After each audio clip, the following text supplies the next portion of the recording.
All right. What's going on, guys? Gonna see here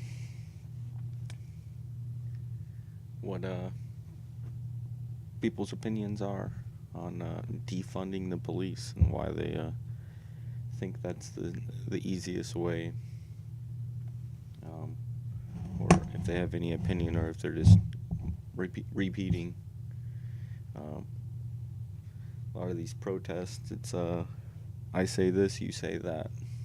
Clap, clap, clap. I say this, you say that. Clap, clap, clap. Do they know what they're even talking about? Let's see.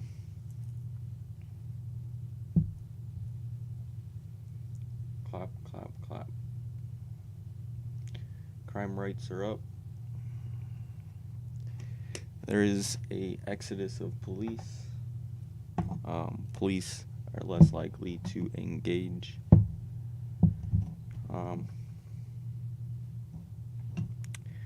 And not engage just whenever, but engage further, as far as there's a suspicion and we should probably look into this. But it's like, do we want to? And then a lot of threat, like, oh, you'll be on the nighttime news kind of thing.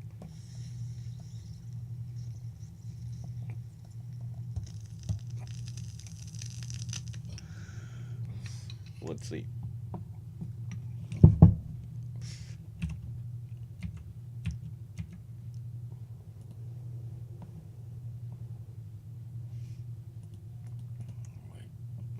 There we go. All right. Yo. Look how strong I am. Hey, do you want to defund or fund the police? What do you want to do? Do you want to give them money or do you want to take it away? Give them. Yeah, They protect us. exactly, right? I appreciate you.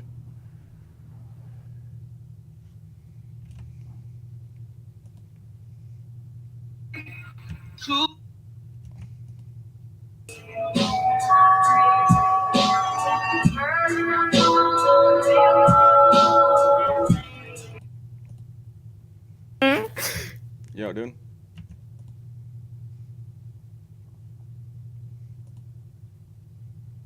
Yo.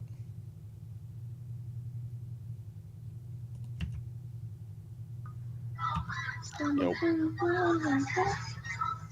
What's going on? Hi. Hey, do you guys hear the idea that people want to defund the police? Would you want to do that? I don't speak English. Sorry. Oh, no. Okay. Where are you from? Chile. Chile. Cool. Yeah. I Uh, speak Spanish. pol- Hola. Policia? Policía. Funding? Buscando. Buscando. Buscando. De Niro? Payment? No. I don't know. I'll catch you guys. I thought maybe. That's a really bad attempt. I'm sorry if I offended anyone. I didn't mean to.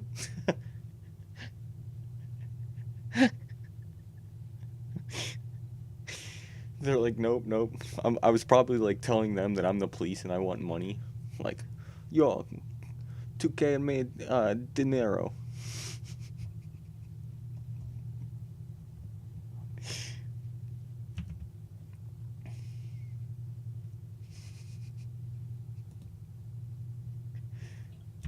Yo, dude. So, bro, you support Trump? Support Yeah. Trump? Yeah. Yeah, me too. Fuck brown people. Fuck brown people. What? Fuck brown people. No, fuck that. That's racist, dude. Um, hey, do you hear the idea about defunding the police? What do you think about that? Tell me about it. I don't really know what that means.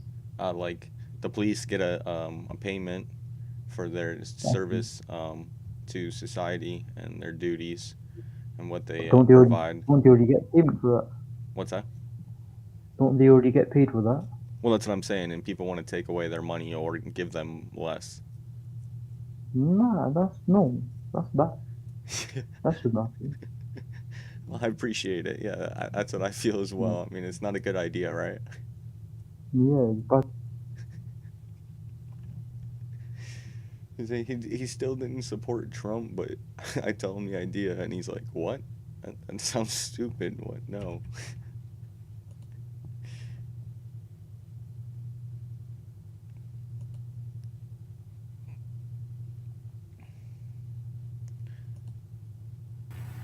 Yo, Hi. what's going on? Not too much. Stop! No, Jazz, stop. Oh How my- are you? I'm doing good. Hey, have you heard the idea of defunding the police? I heard about that, but What do you think about it? I think we shouldn't do that Nice. Why do you think not?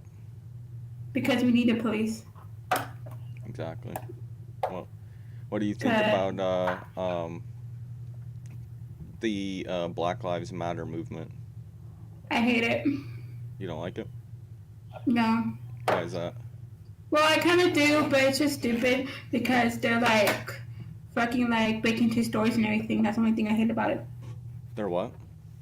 They could do their protest like A little peaceful, right? peaceful, yeah. Not just like go rob stores and everything. Bird shit. Bird Yeah, and burning shit. What? Where are you from? I'm from California. Oh, okay. So you seen stuff there? Yeah, I've seen stuff in my city. Yeah, like lots of stuff that got broken into. Was it around where you lived? Yeah. So you had to go like to school or something the next day, and you seen all the buildings all messed up and stuff. Oh, I'm not in school. Wow. Yeah, I'm 19. I'm on school. Or you just No, like went but, outside. when I go to stores and everything, you can see all these fucking like stores broken into. Yeah. Were you working at the time? No. Oh, okay. I was gonna say if your business that you worked at got broken into, or if you know any friends that had that happen to them. I got friends that they were working and that happened. Yeah. Well, Yeah. I'm sorry to hear. Hopefully it gets better over there. It hasn't really been any movement. Seems like there has been a couple in California, but I think that's more Antifa. It looks like. Yeah. It's true. But all right. I hope you have a good night. Hope you have a good night too. Thank you.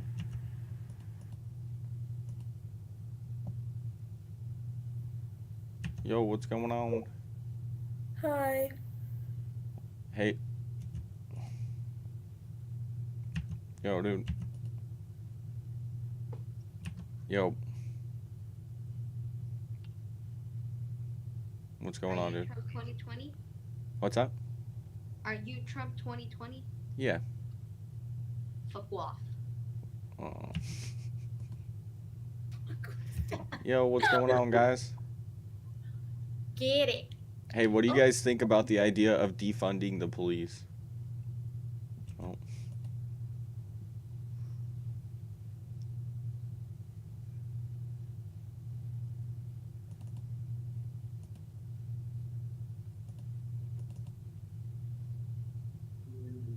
Yo.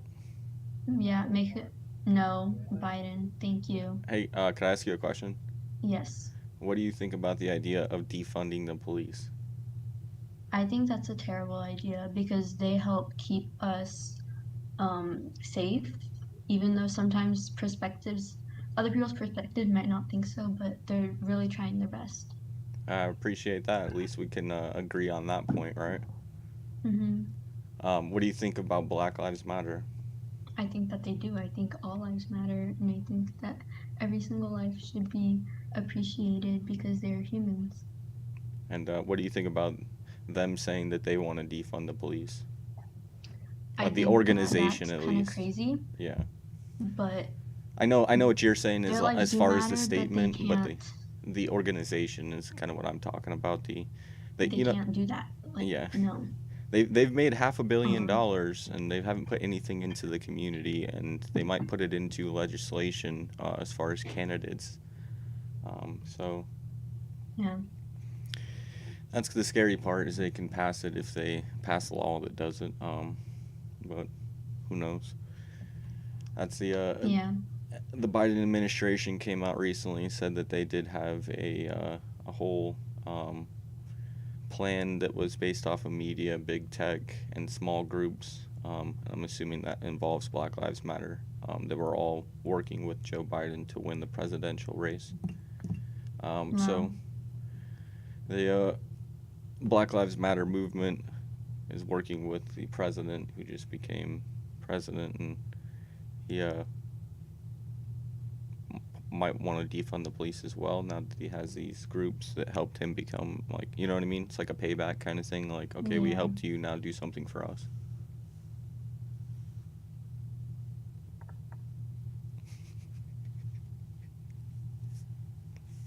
She's like, nope.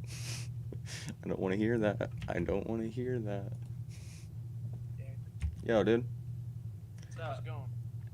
Going pretty good. How about you guys? Pretty swell. Hey, what do you guys think about the idea of defunding the police? Hate it. Not cash money. My uncle's a cop. Hell yeah. I appreciate it. No problem. Fuck it, I'm asking everybody here tonight, getting reactions with the hat as well, but Yeah, you can get that involved.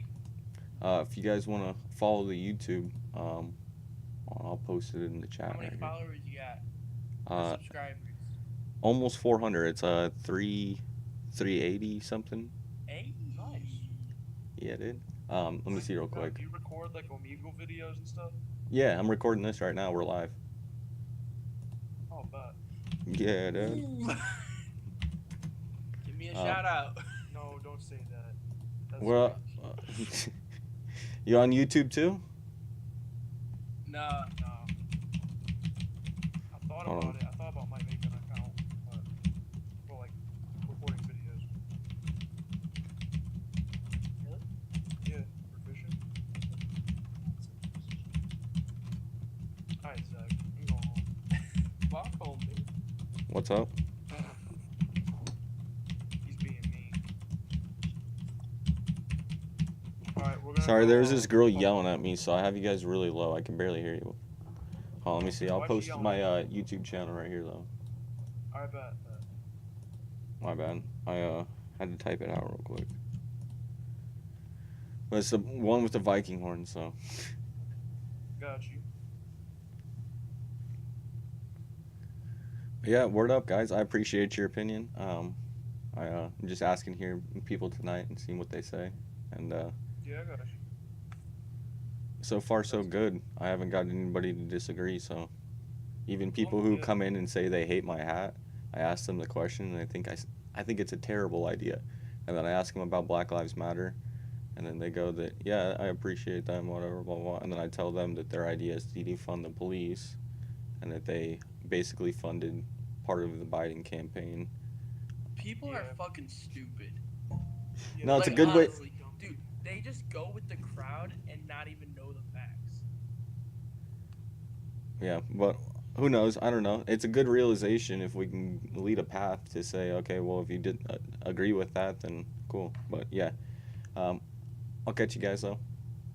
Hope you have a good night.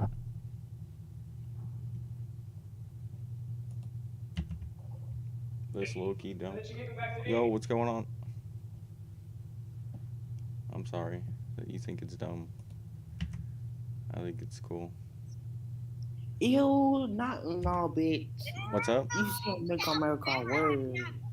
You get that you walk Caucasian as fuck. I What? can't want to see Caucasian everywhere, bitch. Bye you old ass motherfucking ass bitch. Bye to twee ass bitch. What are you saying? That ain't you saying. I bet you wanna fuck Donald Trump, you motherfucking ass bitch. Dude, you sound like one of those mumble rappers. Like, What are you dead talking ass, you about? wanna get it? Like, what's up? Right, we can respectfully get it for you talking about. Exactly. Okay, let me ask you a question, right? Let me ask you, no, you can't speak, bitch. You can't speak. I can't speak. Let me ask you a question. Do you think defunding the police is a good idea? You a cop? No, I'm You a just cop? asking you. You a cop? Well, guess what? Send this message to them. Suck my dick. No, you think you should defund the police though? Eat my shit, bitch. What happens when something goes wrong? They can eat my shit, or racist ass motherfucking ass bitch. You know, what if you are walking down the street and then you're getting raped and a cop just happens to drive by and some guy's trying to take you and he stops and he pulls over and he stops the guy. Then do you like the cop? No, duh. Well, then what's the difference? What's the difference? And the cops can't do that? What's the difference? That they're racist. What's that? They're racist. They're racist. They're racist? Who are? Yeah. Bitch. So the cop that would what if there's black cops? Are they racist too? No, because they don't kill black people. White people kill for no damn reason. So you're saying only white cops? Yeah. And what about the white cops that are married to black women? Nigga, what the fuck are you talking about? We're not talking about politics right now. Oh no, I'm talking about politics tonight. I'm asking you the question. If you look at it anecdotal, have you ever met one of your family members that dated a white person? So what? The fuck we talking about white right now? And what if a cop is dating a black person and you're saying he's racist? How does that make sense? I'm not saying that he's racist. I'm just saying that white people are racist sometimes. Not all of them. There's some of them that are racist. Oh, so you're talking about character then. That we shouldn't be talking about the color of them because we're not sure on if they are or not, but their character shows if they are racist, but the right? majority of y'all are racist, so don't be saying that. A majority, right? Where are you getting your statistics from that majority would be racist? The majority of them don't date black people. That's the one thing that I brought up, but there's a lot of other instances where it's not just night and day what you're saying. So I can speak to Caucasian motherfuckers like. Basically, I broke down cop. All right. Yo, what's going on, dude? Mike America great again, brother. Hell yeah, brother. Hey, can I ask you guys a question? Yep. What do you think about defunding the police? Sorry, can you say that again? I didn't quite hear you. What do you think about defunding the police? That's a fucked up situation. I can guarantee you that. If we I do? got guns, so I'm not worried about. I got plenty of guns. I'm not fucking worried about it. But all the other dumbass people that think defunding is a good idea are gonna be taught a fucking lesson. You think so? Yeah. All right. Yeah, I agree. I think it's a bad idea, but where are you guys from? Missouri. Oh yeah, you guys are out there, so you're protecting yourself, doing your own thing. Yeah, I guarantee you, someone comes to my house, I'm fucking shoot. Oh, cut out.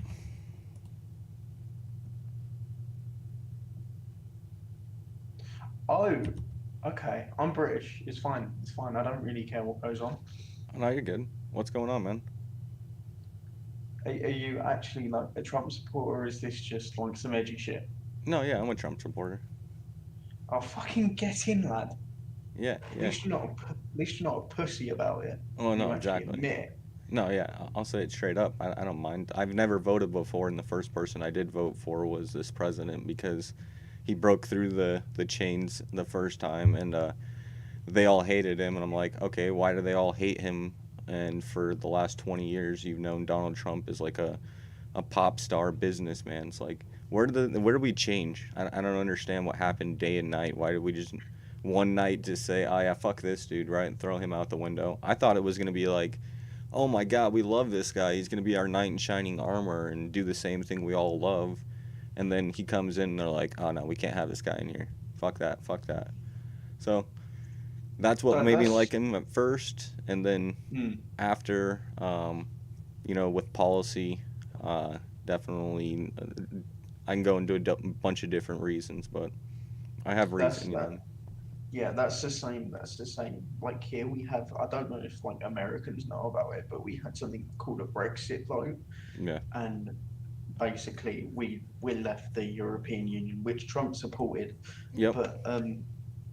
But basically, loads of people were saying, "Oh, we want to vote again," because basically saying we want to vote again because we didn't get the result we wanted. Because Right. like 52% said that they wanted to leave, so now we've left.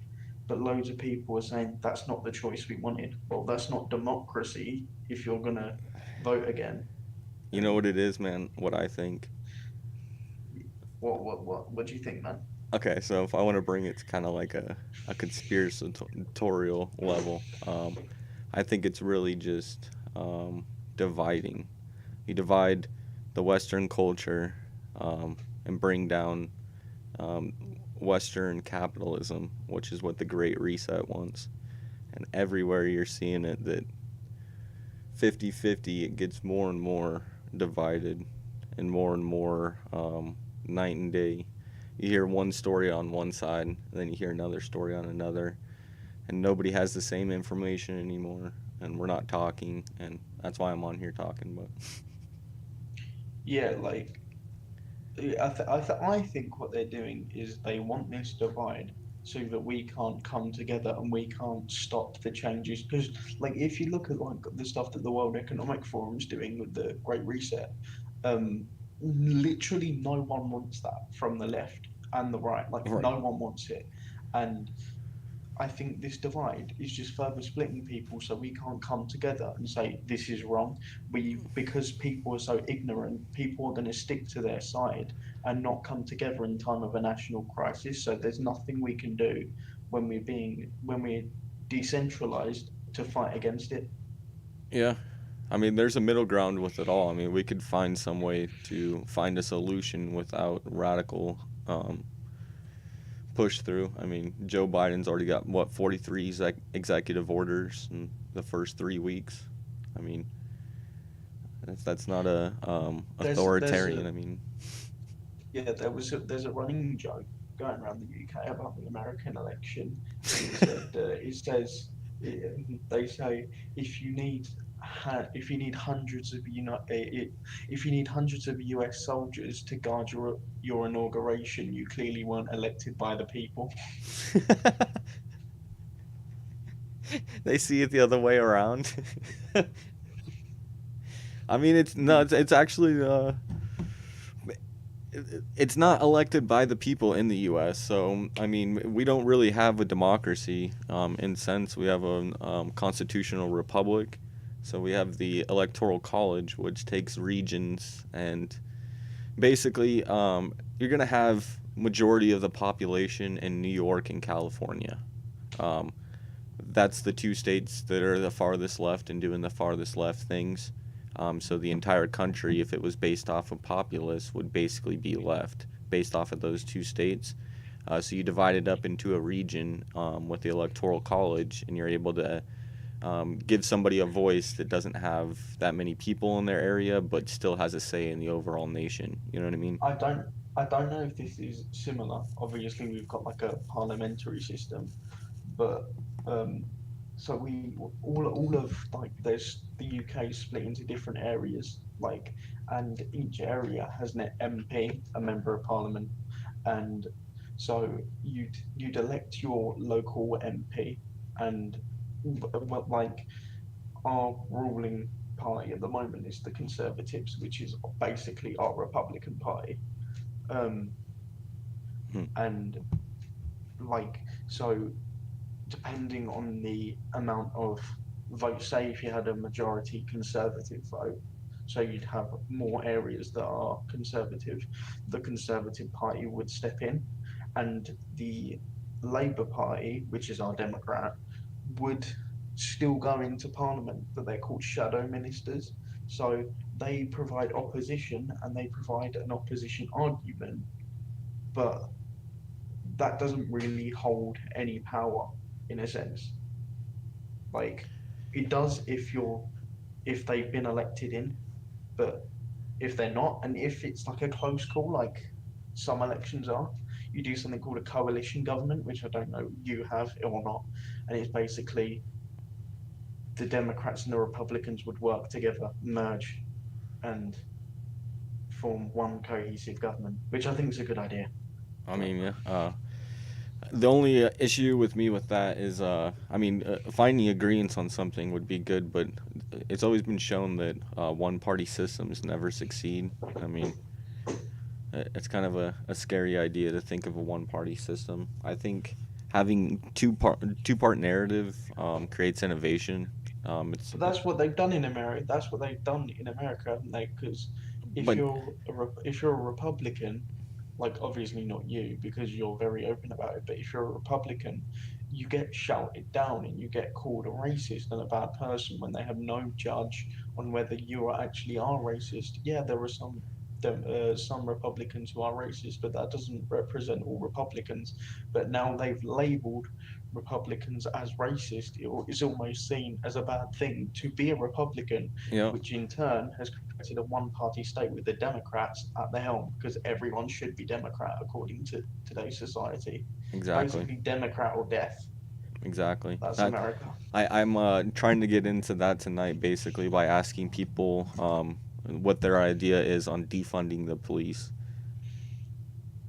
The thing is, like, I was watching a video. There was this guy, which I don't agree with what he did. He was in America, yeah, and I think he had a gun and he shot at the black protesters or something, which I think's an awful thing to do. No one should have done it, but all the people were like screaming, "Call the police! Call the police!" And you're saying defund the police, but as soon as someone that you like gets shot, you want to call the police. Exactly. I've asked like 10 people tonight, and the last person was the only one who disagreed with me. And I asked her why, and she said they're all racist. And I said, what about the black cops? And she said, well, not those ones. And I said, okay, so it's all white cops? And she said, yeah. And I'm like, what about the white cops that have black wives? And she said, well, I mean, why are we talking politics? And I said, well, I'm talking politics, but what about those ones? And I said, did you have any family members that dated white people? And she said, yes. I'm like, were those white people racist? And she's like, all white, majority of them are. I'm like, all right, where are you getting your statistics from? So, I mean, you could dive into it, and still it's just majority they think are racist, so they have a bias already. They think they're racist because we have a major problem in this world, not just in this country, because the UK suffers from it as well. Or it seems to be. I'm not gonna say that they are like that. It's just the way that it seems with the not all of the left movement, because I did have other people as well. Sorry to cut you off, but there was people who hated my hat, said Biden, and I said, what do you think about defunding the police? And they said, I think that's a terrible idea. And I walked them through the same thing, and then they hung up because they didn't like that Biden and BLM, or BLM supported Biden and gave him money to fund his campaign. So the thing I don't get is, like, BLM is supposed to stand for racial equality, which I agree with. I agree that no, not necessarily. BLM stands for Black Lives Matter. That's what the organization is called. I mean, yeah, like, I don't like the organization because, for the simple reason being, I have never ever heard of BLM helping one black family, helping one black community.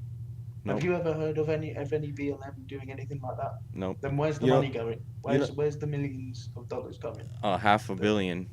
The one reason why I don't like the idea of Black Lives Matter, even just saying it, is because of what, well, not just saying it, I mean, saying it has value, but at the same time, it's like, why, okay, it's like, yeah, dogs' lives matter too. I mean, white people, I mean, you could do any race at that point, but we're just pointing out an obvious, like, it doesn't need to be said, right?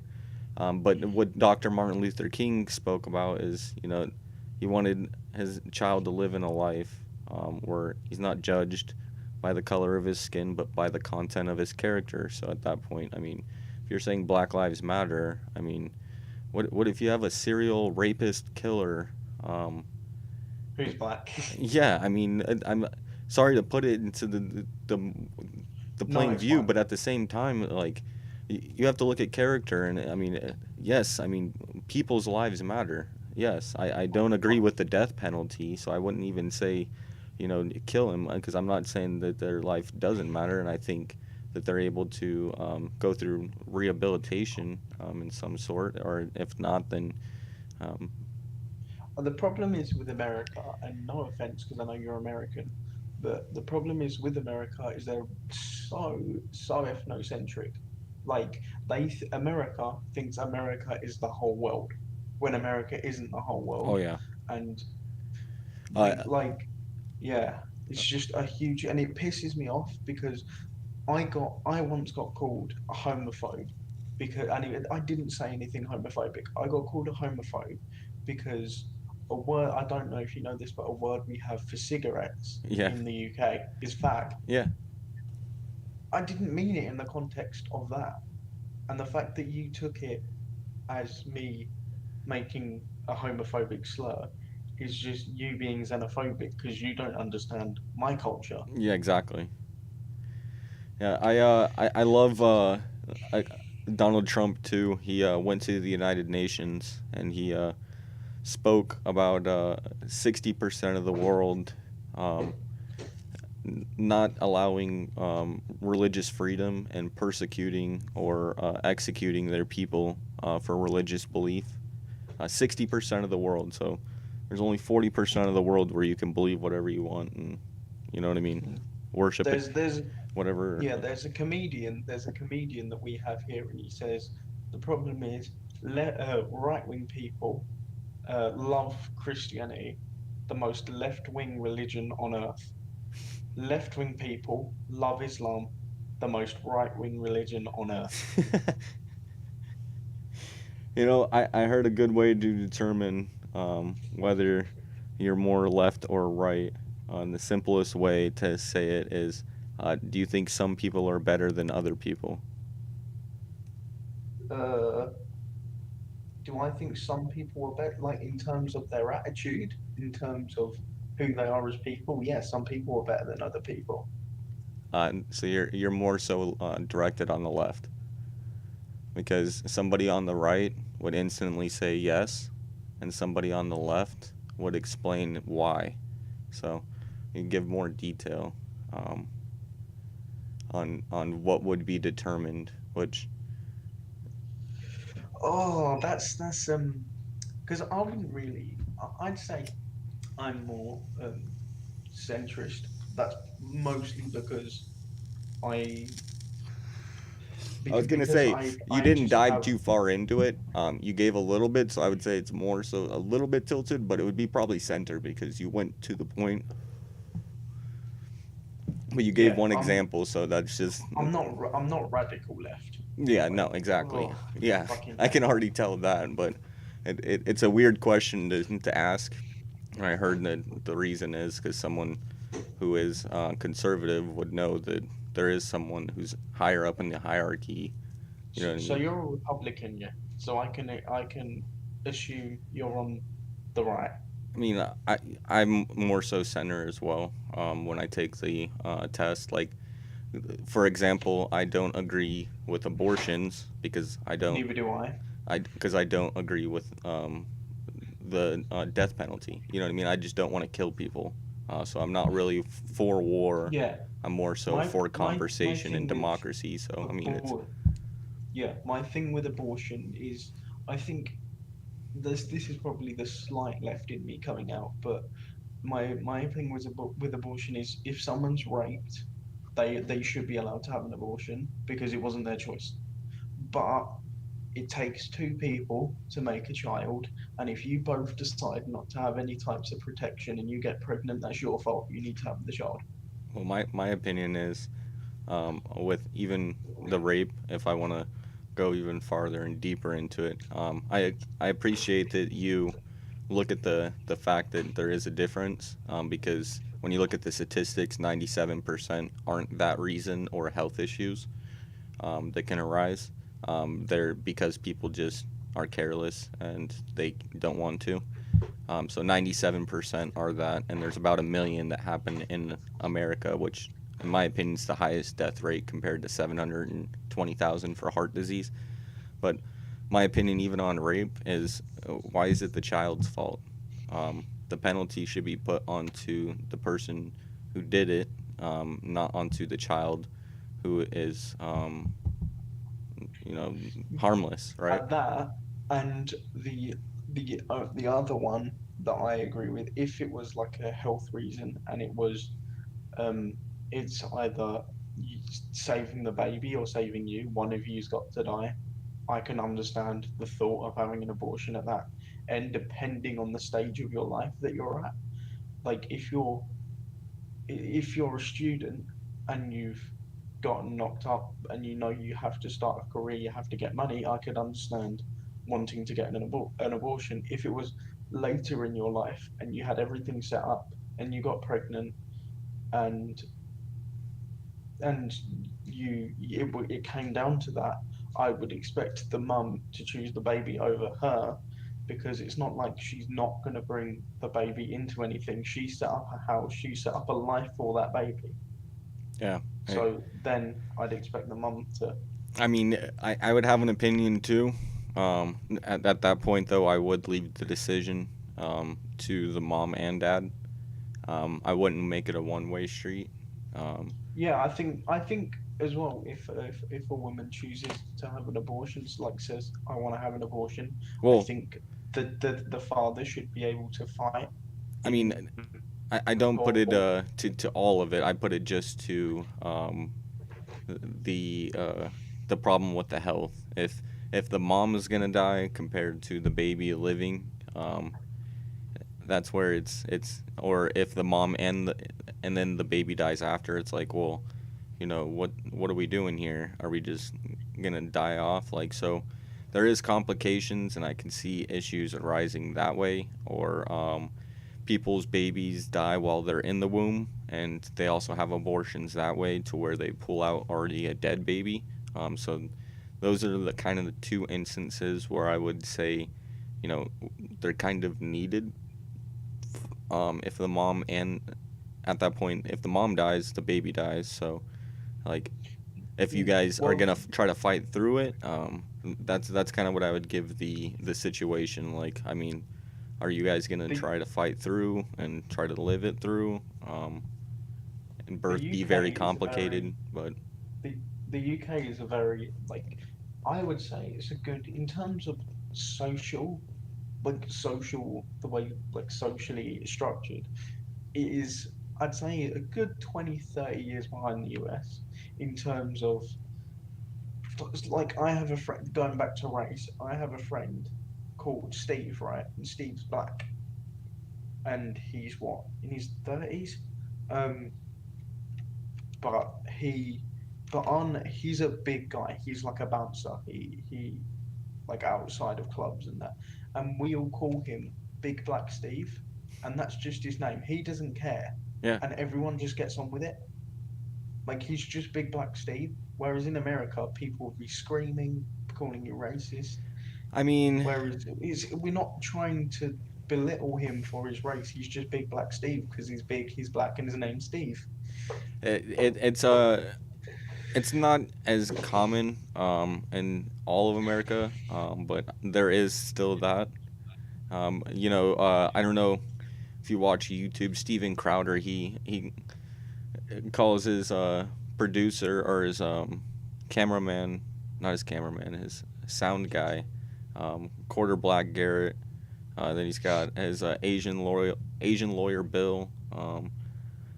Like he has the same kind of output, and he gets a lot of reach, and nobody really screams about it.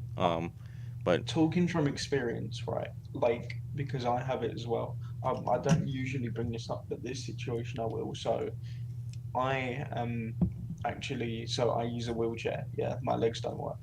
Right. So you have a lot of, when you're in my situation, you have a lot of people that are like kind of baby you in a sense, and are like, and like people who talk to you like you're 3, and it's like the most annoying thing on earth because you're just like, shut the fuck up, like, Yeah.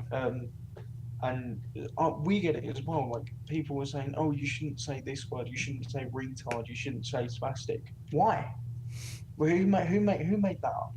Like, I guarantee you, the people who said you shouldn't say retard, you shouldn't say spastic, were people who weren't disabled, who just feel like that's the right thing to do, without consulting us, without asking us, how do you feel about these words?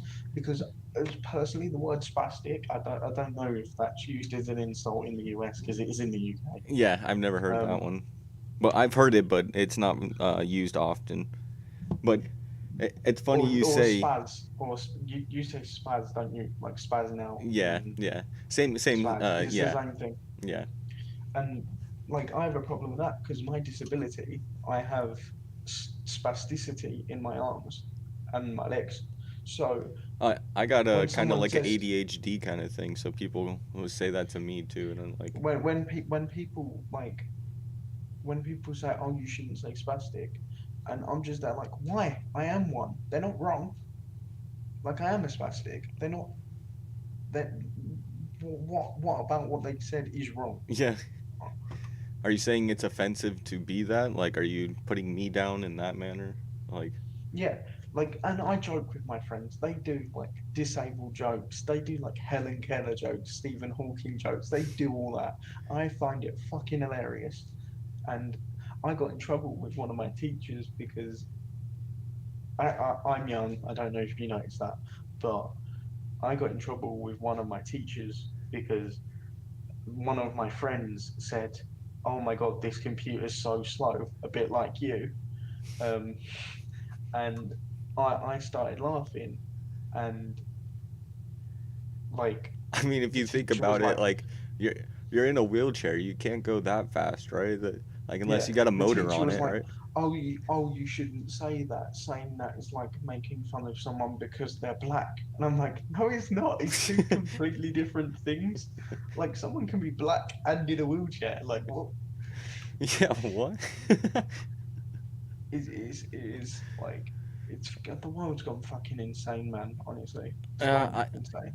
I appreciate you got the will to say it, and that you don't care, and you actually recognize that words matter, and that the point that they're not putting you down and these are your friends. It's like there's a difference between what Yeah, he's saying it's and the thing that pisses me off the most is other disabled people. Honestly, they're the fucking worst. Like they're like some disabled people are so sensitive and they're like so crying about it. And I got in really big trouble because I knew this other guy in a wheelchair who was like really whiny and like really like upset about it. And he's been in his wheelchair his whole life. It's not like he just happened, because I could understand if it just happened and he's like paralyzed or whatever, there would be a grieving period because he's just lost the ability to walk. But it isn't. He's been in a wheelchair his whole life, and I just turned around one day and I went, "What, you think complaining is gonna make you fucking walk? Stop it! It's not. Just get on with your life. Shut the fuck up. Get a job. Do what you need to do. Get a family. Because bitching about it ain't gonna do it." Like, and I get in trouble for that as well.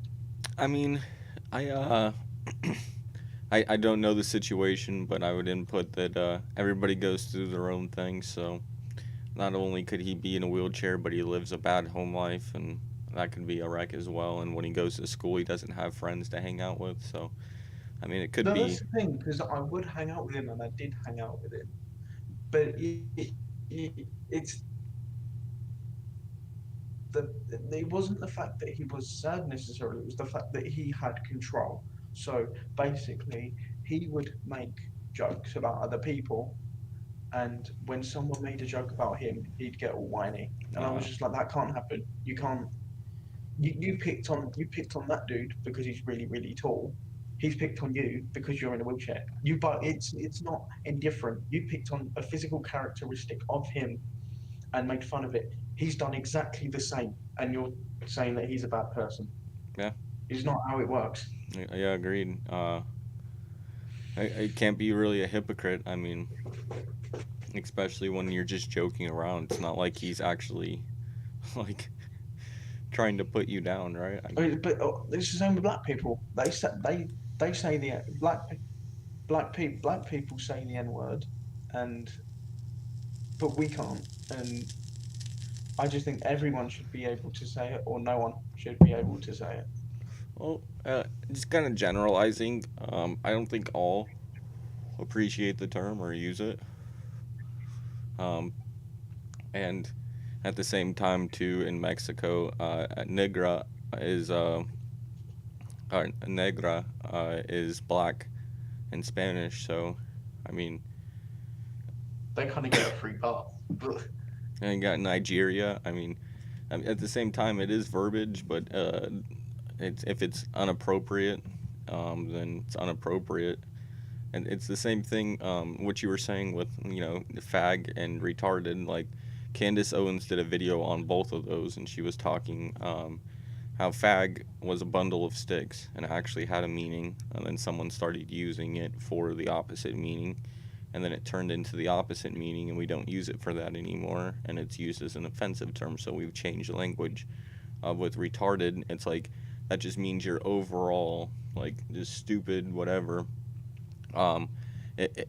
In today's terms, but before it was like you would have a stutter, so like, or if you would kind of mess up, like what I'm doing right now, just kind of like go on, you know what I mean, and don't really know what to say. That's I kind of sounded retarded, you know what I mean? Like, in the Oxford Dictionary, at least, because I don't know what one you go off Merriam-Webster, don't you, Americans? Whereas we go off Oxford English.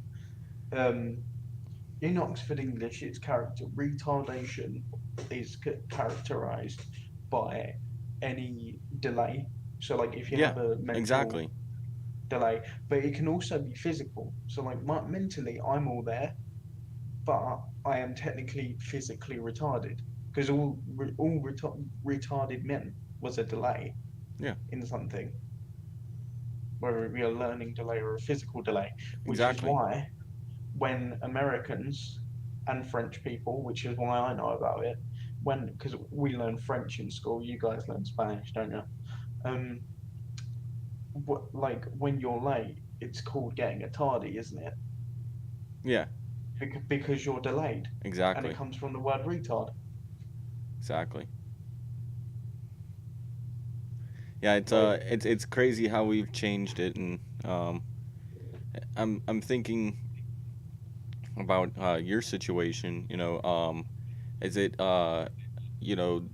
is it able to be reversed or fixed? No, I am permanently in a wheelchair. Well, I could technically, but it would take a lot of work, and like it's no promises kind of thing. So basically, I'll just run down it quick. Basically, when I was born, I was like really early. I was 10 weeks, 11 weeks early, something like that. Which is obviously very early, and I was severely underdeveloped. So when I obviously was born, my lungs couldn't provide oxygen to all the rest of my body because they were so undeveloped. So that ended up with me not getting enough oxygen. The oxygen damage then caused 2 brain hemorrhages. So, like, that's how that it's like basically that's what happened. You've probably heard of it before. I have cerebral palsy.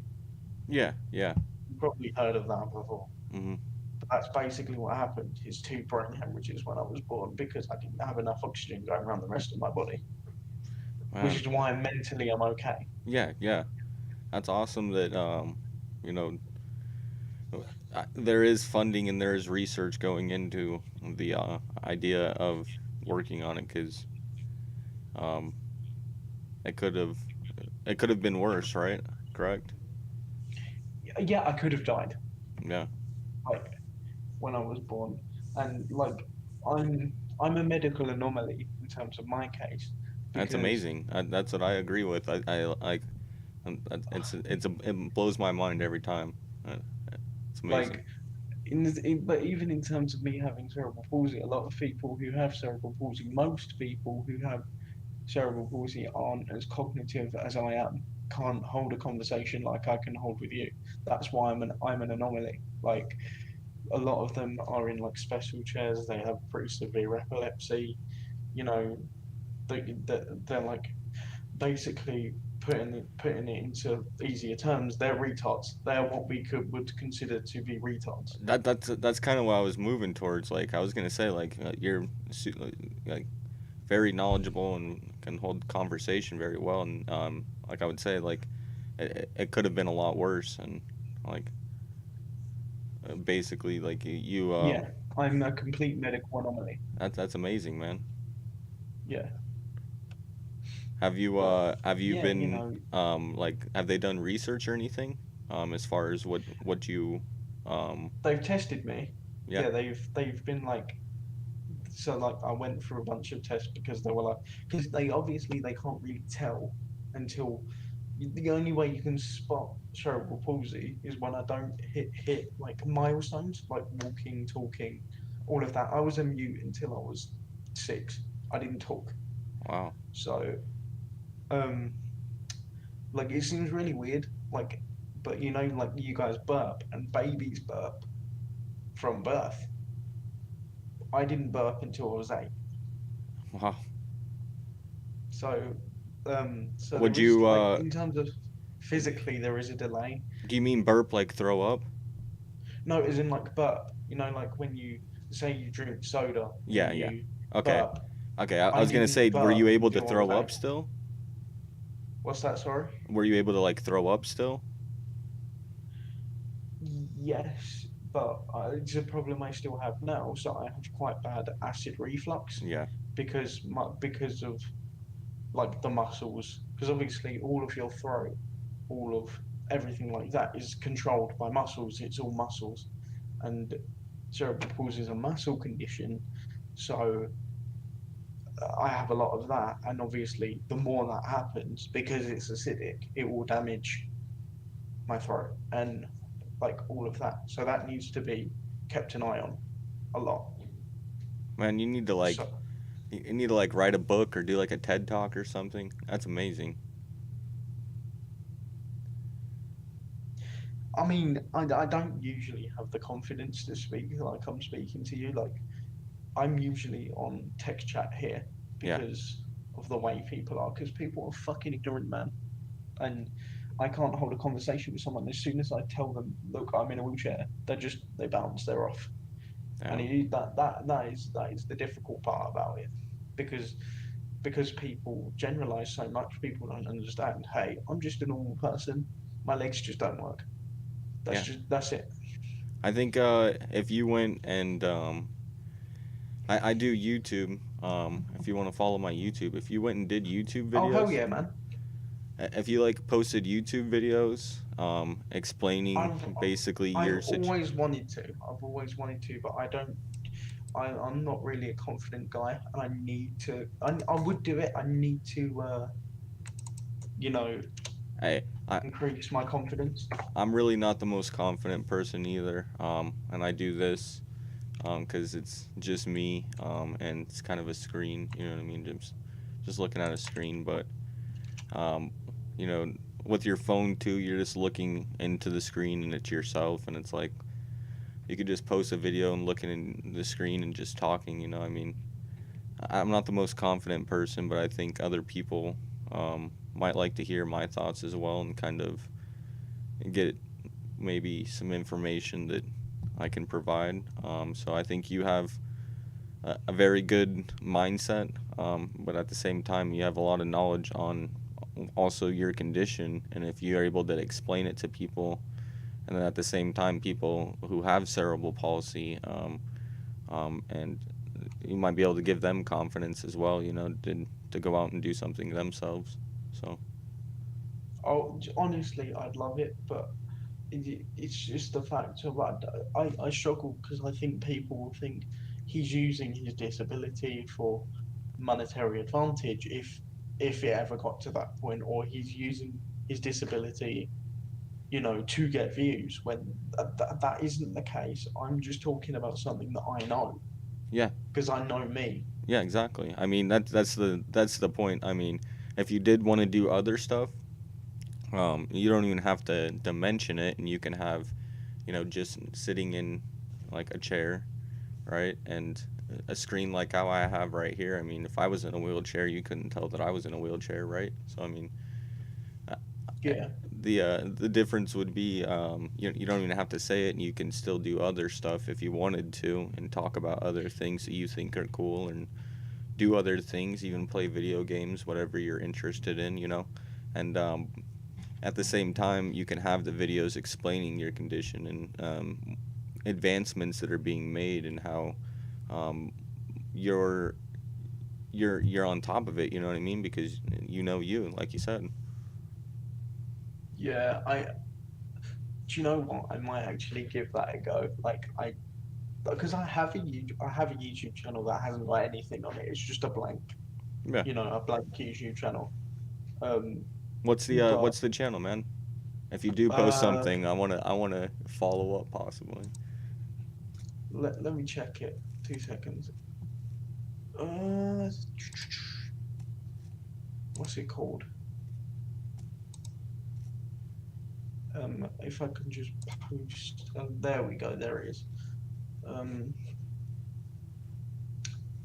YouTube. Oh, what the? Sorry, man. I'm just trying to. Oh, you're good. You're good. One of my viewers, and my actually my brother-in-law, says I watch guys in wheelchairs do 3 gun matches. I don't even know what that is. I can't lie, but it sounds fucking awesome. Yeah, I don't know I was gonna say. It sounds awesome. What is 3 gun matches? 3. I'm checking because I might know. I'm starting to do. So I don't know if you've heard of it. Oh, it's guns. Well, we know it's guns, but it's like, like shooting guns as fast as possible. That's basically it. Oh, okay, yeah. I see what you're saying. Oh, yeah. I think I know what it is. Yeah, like you have 3 guns. Pistol, shotgun, long rifle. Yeah, and it's timed. Yeah. Yeah, so I'm quite interested. I haven't started it yet, but I want to. That'd be awesome, man. I'm just putting a link in. You can open it in a new tab. But oh wait. What was I gonna say? Fuck. I'm starting to get into like WCMX, which is like wheelchair BMX basically. So, oh, like, nice, man. Backflips and shit in wheelchairs. Hell yeah. I seen that one dude doing it. On that. What's that? Sorry. Yeah, I didn't mean to cut you off. I said I seen that one guy doing it. It's actually like getting more and more popular. A lot more people doing it. Is it that what's his name? Aaron. Yeah. Aaron Wills guy. Yeah. Yeah, no, I've spoken to him. Yeah. Yeah. That's awesome. Because he knows I'm really interested in it. Me and him talk on Instagram. Nice, man. That's awesome. If you where are you from again? Where am I from? Yeah. Like country. Yeah. I'm from the UK. I thought you would have guessed from my accent, to be fair. Nice. Yeah, if you I'm from England. Is he over in England as well as he's in the US, right? Yeah, he's in the US, but he's helped a girl in Wales, which if you know geography, Wales is literally on the same island as England, like same place basically. So he does do things over here. Nice. Yeah, I'm gonna have to follow up, man. That would be awesome. You could do videos like that. Like your experience would be awesome, and you would like.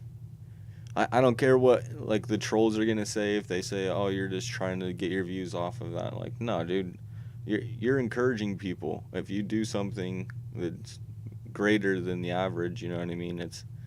and then you also know what you're talking about, and you're also possibly helping out the research and the study of it. You know what I mean? So Yeah. like you're an anomaly, like you said, so you are already helping it out. They've done stuff, so it's Yeah, they have. Yeah, because I'm articulate mentally, which is very, very rare, and yeah, also physically. Um, they said by when I was born, I wouldn't be able to talk, I wouldn't be able to walk, I wouldn't be able to. I'd be lucky if I could roll over by my 10th birthday, hey. and now I'm fucking like I'm Now you're doing a law having degree. a I'm doing conversation for me with me, and I'm having a conversation with you, and that's amazing. Like I but isn't it what it wasn't, and I've got to give credit to it. It wasn't just like easy. it wasn't easy. Like I didn't just end up. Oh, he's just talking now. No. Or I had to do hours of therapy. I had to do speech therapy. That I had I I had to do all of that. I'm sorry if it makes it seem that I see it as easy. Like I'm just saying, like um I think of things, that I'm grateful for, and I'm not saying that I'm grateful that I didn't, have that, but I am at the same time, and I don't want to disparage you, but the way No, that I you are completely get it, man. the way that This is you are see this. also speaking about it, it's like it's encouraging for me to do better for myself because I have See, this is the problem, and some it's not your fault, and it's not a problem with you. Like, but the but problem is I just that. sorry, I just want to finish one last point. Yeah, sure, man. The fact that you went through so much to do it just tells me more that it would be an experience for people to hear. That not only that are you still probably doing therapy and still going through stuff, the courage to go out and tell people that you can do better. It's just like you're telling me to do better at this point. Like, you know what I mean? Like, I need to do better for myself as well because of how hard you worked. You know what I mean? If that makes sense. Yeah, but I think the problem is, and it's not a problem with you, so please don't think I'm attacking you. It's society in general. It's that um, we, you as a person, have felt the need to say, "I'm sorry if what I'm saying is undermining you." You should never have had to have the feeling to say that in the first place, because if society really treated disabled people as people, that wouldn't need to be a thing. Yeah. We wouldn't need to do that. You've had your own struggles. If I remember correctly, you said is it ADHD, ADD, something like that. Yeah. So My mom. you have your own struggles, and like I can't say how difficult that's been for you, but you might have found that really hard. And everyone's saying nowadays, oh look at me, for example, that's not as bad as your ADHD. But the thing is, people don't know your life. I don't know your life. You might have really struggled with it. So you can't really say, oh, it's worse. Just because you can see mine more clearly than people can see yours doesn't mean you haven't had your own personal struggle, and it Yeah. doesn't mean that your disability as someone with ADHD isn't as valid as mine, and it's seriously fucked up. I think we need to look at disability on a more even playing field. Yeah. Because That's why I meant like I don't mean to bring down, but I look at the fact that hours and hours of therapy and is pretty intense. And yeah, compared to possibly slacking on just education in general or motivation on what I want to do next. But what you wanted to do next was have a conversation, and you succeeded in your goal, and I've succeeded in goals as well. But I think that's an amazing achievement, and it kind of is a little more exactly. than you know not being able to pay attention sometimes to learn things, but it's a very accomplishing thing. So I think there's difference, but I do see what you're saying, that we shouldn't disparage one from another, because it makes you Yeah. or someone else feel Yeah. indifferent. See, You know. people need to focus on not the what, not the when. Which people are so when focused is what the term that I use. People are so when focused. I need to do this, then do this in this amount of time. Do this, do this. I've spent my life trying to get to the point I am now. In terms of everything I'm trying to do, my life is done. I'm not done, but I've completed it. I don't really. If I end up working in McDonald's for the rest of my life, I won't care because I've already done things that most people said was impossible. Yeah. So anything I do now is a bonus. But the thing is, I want to be a lawyer. I'm doing my law degree, right? Hell yeah.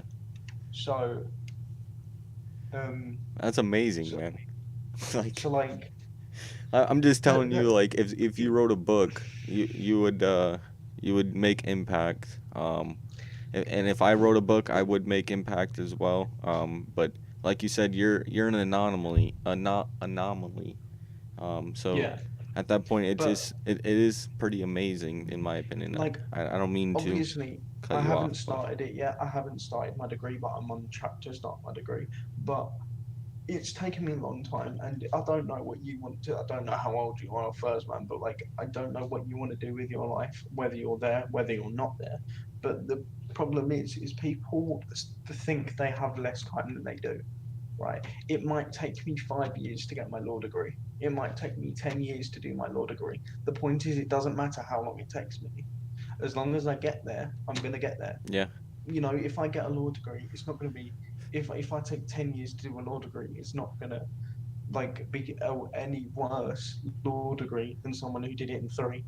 It's like my mum's a single mum. My dad left when I was 2. To be honest, well, a bit before that. To be honest, if I'm completely honest with you, my dad left because he found out I was disabled. He didn't like it, and he left because he didn't like it. I don't have any contact with him.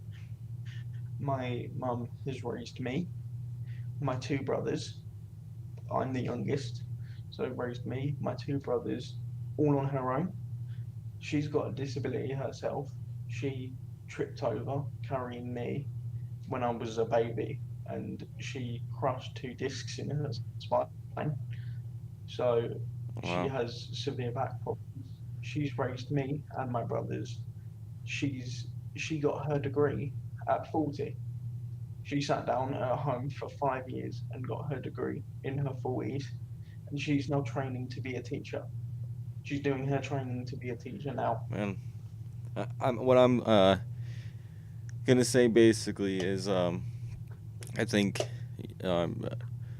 take some pride in what you have accomplished, and if you take pride in what you're accomplished, and you're able to influence others through that pride, because that's amazing, man.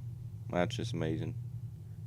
Without having a father as well to have the same mindset, that's the another backtrack on children when they don't have a 2-parent household. I'm sorry to hear that, but you're an amazing person, man, and I'm really glad I met Oh, you. cheers, man. Cheers, I really appreciate that. Yeah, no worries. Cheers, cheers. Yeah, but you know. So, when are you starting your degree? You said you're on track, correct? Yeah, so the way just a quick rundown on the way the UK education system works. I've already finished high school. I'm 17. I've already finished high school. Nice. And graduated early then? See, this is the thing. No, I didn't. So we finished high school at 16. Oh, wow. And so we do high school from ages 11 to 16. I'm sorry. hold Then on. it's because, not to put you down, No, you're like good. put you as a country down. I mean, British education is a lot more hardcore and a lot more difficult than American education statistically. Wait, Like, it is. British education is? British education is statistically more difficult and more intense than Oh, yeah. American education. I wouldn't doubt it. Yeah. I mean, we have to wear suits to school, but At every so we school, there's no schools that you can wear whatever. there is, but it's really rare. It's usually special needs school Oh, okay. that does that. And depending on your area, it depends on how fancy the uniform is. But Is it so a? you finish. Oh, What's sorry. that? Sorry. Is it all public, no private? We do have private schools. So is the private It's still? really confusing because we call what you call private school, which is where you pay, right? Mhm. What you call private school, we call public school. And what you call public school, we call state school. We're just like, yeah, fuck that, switch it around. It's the other way around. So yeah, when you go to private schools, basically the only difference between public and private school is private school, they can pretty much beat the fuck out of you, whereas public school you can't.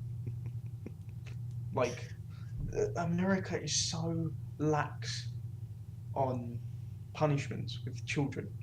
People don't understand what the British education system is. Wait, you Like, the guys have stuff we've had to do. capital punishment? Kind of. It's been banned. It was banned. I don't know when it was banned for you guys, but it was only banned in the 90s for us. But Man, But it's still legal. I still remember. I'm 17 and I still remember in school getting a ruler across my knuckles. Yeah. It is intense. So we do from 11 to 16. We do what you guys call high school. How old were you when that happened? But when I got hit with a ruler, Yeah. what was it? What teacher was it? Would have been 10. I don't understand. What could be so bad that a child does? You have to hit him with a ruler.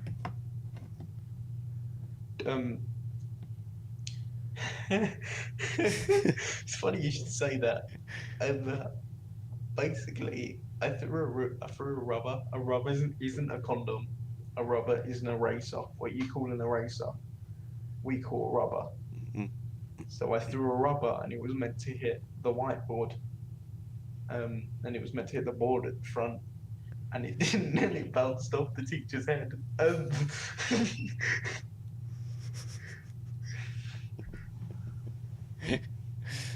Yeah. That's hilarious. That's what happens when you throw something and your arms don't work properly, man. It's because my hand-eye coordination's off. It wasn't like Catholic school or nothing like that. It was Oh no. My mother went to Catholic school. Was it worse? She got it one. Yes, a lot worse. It was nuns beating you with canes. Jesus. But so yeah, and then we do 2 years of college. After you're 16, so you're in college right now? I'm at college now. Nice. And then we go to university, which is your guys' college. But again, not to put your country down, but our degree in university or college is worth more than your degree.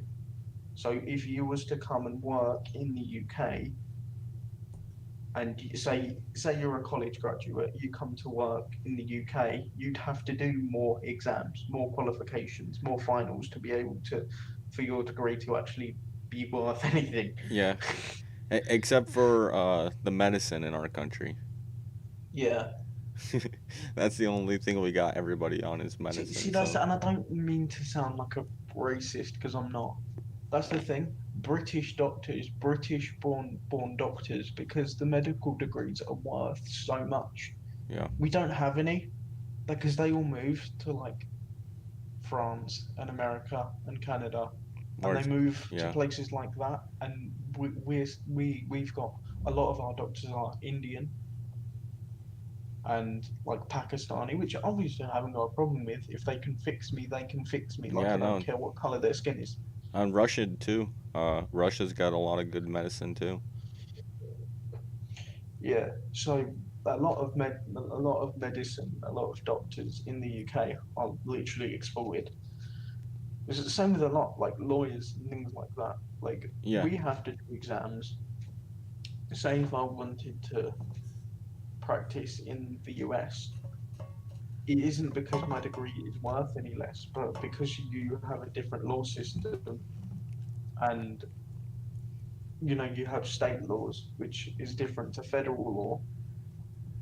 We'd have to do like a course in American law to be able to practice in the US, but we can do it Yeah. as long as we. You'd have to take the bar test, basically, right? Yeah, we have to take the bar test, and we have to do it in California. It has to be done in California. Wow. Because California is one of, I think it's like 3 states, because California is one of the only places that accepts like immigrant bar Yeah. exams, but accepts them without restriction. So Basically, where you don't have to take like, a course prior to it without taking the test right away. yeah, I don't have to do what do they call it, a Juris Doctor or something like that. I don't have to do that. So I don't have to, which you guys have to do. I can just take in LA, as long as you've studied, you can take the bar without having a law degree. Yeah. I think it's kind of a good thing, because you're having somebody represent you, if it needs to be legal, and you are versed, why not? So if you can prove that you're versed, And psychologically, for some reason, I don't know why, Americans trust British people more than they trust Americans. In terms of, I have no idea why. I just read it somewhere. I think it's something to do with because we sound smart or something. I don't know. Like Yeah. British is what people associate with smart. you use proper English, so it makes sense, right? Well, my accent isn't really the Queen's. Like I have quite a street accent, which is why I miss out letters. So, example, like the Queen would say out, whereas I just say out, and I miss the T on the end. Well, I'm more so relating it to verbiage and slang that's based off your verbiage. So it's Oh, yeah. proper English. It's We have our own slang language here, and you guys don't, and I feel really bad for you.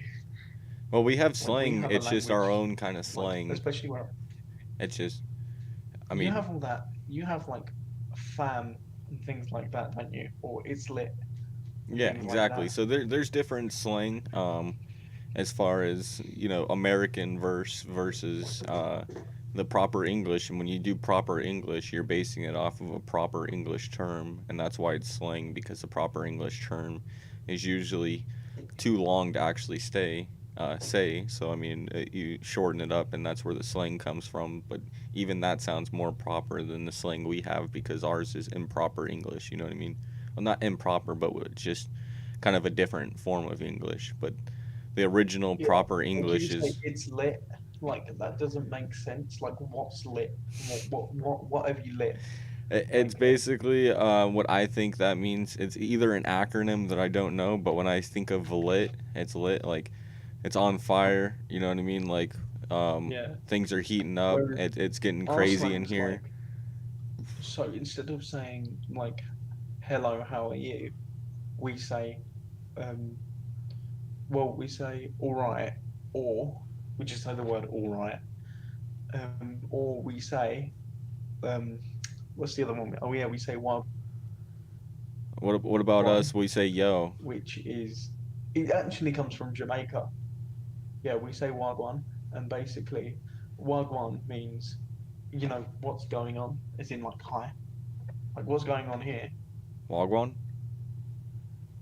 So we just short it down to wagwan, wagwan here, or something like that. Oh yeah, Or wagwan with you. What's Wagwan? going on with you? I got you. Yeah. Yeah, we say yo. I don't know what yo means though.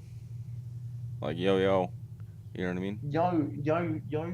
Yo actually does come from Old English. So technically that one is right. Is it? So it comes from, yeah, it's like Shakespeare. Oh, okay. Like we have people called, we still have them in the, What in the about Tower of London. What about what's up? What's up? What's up's like, so it actually comes from Britain. So we say, when we say hi to people, or when you're like passing someone in the street, we go, "You're right," which is, "Are you all right?" But with Americans, "Are you all right?" means there's something wrong. So people, Yeah. like if I was to go up to you and go, "Are you all right, mate?" You'd think, oh, what is there something wrong with me? Like, Yeah. but that's not what it means. It just It's means, like how you "Hello, going? how are How's you?" it going? Yeah, how's it going? So Yeah. like, and also when you see someone who's like in distress or someone who's sad, you also say, "What's up? What's up with you?" That's where "what's up" comes from. 'Cause But it's that's different what to you say, guys "All say it right." as. I was just thinking of that because that's what you say it as. Yeah. So So I didn't even think of say, that, but we can say "All that right, like all right, yo what's up?" man, Are what's going on interchangeable. with you? It would be like that. What's going on? What wouldn't be like what's up? Like what's it Yeah. would be like that sort of, but Whereas it's we just say, "You're right." that's the funny thing. Like Yeah. there's a comedian and he's talking about the word shit and he's like, man, these cookies are the shit, or like, man, these cookies taste like shit, or like, shit, I don't know where my cookies went, or shit, yeah, I got cookies. You know what I mean? There's so many different ways to use the word shit, but it's all about Yeah. verbiage. See that one we don't get. See, we have a word, a slang word. I don't know where it came from, to be fair, but when something's good, it's peng, P-E-N-G. But could peng be Peng. bad? Peng isn't bad. Peng basically means a good-looking girl, right? But what I'm saying So, is, with shit, like, shit can be good or it can be bad in the U.S. Or it can be oh, for that we descriptive. have sick. We have sick.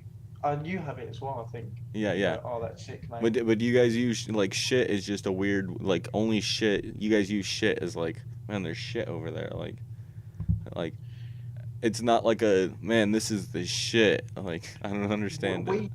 We use random phrases for that. So we can mix two things together, and our tone, you'd know what it means. So like I could say, "Do you know what a bollock is?" A bollock? Yeah, Nuh-uh. it's a British word for a testicle. So like, Oh, a bollock, yeah. you've got two. Yeah, you have two bollocks on you. So Yeah. basically, you can use it as, so The Sex you've got a pair of Pistols. bollocks on you means you've got balls, like you're insane. No, Or yeah, you I can got you. say, I thought you said or you can say, obolic or like ABOLIC. or you can say, that is the dog's bollocks, and it's really weird because you're talking about dog's balls, but when something's the dog's bollocks, it's really good. It's like it's the But bee's knees. Also when you drop something, you can go, "Ah, bollocks," and that can also mean, "Oh fuck, I just dropped Cool, something." man. Or you can say, when you're drunk, you can say, "Oh, I was absolutely bollocked last night." Hell yeah, so there is a term. Like you can say anything. Like you can know, but you can do it with anything here. Like I could say, "I was absolutely rat-assed last night." Why is it a rat's ass? But you can say anything. "I was absolutely horsed last." I've just said a horse. I've just made it up. Like we can say anything, and depending on the tone in which we say it, it's mutually understood by all British people what we Yeah, mean. exactly. But it's definitely different term. Horsed Bullocks, and then what was the other one? Rat-assed. Rat-assed. Wasn't there a rat plague? Like fucking. Yeah, we can say, I was absolutely rat-assed last night. We meaning I was drunk. I was incredibly drunk. Or when we don't care about something, we say, I couldn't give a rat's ass about it. Oh, we say that, yeah. We say that one, but it couldn't be a good thing. Like, you wouldn't say this pizza's rat's ass, would you? No, because that wouldn't make sense. But you could say this pizza is the dog's bollocks, or you could say this pizza is the bollocks. So bollocks is more okay. It's not really rat's ass. But it can also be used in a negative term, like if you're gonna beat someone up, or if you're gonna like reprimand a child. So like when the teacher hit me with the ruler, she didn't punish me. She didn't hit me. In our terms, we'd say she gave me a bollocking. A bollocking? Yeah. Which goes back to the word bollocks, but a bollockin's basically when you get punished. If it goes back to the word bullocks, that means if you're being punished through the bullocks, what were they just go and get kicked in the balls in the past? Well, there was a lot of talk of punishment methods involving testicles in medieval England. So, like, we didn't abolish, like, we're better than France, but we didn't abolish public hanging until the 60s. Like, I think we still have firing ranges in some states, or firing squads. So basically, you have 6 or 7. Have death penalty at all here. What's that? We don't have the death penalty here. That's super cool. I don't agree really with the death penalty, but at the same time, what do you think about privatized prison systems? All of our prisons are state prisons. All of our prisons are actually owned by the crown, owned by the Queen. So, do you think? It's really weird. So Sorry, go ahead. No, so basically, it's really weird because we take our Queen seriously, and I know Americans think it's stupid. So you have prison saying it has a name, whereas our prisons always have HMP at the start. So you'd have HMP Belmarsh was a famous one, or something like that, or HMP Broadmoor. HMP means Her Majesty's Prison, because they're all state owned and they're all owned by our head of state, which is Her Royal Highness Queen Elizabeth II. So she rules on everything? The Queen doesn't really have any power. That's what people don't get. What? The Queen doesn't have power at all. Well, she has power over the prisons, right? No. It's her prison, though. Run. But technically... What's that, sorry? It's her prison, though, right? Technically, yeah. And she could like reform it if she wanted to, but she doesn't. It's always the government. The Queen holds no power whatsoever, really, at all. She's literally just there for tradition, for ceremony. Well, she also gets money. And the Queen actually makes more money herself than we give to her, so we actually make profit on her. So she capitalizes on your money. Yeah, so we pay taxes, which go to the Queen's pocket, which for no seems reason. Like a bad thing, right? It seems like a bad. Wait, what? I think because we're paying for so much tourism into the UK that we actually make our money back. Because of her? Because a lot of Japanese tourists actually a lot of tourists come to see Buckingham Palace, to see, you know, the castles, and to see all the Queen's assets. Yeah, but So that we pay for the Queen to live. all that money and- gets taxed and goes all to the Queen as well. So she makes money off that as well. It's not like she's doing No, it the to Queen make you doesn't money. have access to that money.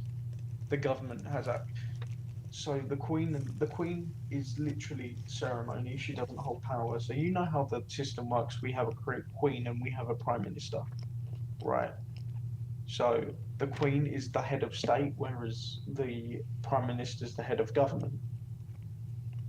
So the Prime So she Minister does have is say. like your president. Is like the president and deals with like politics and things like that. Whereas the Queen approves the politics, which there hasn't been anyone who's refused legislation that's refused a law being passed for 200 years. By so the literally Queen? they say yes to everything. And so Wait, the Queen put something out and they say yes to it? yeah, so the Queen, we actually make more. No, so the government will say, I don't know, for example, say we want to bring firearms into the UK because we currently have no firearm laws. Guns are illegal unless you're police.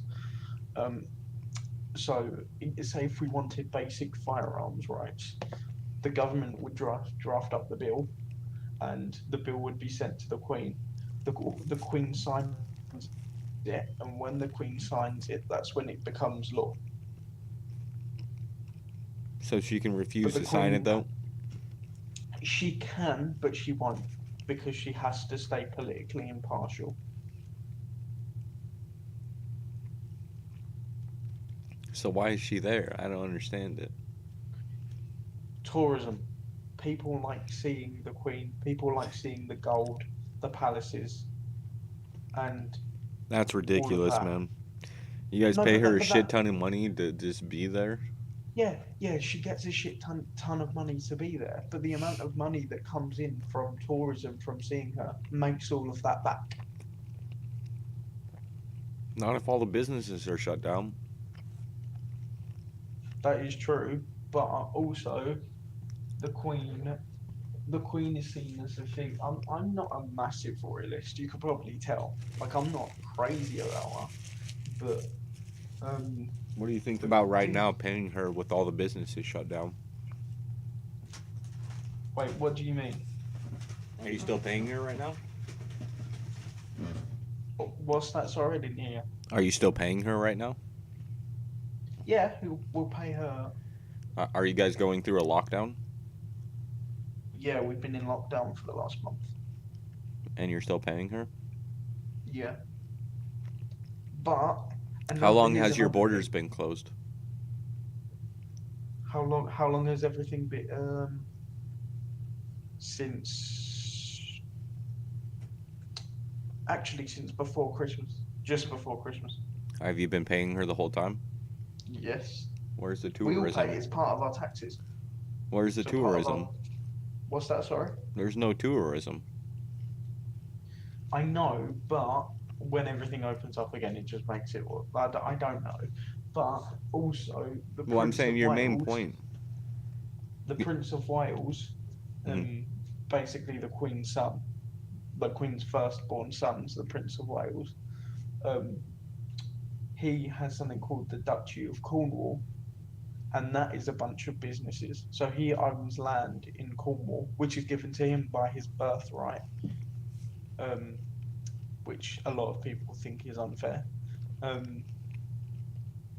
And he has to he's turned that land into businesses, and that obviously benefits the UK as well. And that also means that the monarchy can pay for itself in some aspects. So it's not a massive. We don't pay for everything, and do pay for a lot themselves, but we do pay for a lot. And they do obviously get an annual salary and all of that. Some people think it's unfair. A lot of people think we should abolish the monarchy. But I mean, it doesn't seem like it has a point. I mean, that's what you're saying, right?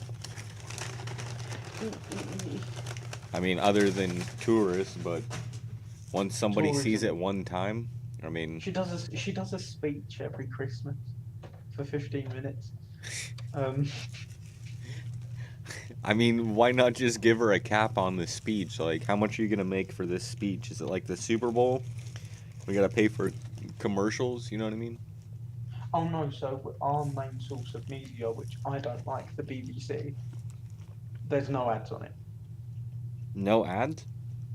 On the British Broadcasting Corporation, there is no ads. Nice. But you think it's a good thing? We have to pay a license to own a TV. What?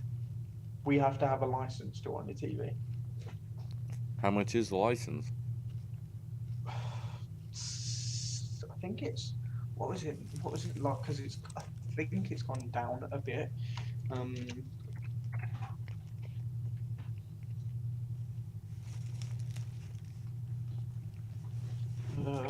It is. Oh, it's gone up. £157 a year. So it is. A year? Yeah. So 157 pound. $2. It is $215 a year. Oh my To own god. a TV.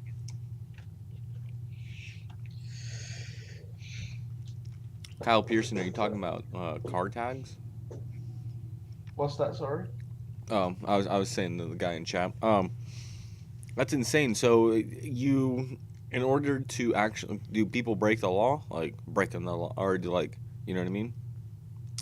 Or do you not get your TV turned on and you don't get any network news or No, nothing? so if we don't have a TV license, you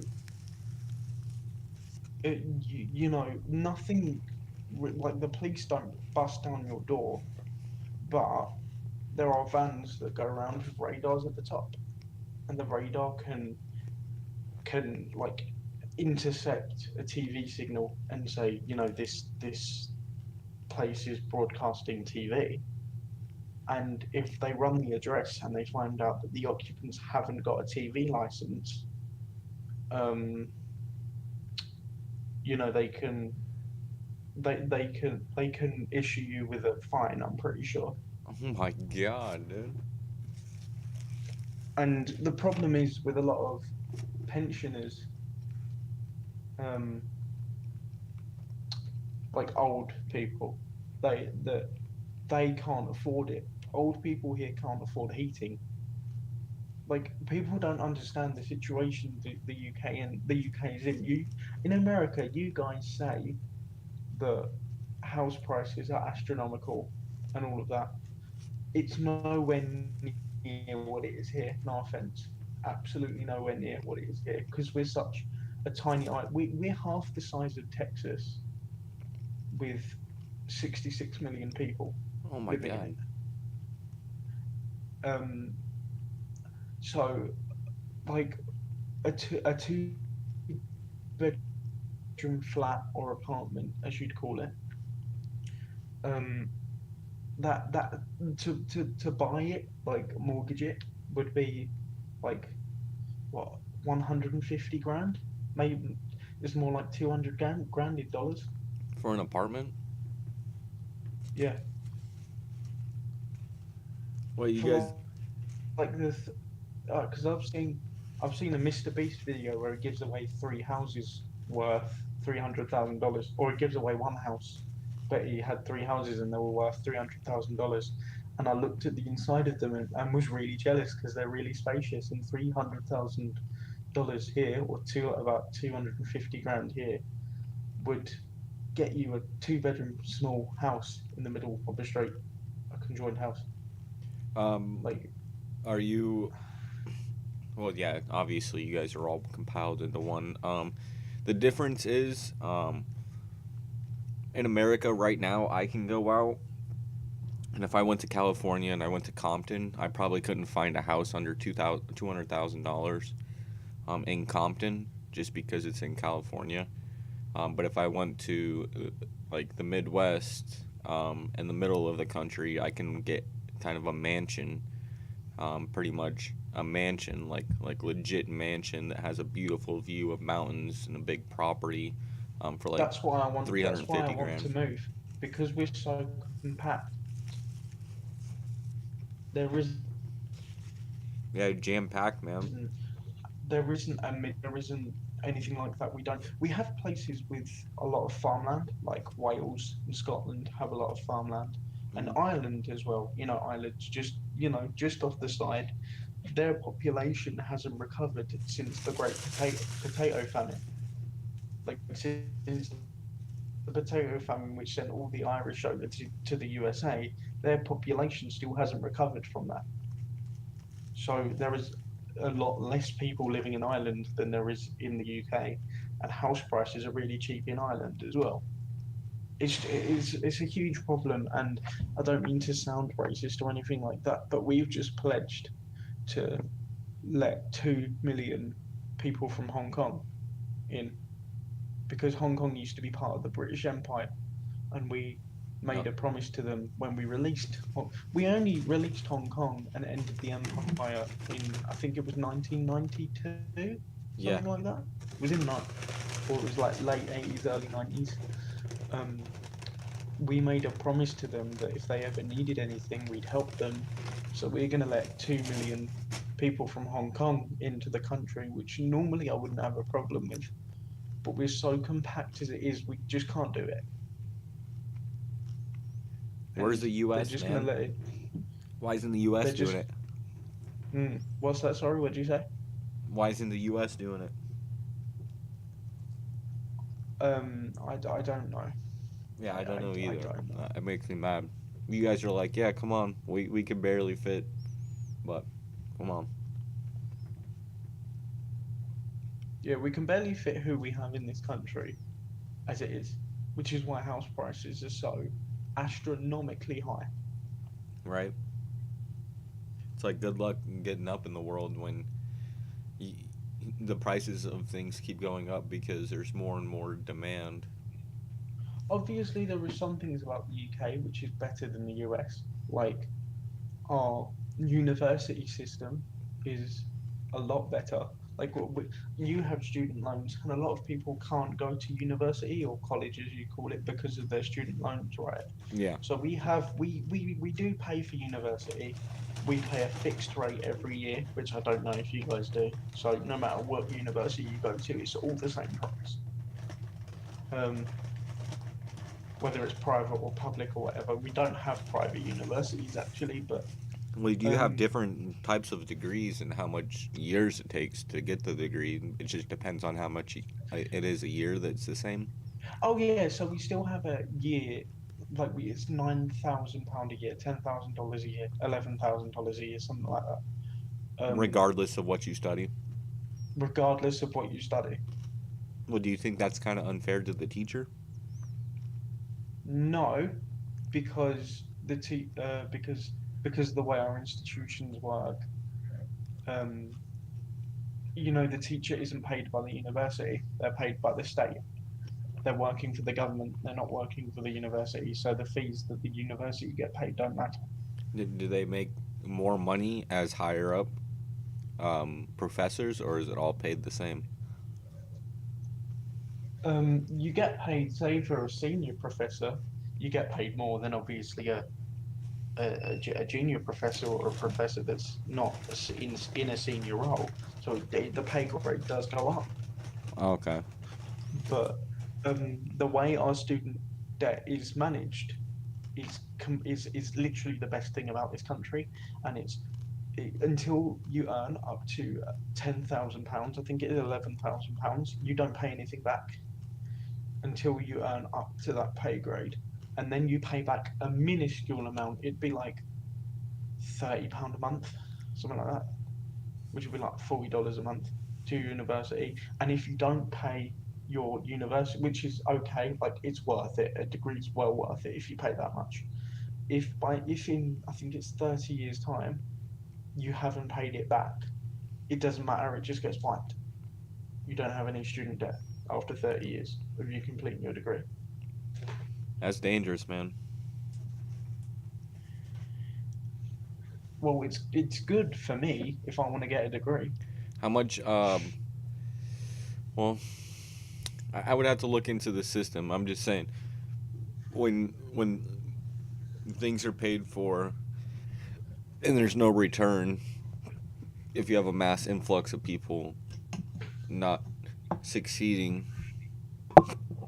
That's the thing. A lot of people from the European Union, because in the European Union we had freedom of movement. So anyone in the EU could go to any country without a visa and live there and work there, which was a shit system. It was awful, right? Because everyone wanted to be in the UK because of how valuable our degrees are, how good our education system is, how student loans are paid off, everything like that.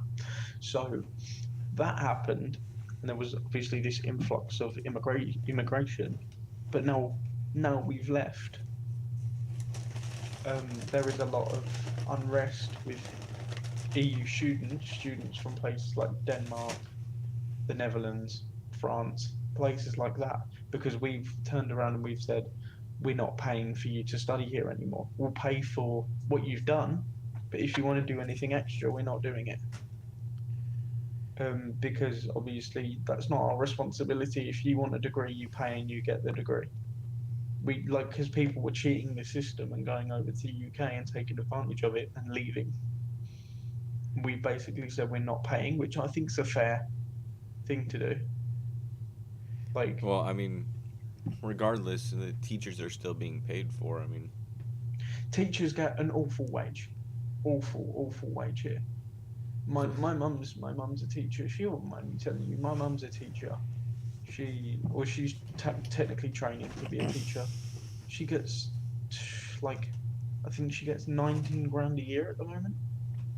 What's that? She gets 19,000 a year at the moment as a teacher. Oh my god. What's the senior teacher get paid then?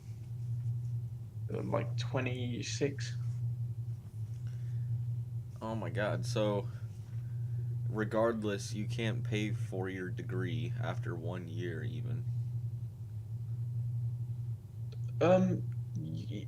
You can start paying your degree back if you want. Well, I'm just saying completely off of your entire degree.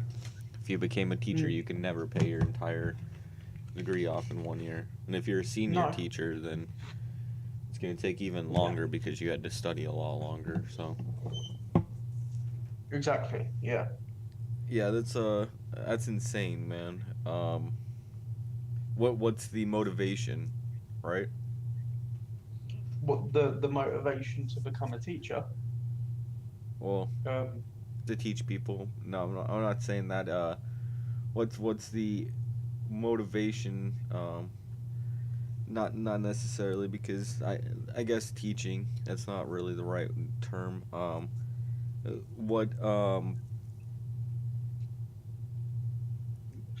How are you able to survive? In sense, if you go through a bunch of debt, because teaching is not the easiest, correct? And if you want a good school and good from it, that might be the way that the whole system works. Is just the paid and turns out bad. I'm gonna be completely honest with you. We don't survive. I'm not poor because I don't, associate being poor with the money in the bank account. I associate it with the values that I have. Yeah, exactly. But when my dad left, for example, he cleared out my mother's bank account and left her with all the debt that he'd made. So, and she's still paying off that debt today, 16 years later. Man. But if you was to look at me, you wouldn't say that I'm poor, and that's because she has sacrificed. And I'm eternally grateful for her. She sacrificed everything. I've got an Xbox. I've got a TV. I've got clothes on my back. I've got a good wheelchair. I've got a computer, a desk. I've got all of that, and my mum still wears clothes that are 10 years old, 11 years old, 12 years old. She hasn't bought a pair of trainers in like 7 years. Much love, man. Much love. That's so awesome. You have a great mom, and I love that. Yeah, I'm just glad that she's becoming a teacher because Yeah, and you then know even farther. teaching is obviously better money because obviously she deserves it. She deserves to be a millionaire, well, honestly, and obviously I wish that I could give that to her, but I can't. Hey, But you never know if you get good. What's the sport called again? WCMX. WCMX. You get good, man. I guarantee you'll be up there. Yeah, I mean,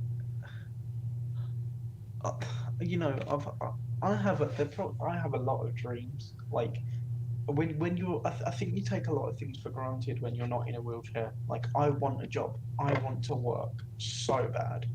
That's what Like that's kind of what I was relating to back earlier when I was saying like it kind of makes me want like you motivate me to do better for myself because I do take things for granted and I need to be a better like for all around like as far as not taking everything for granted and noticing that I need to expand even myself. Like I'm trying to motivate you to do things like a YouTube channel and you're a WMC, right? yeah, like I want to do so much. Like one of my dreams that I wanted to do was also, and it kind of ties into the YouTube. But I've always wanted to do, and yeah, I know it's going to be really ironic when I say it. I've always wanted to do stand-up comedy Oh, hell yeah. because I've always been told that I'm quite funny, but I mean, you threw an eraser at your teacher when you were 10. No, I'm just kidding. That's not funny, but it was probably hilarious at the time. It kind of was.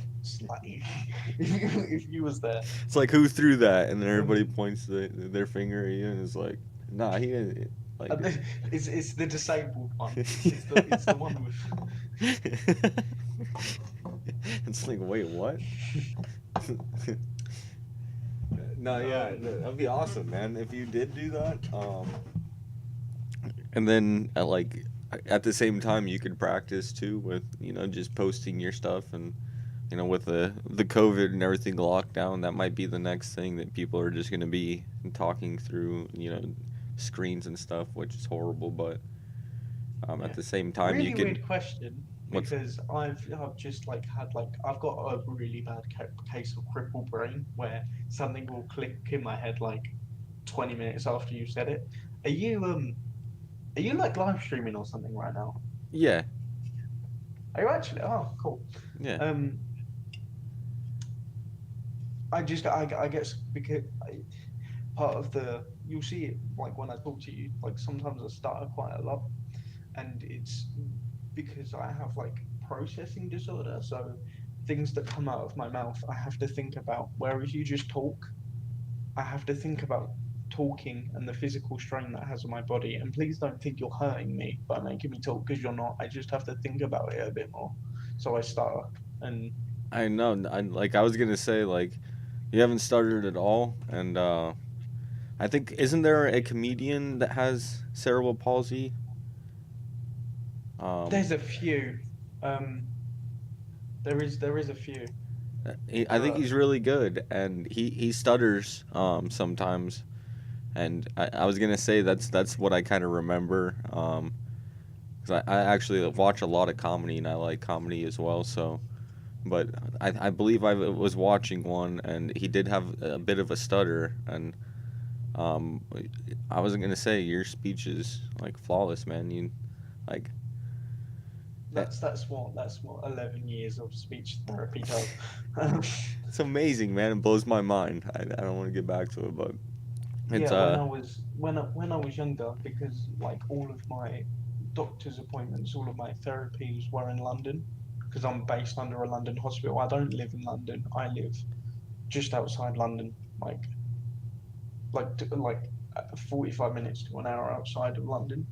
So when I was actually when I did my therapy, I was trained by London doctors. So I actually ended up speaking RP, received pronunciation, which you call the Queen's English. So I spoke very, very fancy when I first started talking, and I used to be really annoying. I used to correct my mum on certain words, like because my mum's obviously from here, and instead of saying, she'd say, "Oh, can you get me a bottle of water?" And I'd go, "Mum, it's not water, it's water." Little corrections here and there. That's hilarious, man. Because that's what I was taught, and then I just ended up talking like this anyway, because like it's obviously my regional dialect, Yeah. like my regional accent. It's kind of a mix of the two, though. You make it a little bit more pronounced than normal, so I can kind of pick up better than. Yeah, I'm more. That's the thing. I'm in the middle. I am, like we call it posh. Posh meaning obviously fancy. So when you're posh, you speak like properly and you speak with the pronunciation. I switch between the two a lot, so I can talk to you for a solid 2 minutes. It's like what you would call English, and then I can flip back. It's like what you would call in the U.S. Spanglish, kind of mixing in between Spanish and English. Yeah, but you know, I just ended up telling you my life story, haven't I? No, yeah, it was awesome, man. You know, living with my two brothers, they have disabilities as well as my own. Like we call it cot death. You know when kids die at a young age, like when they're babies, and there's no explanation for it. I think it's called sudden infant death syndrome, SIDS, something like that. Yeah. We call it cot death because a cot is, what do you guys call it? The thing you put babies in. Like a baby carriage or a crib. A crib, that's it. We call it a cot. That's what we call kind of like a cot would be like a bed that like a gurney kind of bed, or like a military kind of bed, a cot. Yeah. So my brother was actually he suffered from cot death, but he's still alive. The doctors saved him, which is in itself a miracle as well. Honestly, everyone on your stream or whatever is probably thinking what comes out of my mouth is bullshit, but I promise you it's not. No. There was at the beginning there was 0, then it went to 1, then it went to 2, 3, and then went back down to 2, and now there's 4 people watching. Everybody seems to be adding a little bit here and there with school, and school sucks. Teachers should not exist. Oh, so are you asking questions yourself, or are you asking the stream's questions? No, I'm asking my own questions. It's just, oh, fair enough. It's just they're adding in their opinions too, and it seems like most people are interested in what you're saying. It's not like they're calling you out and saying you're lying or anything. It's just. I know, but that's the big problem because of my situation, because I'm such an anomaly, and because people just assume it's bullshit, and I just think you think it is. I know it isn't. What have I got to prove to you? But, yeah, exactly. But my brother, yeah, he was failed cot death, so he actually survived that. My other brother, Callum, he's the most kind person you have ever met in your entire life. He has his own problems. He's severely colorblind, and he has. I'm not going to go too much into it, but he's had his own struggles with addiction and things like that, which he's getting out of. But he's managed to, and he's also severely dyslexic as well. So he's managed to do that. My other brother obviously has problems with his heart because of the failed cot death, and he's also mildly autistic, so he suffers from anxiety as well. It's all a massive mix, really. Yeah. In my family, we get called the unlucky ones because of obviously everything that's happened. But yeah, I think you're lucky. What are you talking about? I don't think anything that's happened in my life has been unlucky. I'm lucky to even be alive. Yeah, the exactly. fact that I'm breathing and talking to you now, you can't call me unlucky, really, can you? Like, no, I think that's testament to why you have such a good outlook. They say usually when people go through really rough times, kind of like drug addictions or and deaths in the family, or something that's like divorce or something that's depressing that brings you down, and you're at a very low in your life, and you can build back from that. It shows basically the majority of them have a better outlook because they've gone through struggle and they know what it's like to not have, compared to what they have now, or the difference between a bad day and a good day is a lot more apparent, through experience. You know what I mean? Mm. That's one of the things that, so obviously my bad days and my good days are a lot different to your bad days and your good days. Your bad day, and I don't mean to make generalizations about you as a person, because you know I'm not like that. Like, I know everyone's different, but a good day for a bad day for a normal person, sorry, would be like, oh, I stepped in dog shit on the way to work, or I was running late, the bus was late, my car broke down. And I don't mean to pity, because I hate pity so much, but my version of a bad day is I've woken up and my legs have completely refused to work. I'm stuck in bed, or my lungs have refused to work and my lips are starting to turn blue because I'm not getting enough oxygen to the rest of me. And that's my version of a bad day. So if if I end up wheeling in dog shit, or I end up being late, it's not the worst that can happen.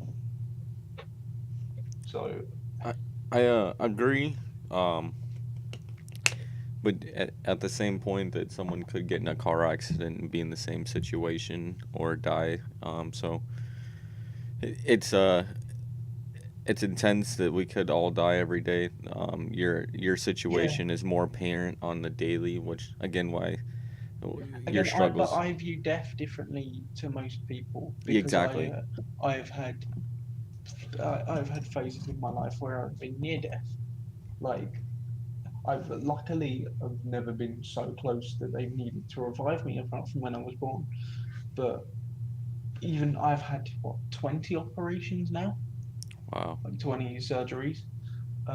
Some of them are more minor than others, but um, one of the surgeries, like, you have the breathing tube down your throat. They they took that out because they thought I was waking up, but the anesthesia, or anesthetic as we call it, hadn't worn off properly. So I woke up, went back to sleep, and they didn't have, and my throat was swelling up because obviously they pulled the thing out, the breathing tube out, and I've just fell asleep, and my sats were dropping, and they couldn't get the breathing tube back in because my throat had swollen up. So they had to end up shoving out my nose and going through there just so they could get a supply of oxygen. And I know when I sign up for these surgeries that, something, and that's obviously quite rare that happened. Yeah. Like, that wasn't anything to do with me being disabled. That could happen to anyone. But I'm lucky to even be here now. I'm lucky to even be alive now. If I die tomorrow, I've lived 17 years longer than I should have done. It's an amazing thing, man. Like, to go through all of that and then to come out on top.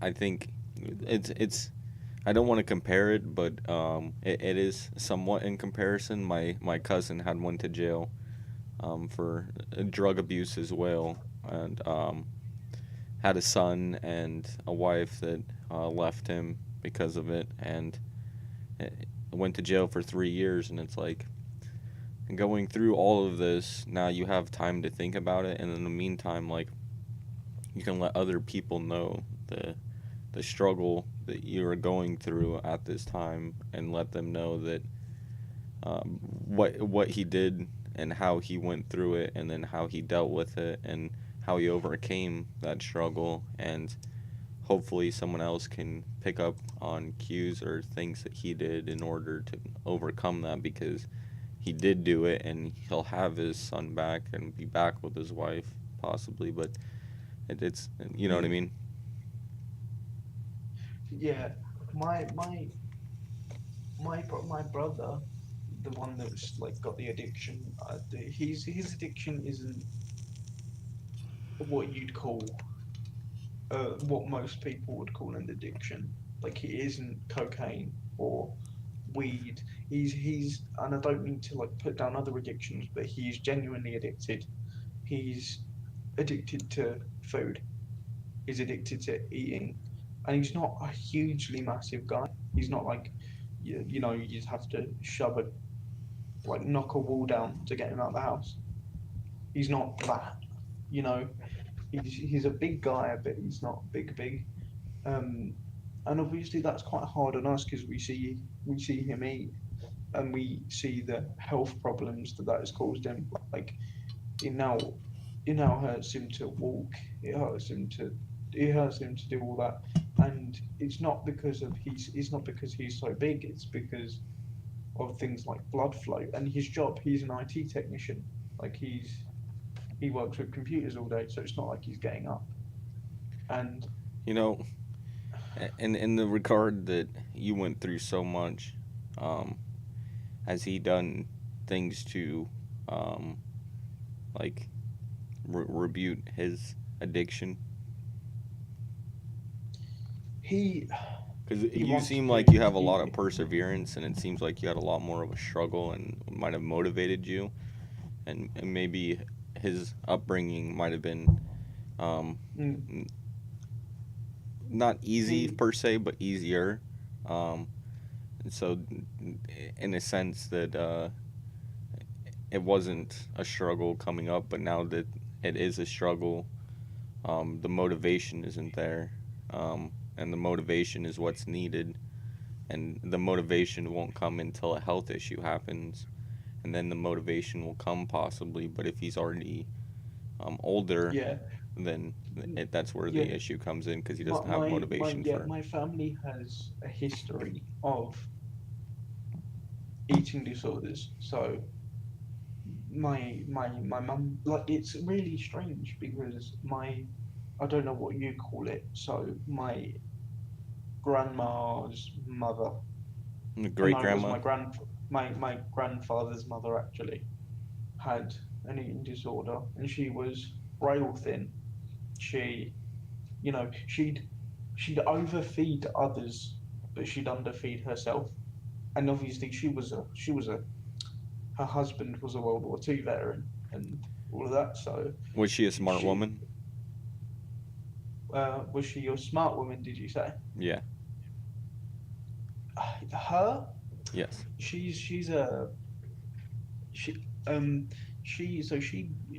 My grandfather's side grew up in what we call the Midlands. So they grew up in a place called Shropshire. It's in the middle. It's between the north and the south. So, and it's a lot of farming country there and things like that, or there was. So she's used to work. Do you have Downton Abbey in the US? I'm Downton not sure. Downton Abbey's like, so like when you picture like a big British lord who has a manor and dogs and horses and goes pigeon shooting, you picture them fancy British people. Yeah. She was a maid for them in a big house. She grew up very poor. My grandfather grew up very poor. She provided for my grandfather. My grandfather's insanely smart. He went to grammar school, which is, to say the least, dependent on your grandpa. Your grandma is not a dumb person, correct? no, she's not. She wasn't very educated because But she was a woman. to say the least, if your grandpa was very educated, he wouldn't have picked someone who wasn't uneducated. And to say the least, no, this is my great grandmother. My great grandmother was. Yeah. So his mum. Well, what I would basically put it to is, you know, you said she would feed others, but she wouldn't feed herself, and she did have an eating disorder. But I would put it to, you know, if your grandpa was an insanely smart person, he wouldn't have dated a dumb person. And what I would put it to is your grandma was very smart, and she did things in a different manner, and she didn't really worry about herself and was trying to expand and help others. But it's the same if you look at Albert Einstein. The man would walk around with his shoes untied. Now, it's not an eating disorder, but it's something that you forget to do. And if you forget to eat because you're feeding others, Yeah. you know what I mean? It's more so not the mentality of eating, but the mentality of your mind is on other things. So So yeah. So my grandfather, so my mother's father went to grammar school, which is it is basically private school, but you don't have to pay. You can pay, I think, but you could. You can't now. But you had to pass an exam to get in. You had to pass a test to get into the school to make sure you were smart enough. And all of the people that went to his school were selected to go to Oxford and Cambridge and all of that. So he's an insanely smart man. But this is where the old education system came in. He was too poor because his mother was a maid. Mm-hmm. So he couldn't go. He couldn't go to university. So he ended up joining the military because that was the only thing he had. This was in the 50s and 60s. Hey, He was in the military. Did he want to be a lawyer? My grandfather, he did what he always wanted to do. He always wanted to be an engineer. Okay. Always wanted to be an engineer. He ended up for the British.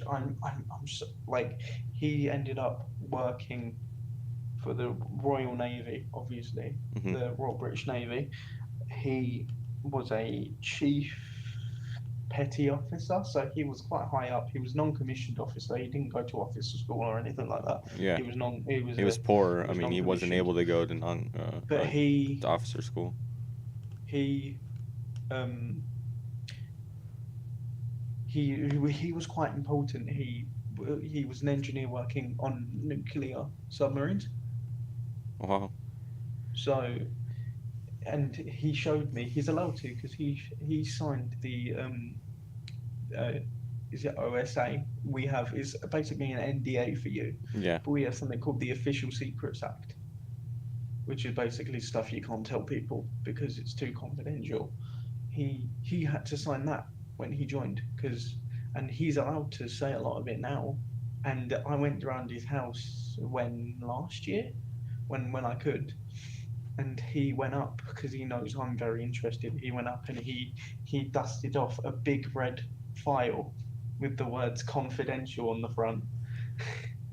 And he had all the plans for nuclear reactor engines, nuclear submarine engines, the old 50s and 60s models, and he did all that, and he showed me how it all worked because he said at the time the Cold War was going on. This was the 60s, and Yeah. even though the United Kingdom wasn't directly involved as much as America were, we were still capitalists. We were still seen as an enemy by the Russians.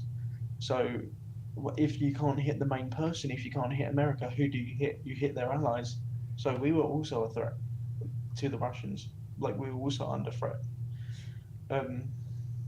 So he had to hide all the documents, and he couldn't talk about them for years. Like how, because obviously, if the Russians get wind of how British submarines are made, then it could be a strategic advantage. And they know all the places to hit.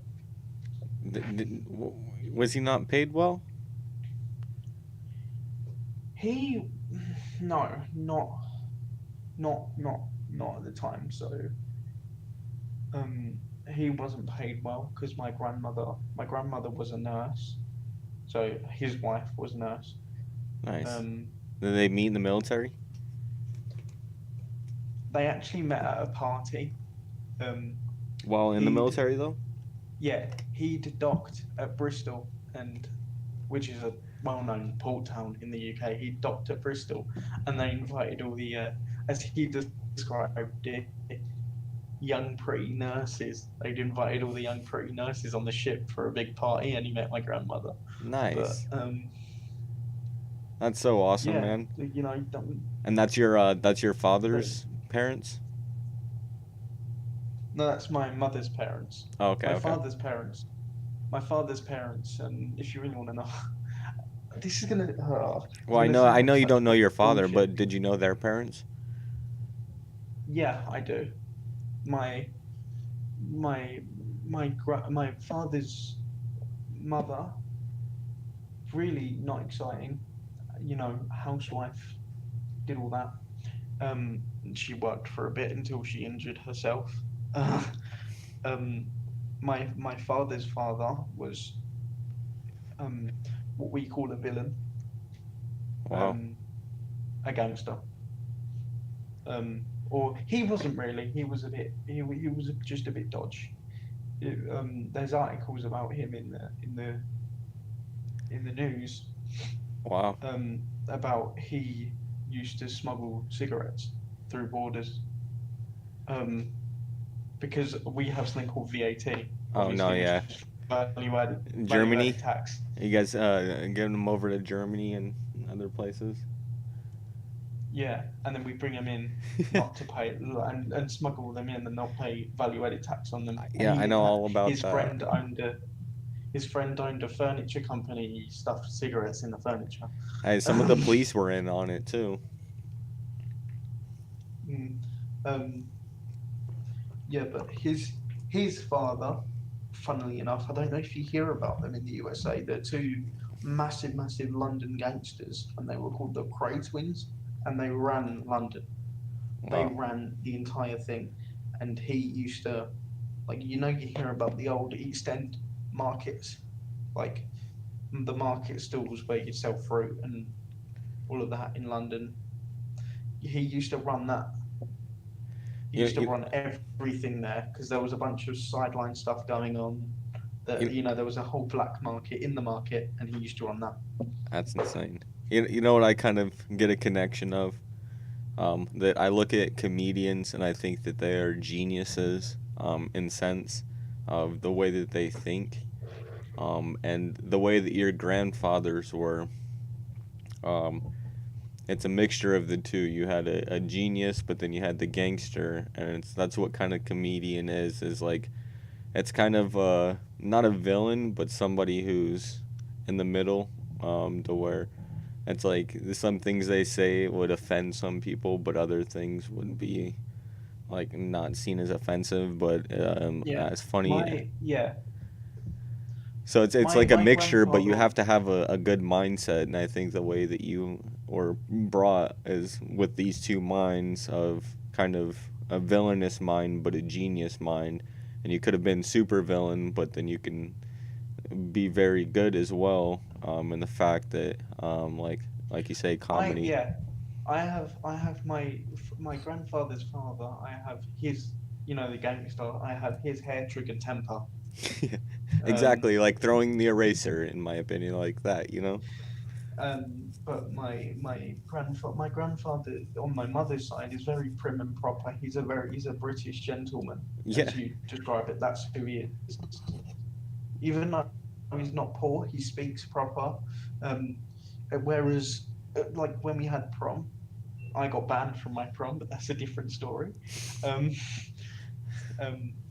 When we had my prom, like other people would say, "Oh, you're looking good, mate," you know, in your suit.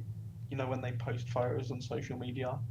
But my grandfather on my mother's side would go to my mum, "Well done, he's growing up to look like a really respectable young man, isn't he?"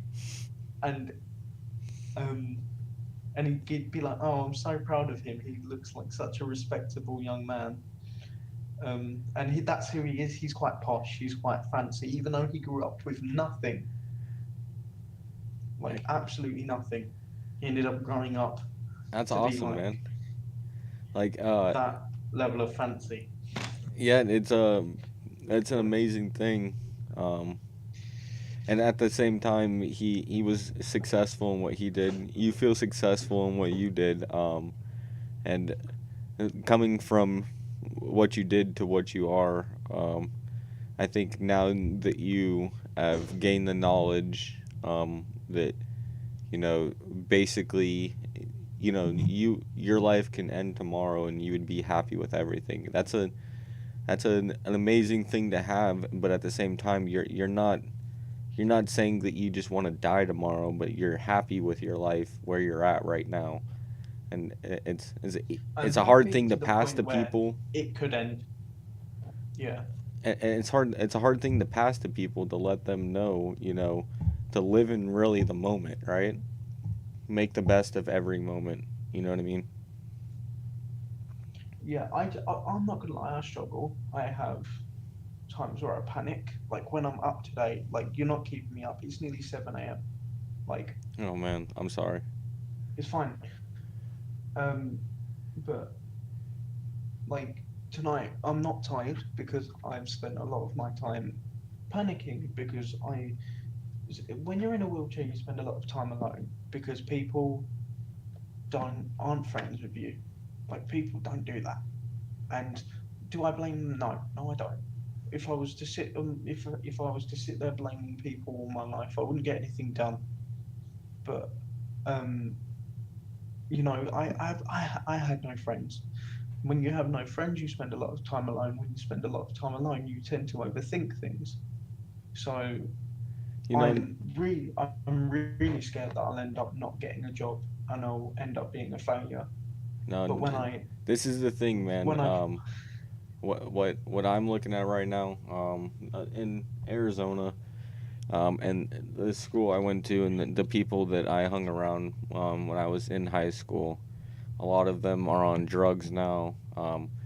My brother-in-law passed away, about half a year ago. From the drugs, there's just a lot of bad things going on. So I hang out with a very few amount of people, and I don't talk to them a lot. So when I go on YouTube and I'm doing this, like, I want the reaction and I want to talk to people as well. And on Omegle, I do the same thing, but it's really with the people who are coming back and talking as well, and also interacting. It's just that's the interaction that I'm having with people that are like-minded, and there's not a lot of people that, you know, would appreciate the hat even that I'm wearing, you know what I mean? And so the real sense of it is with YouTube as well, like, if that is the case, like, there are people out there that would love to talk to you, like the man, who's doing the DMCA as well. I mean, or DMBA, right? Or DXBA? Oh, you mean the wheelchair thing? Yeah. I mean, you I contacted forgot it now, him but I know on what you mean. you contacted him on Instagram, and I'm telling you, there is people that do want to have conversation with you and feel that they're in the same position, and they don't talk to a lot of people and want to talk to someone and have, somewhat of an actual conversation, you know, rather than a generic one like, oh, the weather looks nice today, you know what I mean? So the fact is you can achieve that as well if you do feel that you're overthinking things. You know, if you get your idea out there and you ask people for your opinion on your idea, it might not only help you by looking back on what your opinion was and maybe thinking back on, like, okay, well, maybe I was wrong here and I was wrong here, but I was right here and I can expand on it there, you know what I mean? But at the same time, someone else might come along and say, well, I think this, and it might change your opinion on it, or it might solidify it. But either way, it's cool to get other people's interactions, and I agree with you that it is hard sometimes when, you know, you don't have a lot of that. Having these conversations though, because I spend a lot of time overthinking, obviously thinking I'm not going to get a job because I'm in a wheelchair, because the UK laws on disability are shockingly bad. Like, I can get paid not even a living wage to do work because they can say, well, he's disabled, he does. Well, let me put it like this, as man. much as them, why would we pay him? But what they don't know is I can. let me put it But like this. Your cognitive abilities, if you were at this moment to go and take any college course that doesn't require you to be on your feet, in sense, because you're in a wheelchair. I mean, IT is going to be the next generation, but you're going for a legal sense. I mean, a lawyer doesn't need to stand, right? I mean, in a sense, they might say stand for the judge, but like they're not going to say that maybe to like make like I don't know, but I'm sorry they would. that was a joke, but um, I don't mean to disparage. I was just kidding, but and No, the I know. yeah, and the sense of it, like you are able to do what you want to do right now. What you're talking about being a paralegal, like there is nothing holding you back. You can do that. You have the availability to do exactly what you want, and you can go and do it, and you are doing it, and you're working towards it. So don't hold yourself back by saying there is a restriction. I mean, in the sense that you told me, you know what I mean, that even just saying like don't disparage, and I mean like I don't mean to disparage you, and like how I said that, you know what I mean, like it's the same sense that you're holding yourself back in the sense that saying you can do it. Well, you can. You do have the availability to do it, and to get a job. I mean, it might not be the easiest to work your way through college, but if you go and tell people, hey, I'm trying to go to college, and if you want to support me and you like what I'm talking about, and like I'm trying to do this, right? Yeah, there is programs for me to do it, but you know, like for example, the microphone I'm speaking to you through now is actually a microphone I got with some software. Like, so when I write with Word, with Microsoft Word, I don't use my hands. I use my voice to write with Microsoft Word because I can type on a keyboard, but it's incredibly slow. But because obviously the limited use in my hands. How much do you type?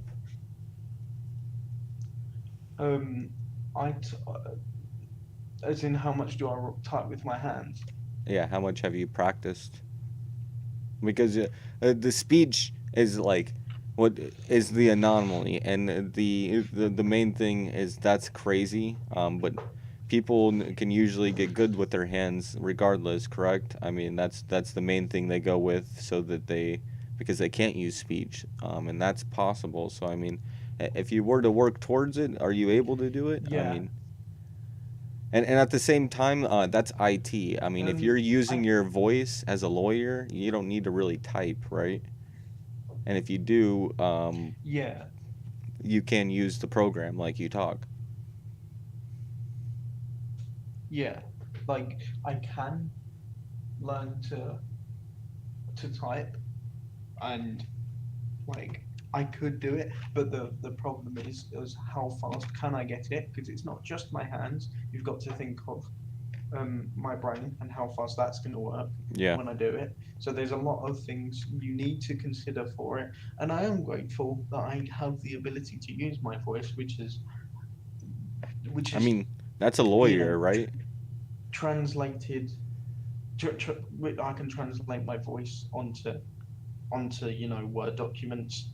That's amazing. Like that, and I'm grateful for that, because some people with cerebral palsy have nothing. They have none of that. They have no voice. They have no hand movements. Yeah. And one thing that I would like to just get out there and say, everyone needs to know this, is if you see someone in a wheelchair, who can't talk, who can't sit up, who can't, do anything, don't go up to them and don't be like babyish with them because you think they're mentally, because someone could look like that and have all the breathing tubes and not be able to speak and mumble and look like that and be completely normal on the inside. When someone talks to them and they just think, what are you doing? You're not like. Yeah. I don't at all. Even like yeah, when you talk to a disabled person, talk to them And if they have someone, because you'd see some people with like a carer with them or a parent or something like that, you should always talk to them, even if they're like as as the Roman term, even if they are retarded mentally, in that sense. Yeah, I was gonna Always say talk to them. even if you were to put it to the opposite and they were baby minded, well, even with babies, I don't go up and talk to a baby like they're a baby. I talk to them like they're a human because they are learning everything you say. And if you talk to them So with goo goo gaga, it's gonna like come out as goo goo gaga when they go and talk to other yeah, people. so I've worked with people with more severe disabilities than mine. I volunteered at a group to try and help because a lot of people don't have access to the skills that I have. I can pop a Dude, wheelie in my wheelchair. I can pop wheelies in my wheelchair. you're I can do all amazing, that. man. I'm telling you, like you're going out and also helping people while you're doing this. Like you probably when you went and helped other people, that you probably motivated them just by seeing that you're able to do it and like try to explain like I don't know what you actually were doing, but when you did a wheelie probably and showed them, they probably were like, "Dude, hell yeah." Yeah, because there is like application for the wheelie. It's not just to get chicks. It's it's to it's to get up sidewalks as you call them. Yeah. It's we use it in everyday life. We use the wheelie. So I was helping teach that. I was helping teach everyday wheelchair user skills, and I've also worked with people who are a lot less cognitively there than I am. I've worked with a kid named Jason. Now Jason's deaf and he's partially sighted, so he's pretty much deaf and blind. He, so when you talk to him, he would be very like goo goo gaga when you talk to him, and most people would switch and go to goo goo gaga to talk to them. You don't. You talk to Jason normally. That's Yeah, what you should he do with everyone. Talk to understands. them normally, and then their carer would usually intercept. Who'd usually go. So say if you was to meet someone who was like that, you'd say, "Oh, hello, how are you? How are you, mate?" And then their carer would interject and go, "Oh, he's doing fine." And when the carer interjects and goes, "He's doing fine," then you know that he's not cognitively there, but You you've know still it's got an answer. you know what's even better, I would say. What needs to be pushed more for Jason, in my opinion, is sign language. Yeah, does do sign language. So we've got two types of sign language. I don't know if you have it because you have ASL, Yeah. which is American Sign Language. We have Uh-huh. BSL, British Sign Language. And we also have one called Makaton, which I don't know if you have. Makaton Sign Language is Global, basically. global, but it's simplified. Yeah. So It's basic basis of both. That both kind of have basis of each other, in sense, but it kind of simplifies both, right? yeah, but yeah. So just even if it is someone who's medically like retarded, speak to them like a normal human. Because even if you speak to them like a normal human and they don't understand it and they don't know what you're saying, you've still shown them respect as a human. Yeah, exactly. It it's amazing you say that because I didn't take it as that far, but when you bring it to the fact that people treat you like a baby, it's like even babies, like I don't think babies like to be treated that way. Um, Babies like to be treated like um, they're one of the group if they're not able to speak, and if you aren't giving them something that everybody else has, then they get mad. You know what I mean? Yeah, It's a obviously the more simplified baby talk would work in some situations where if you know the person, but it's agreed. just It's almost it's like sorry to cut you off, but it's almost like a barrier of language to where you speak a different language and I don't hear I speak a little bit of Spanish but not very well, but when I talk to people on Omegle and they speak different languages, I do kind yeah. of simplify my language, but I'm not simplifying it as like speaking almost like slowly. I'm simplifying it as in um, almost cutting out words and getting more to the point. So Yeah. being more direct with what I'm saying, like not Also, there'd be other that other. yeah, there'd be other things where language would change. So again, for example, my is he my cousin? He's some relation to me. Um, his name's Thomas. He has, which is the most British name ever. Um, Thomas has Down syndrome, and he's what's he 10 now, something like that. And you know, people go up to him and baby him. Now he is Goo Goo Gaga. He is, you know, that level. He doesn't speak when he's angry. He doesn't tell you I'm angry. He growls. He growls at you. Mm-hmm. Um, but obviously, if you was to meet someone like Thomas, obviously he's a 10-year-old, so you wouldn't be like, oh, what do you think about the national debt crisis? You wouldn't Yeah. do that to a 10-year-old. But you should talk to him like another 10-year-old. But the thing is with Thomas is that he doesn't understand what do you call it? Is it pronouns? No, like first person language. So we can't say, or third person language, or you can't say, do you want to go outside? You can't say that to him because he doesn't understand. So what you have to say is, does Thomas want to go outside? And then he'll understand because you used his name directly. Or you'd go, does Thomas want to do this? Does Thomas, how is Thomas feeling? Instead of, how are you feeling, Thomas?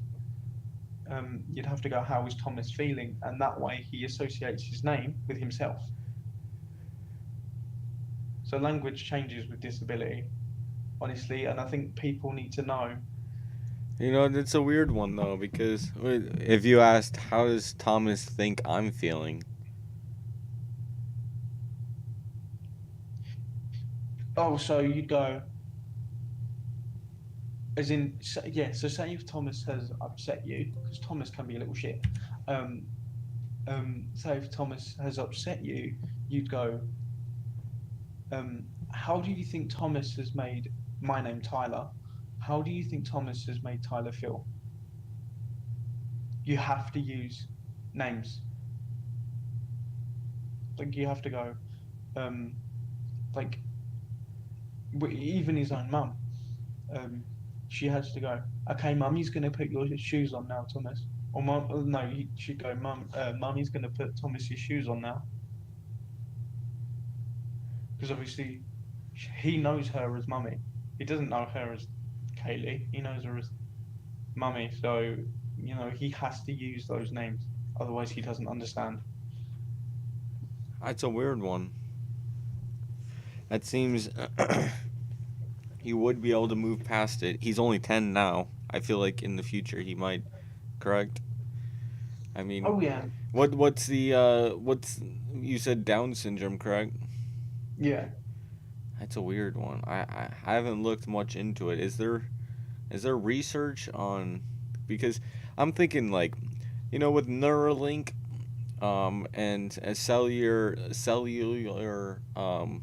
reproduction, where basically that they're looking into right now in China, you can go and, you know, decide the color of your child's skin, decide if they're going to be more of a mathematical person, an athletic person, or if they're going to be a strong person, or whatever, you know what I mean? Science is going too far. What's that? Science is just going too far. Yeah, so I wouldn't take it long, man. You are an anomaly, and what they studied from you probably helped a lot to move it forward.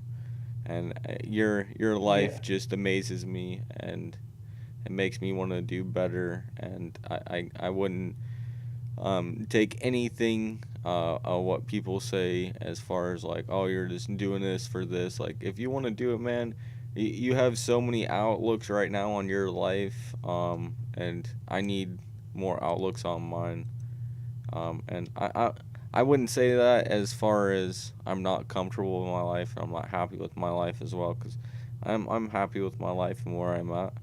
But I do want other things, and I am trying to push for that. And what you said is perfect, is it takes time, and it's amazing that you've done these things. Yeah, it doesn't matter if it takes you 3 years or it takes you 10 or it takes you 30. As long as you get there and as long as you feel fulfilled and you feel happy as a person, you feel, do you know what? I have done all that I can. I don't know anyone anything. I've got my degree. It took me 30 years. Who cares? I've still got it. And I have done that thing. And that's all that matters. Exactly. Is what you do and how you value it. Oh no, 100% I do. We walked through it all, man, and I think the same with was it your cousin? Are you talking about Thomas? Yeah, yeah, Thomas, yeah, he's my cousin. yeah. He's young, you know, and that's in a sense a very good thing with, like you say, the science that we have and where we're moving towards, because one day Thomas might know um, what he's feeling like, you know, rather than what Thomas is feeling like. Yeah, hopefully things will get better because obviously, as you said, he is at an early developmental stage in his life. With Down syndrome, there is retardation, so he's delayed. He is severely delayed. So there is hope that he can start, speaking and communicating properly, because the methods he's using at the moment are not okay. So societally, if he's angry, he growls and he hits people. That's not okay in society. We know that. If you get annoyed at someone, well, I'd love to growl and hit them, but we can't do that. Where do you think he learned that from? Honestly, his parents are honestly great people. They wouldn't have brought him up in that type of environment. Maybe a dog though, or an animal. I think it's genuinely natural human nature, because I think he knows, obviously, because you do innocent things, and again, this is coming from the perspective of someone who's disabled. Let me ask you this then: how far does he have to be pushed to do that? Not very. Some days, not very. Some days the dog can look at him the wrong way and he'll try kicking it. So okay, this brings me to the point too. Does the dog do anything back? No, Rocky the dog. He doesn't. Does he protect him? Yes, yeah. So he has seen Rocky growl, and he has seen the intensity of the dog and how people back away when they see the dog growl. So what I would say, what I always bring it to is I don't think it's natural. I think it's learned. That kids do not come out swinging on people. They learn it, and it's a lot harder to unlearn something than it is to learn something.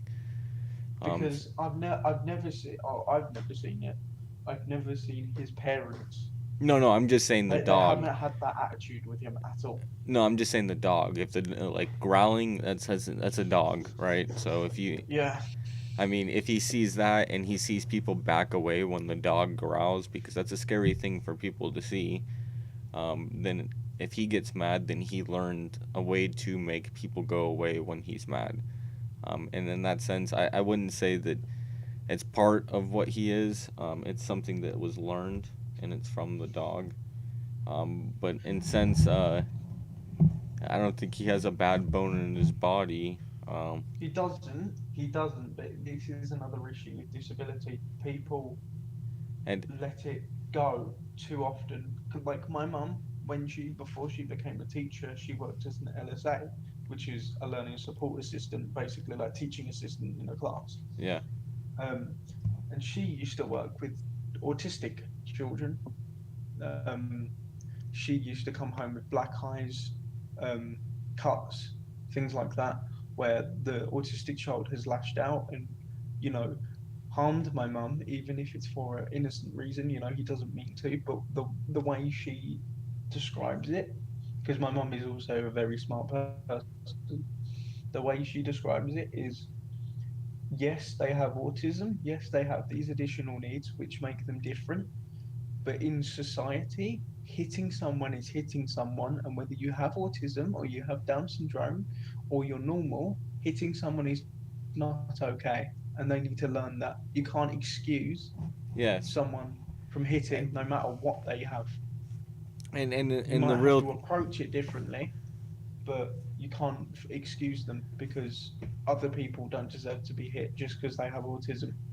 and at the same time, I mean, what I was basically pointing to is that it's not learned, and and the fact is there is things that are learned that are bad and that can end up bad, and a lot of it is, you know, frustration, as far as the difficulties of raising a child and having frustration, and then going and interacting with other people and the baby learning from that. But what I look at is all of the miracles that like your family is and are with like, you know, different in everyone's family and everybody.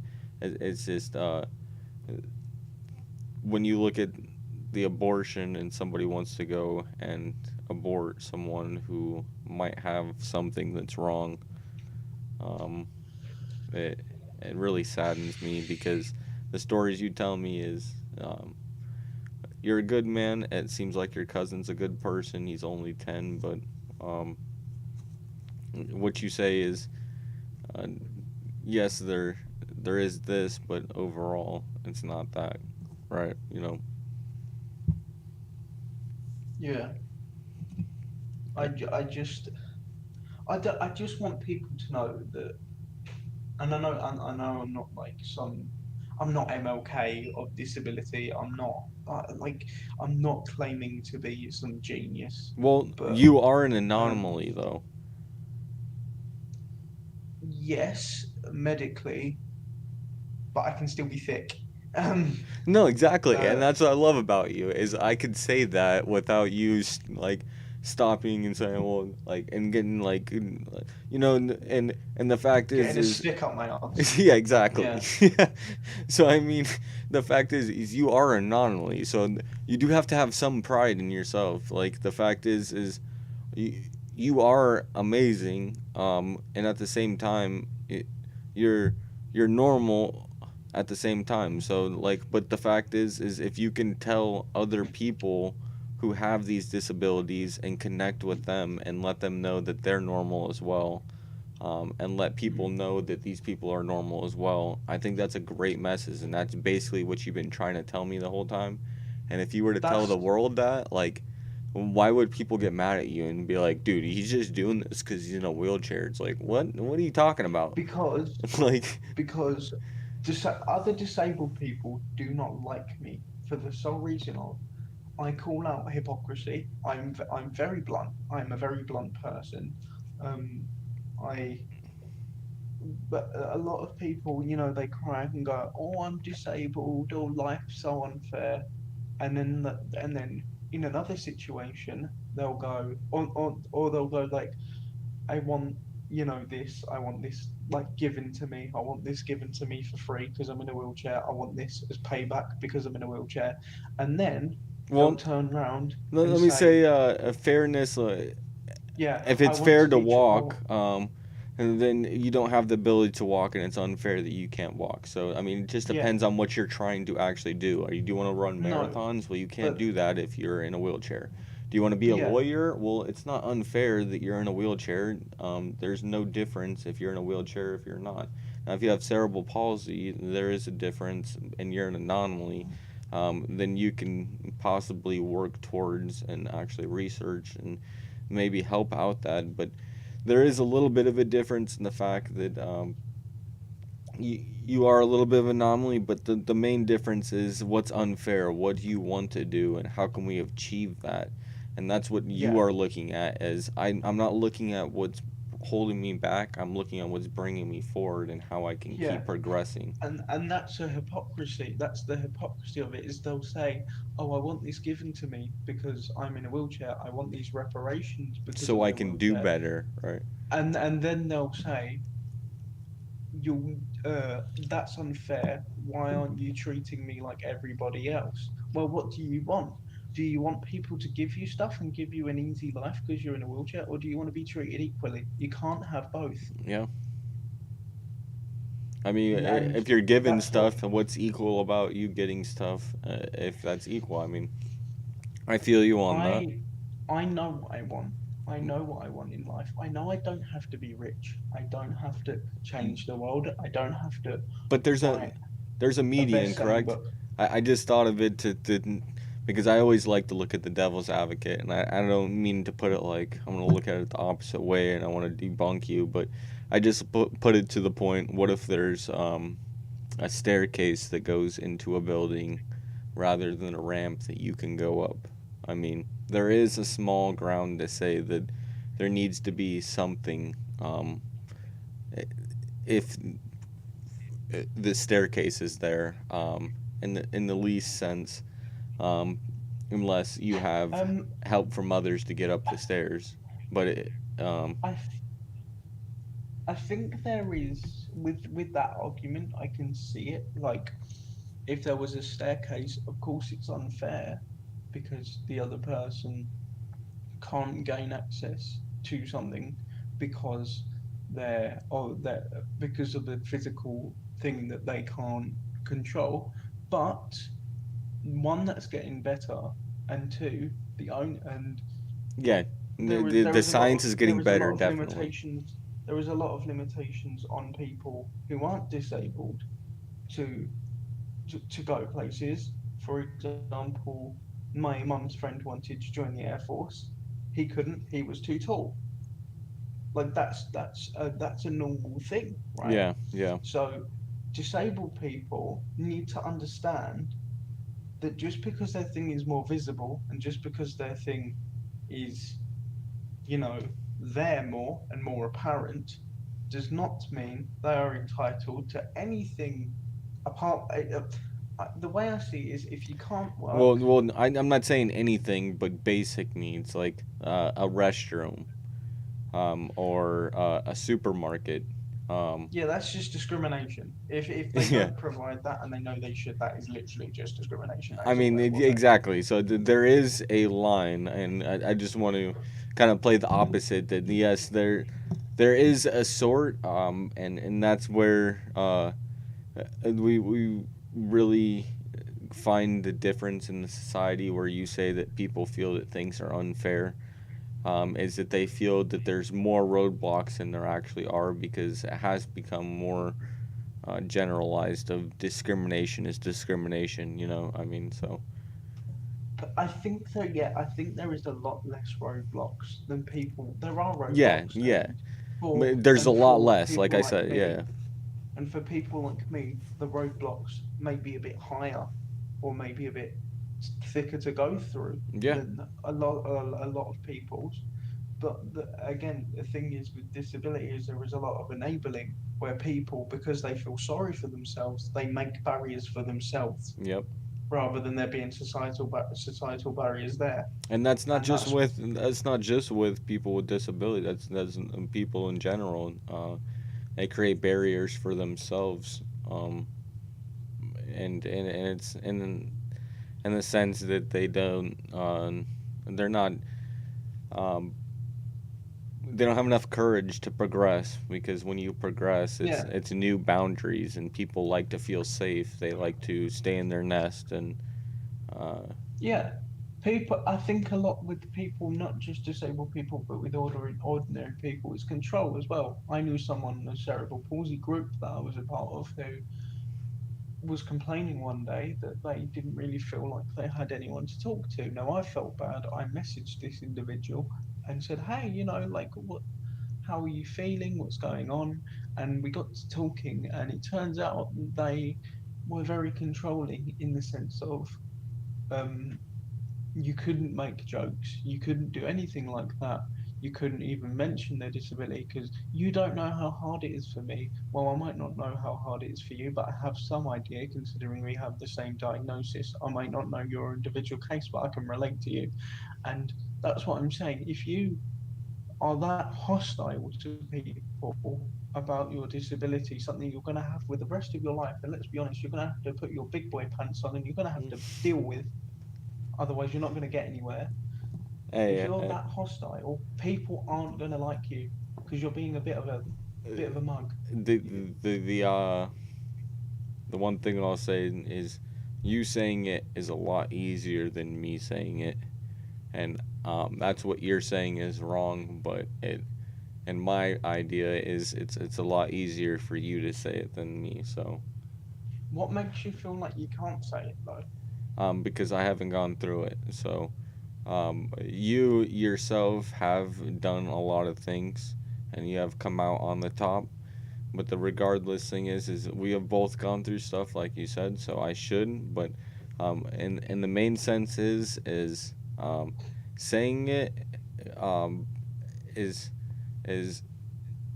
saying in people's eyes that they are less than you. But if you can say we have the same, um, it makes it a little bit less for them. And in sense, if you were to say it, it's almost like saying like what I was doing tonight. All cops are racist, and if I was a black person, it's like, well, what about a black cop? And it's like, well, that doesn't make any sense at that point. Like, if you say that they're racist against black people, but if you say this cop's racist against white people, I mean, he is racist. But in the regard that they say they're racist against black people, it's like, what about black cops? And it's like, in my idea, it's the same kind of thing, but in sense that you say one thing, and when other people think about it, it's who relate to you, they're thinking like, well, you can't say that because of And this. yeah, You and know what I mean? that's why I'm saying there is in the disability community, in all communities, in the black community, in the supremacist white community, in all communities, there is a sense of entitlement where you feel the need to silence others because you think that what you've going through is worse than the other person's, when at the end of the day we're all human. You feel like you can't comment on someone with a disability, you can't comment on their experiences because you haven't gone through them. Now I can understand your stance on that because some things you haven't. But as I like to say, regardless of what they've gone through, you can roll a piece of shit in glitter at the end of the day, it's still shit. Yeah. So I mean, it's eye opening to see that it's even in disability community that you yourself, and this is why I say that you're very powerful because I look at black activists who are for freedom and just not looking at the color of their skin, but the fact that they do say it is eye opening for people that are of that color and think that way. So, in my opinion, not only are they eye It's a opening sense of for entitlement. everyone, but and the regard of that mindset, like the people, like obviously me and you don't think that way, but for the people who do, it's very important to see a person like that doing that, and to see them doing that and be like, well, what is going on? Like, this is completely different than what I know. Like, that's why I say you're very important to what you're saying right now because in your own community, you have the same kind of discrimination in a sense. Like, people almost have the idea that you go up to a black person and treat them better because they are black, and it's like you go and treat someone who has a disability better because they are having a disability, right? And in your sense, it's like, no, I'm a normal person. I'm just living my life, and I want you to treat me like a normal person. And in that sense, it's you should be, and I think everybody should have that basic idea. And with your community, I think it's very important what you're saying right now. And if you Yeah, did go and actually start something and start doing that, well, people are gonna hate, and because they have the people yeah, that go and call people a I forget what it's called in America, but they call black people who are activists for the opposite reason of BLM, basically, to look at just the race or the color or the disability, like you say. That's really what I don't know, mm. what's But pushing. that's my point. Is that we look at the activism and we look at the cause, being black, being disabled. We look at what's on the outside and we characterize them by that. I have met white people who are assholes. I have met black people who are assholes. I have met disabled people who are assholes, and people who can walk who are assholes. Just because you are different, just because you're a minority, just because you may be oppressed, it does not shield you from being an asshole. Yeah, And that's the thing. People are too afraid because, oh, he's been through too much. Oh, he's it's just the way he is. It's just because he's gone through a lot. No, an asshole's an asshole. An asshole is an asshole. He might have gone through too much, but that does that give him the right, or her the right, or them the right to project that onto other people, making other people feel down just because their personal experience that they've had a shitty life, they've had a shitty hand in life. Does that give them the right to do that? No, a knob is a knob, whether it's on wheels or on legs. so you're giving me the chills right now because it's so much realization that it's really the path of life that you went through was very difficult, and he gave you so much knowledge on the outlook of really um, a lot of. It's the power. It's the power I see that disabled people, that minorities in general, have on the majority because they're stepping on eggshells to avoid offence when they wouldn't think twice on offending normal people. They Yeah, wouldn't they wouldn't care. But because I'm only using disabled people because that's the area that I know. yeah, exactly. I mean, That they they obviously, they I mean, they you're not standing on that alone. You're standing on the fact that you have the ability to do something. So, and the fact is not standing, but no, um, I don't. I'm sorry. Your stance is your rhetoric. Uh, I mean, it's very different to the rest of the disabled community, which is why I get ostracized quite a lot for it. Um, but there are people who think like me, and I tend to stick with those people. And I'm not a preacher. I'm not Martin Luther King. I'm not. I you know but you I'm do have a just voice, and it's powerful. So, this is one thing that I always get back to. It's one thing that I'm very determined on. But when you look at abortion, a lot of abortion, who people who are pro-choice, who want abortions and who think it's a right, and they think no matter what that they should have the choice.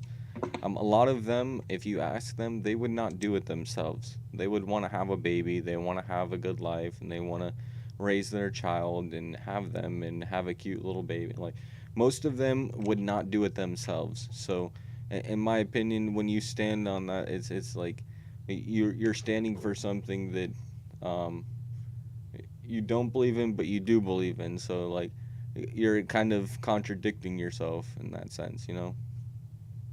yeah, I can see what you're saying. Um, but yeah, there is a lot of contradiction, isn't there? In society in general, there is contradiction.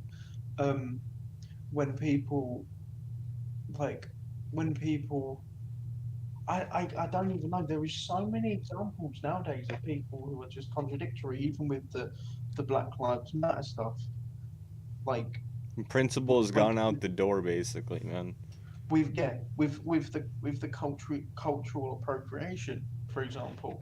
Apparently, it's cultural appropriation for a white man to wear dreadlocks. Now, I don't know if you know this, but dreadlocks was actually a tribal hairstyle that was used by Africa, like the tribes in Africa, as well as the tribes here in the UK. I mean, everywhere. And the Vikings had them. I mean, and since it was, you wouldn't take baths back in the day, and when you did, it was about once a month or once every 3 months, and it was a ceremonial thing to take a bath, or it was something sacred, or that was looked upon, or you would do it in a pond, and it wouldn't. The Vikings especially, they had a very strict the hygiene regimen. When they went on raids, they would make sure they were clean because they wanted, to be clean. For the fact of bacteria and significance behind it, and linking back to the gods. Because I know my subject that I know a lot about is history. Like I'm very well versed in history. That's what I'm telling you, man. If you actually did join up in the kind of political atmosphere of the cancel culture, comedy, kind of mix it in with history, like seems like you have a really good head on your shoulder. You have a really good mindset, and outlook, and also an awesome story behind it. And yeah, it would be pretty amazing, man. I wouldn't know, but because I can't lie, I've done YouTube videos before, and they're all deleted now. You couldn't find any. But I look at myself and I look back and I think, I look back like a day later and go, that's the cringiest thing I have ever seen in my entire life, and I end up deleting it. No, what you gotta do is have pride in what you do. Regardless of what you thought one day is different than what you think another day, then revert back on it, and say, I was thinking about what I said here, and I'm going to revert and say that. But regardless, you did say it, and you learned from it. And if somebody else points it out, or if you think it is cringy, regardless, yeah.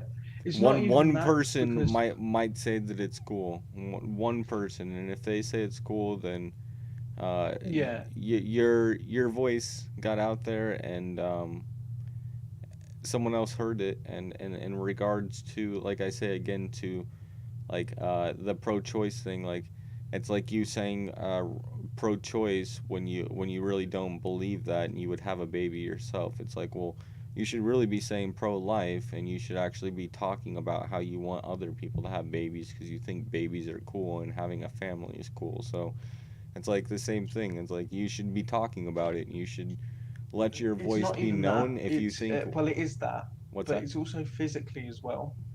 Like the things that stop me, like I think because obviously I went through speech therapy and things like that, I think I have a really weird sounding voice.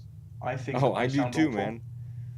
I think I do too. I think I look stupid. I mean, if you look at my face, like this little thing, that's a big ass fucking mole, weird. Or this is a mole. This is like a big ass pimple, weird thing that's infesting my face, and I got But this I didn't even long ass notice until hair you and a told me. To be shirt. fair. My room's dirty as shit, and I'm drunk, and I'm getting high, and I'm smoking. But regardless, I just look at the fact that I do have a point of view, and if I think it's right, and I think that I'm doing a good thing by putting that out there, I hope other people at least either tell me I'm wrong, or take in what I'm saying and put it into their possible point of view. I mean, it's in their life at that point, but at that point, my point of view might remind them of something one day and say, I thought of this one day just because this guy said this, and you know, I was thinking about what he said, and maybe we can expand on that with somebody else. But regardless, whenever I say, I'm saying it because I believe in it, and if I look back and I don't believe in it, well then, at least I learned that what I said was wrong then, and it's there now. So when maybe 2 years from now I'll forget that again, and I can look back again and be like, well, no, I definitely don't believe this still, or I totally forgot about that. Like I went back on it again after I heard myself again, then I realized it. You know what I mean? So I look at it kind of like a time capsule, but I also look at it as like, you know, putting my point That's of the view thing. out. I'm passionate about it. I'm passionate about if you want equality, that means equality. It doesn't mean you're above everyone else, but you call it equality. I'm for equality. I'm for an equal playing field for everyone, able-bodied people, disabled people. I want equality, right? And that's why I, again, another reason why I think it's cringy, because I think, you know, what right have I to do this? Well, What you do have a like, right, and the fact that you worked really hard for it. but like it just feels like I'm dictating to others. No, no, not Where dictating. Don't ever tell people you have to do this, yeah, because you which I would. never would. Yeah, Which is exactly, why I said this is just my opinion, you know, exactly. and And if you put your opinion out there, it's just your opinion, and you're not dictating people. But and the fact you're not also Martin Luther King, you're just a normal person, and people uh, want to talk to normal people. It's hard to talk to Martin Luther King, and it's hard to talk to a dictator because they're trying to dictate everything. So if you're just someone who's just putting their point of view out there, I think yeah, I just didn't want it to sound like pretentious, you know what I mean? well Like, then don't make it, right? I mean, and then the fact is oh, people want to hear just normal people having their point of view nowadays because everything is pretentious. Everything is fake and nobody's real nowadays. So if you just be real, I mean, which that's what you've been the entire conversation at this point. I mean, people don't understand how toxic disabled people, not all disabled people, I'm not going to blanket them because some are nice, right? But people don't understand how toxic disabled people can be, especially in my level of community.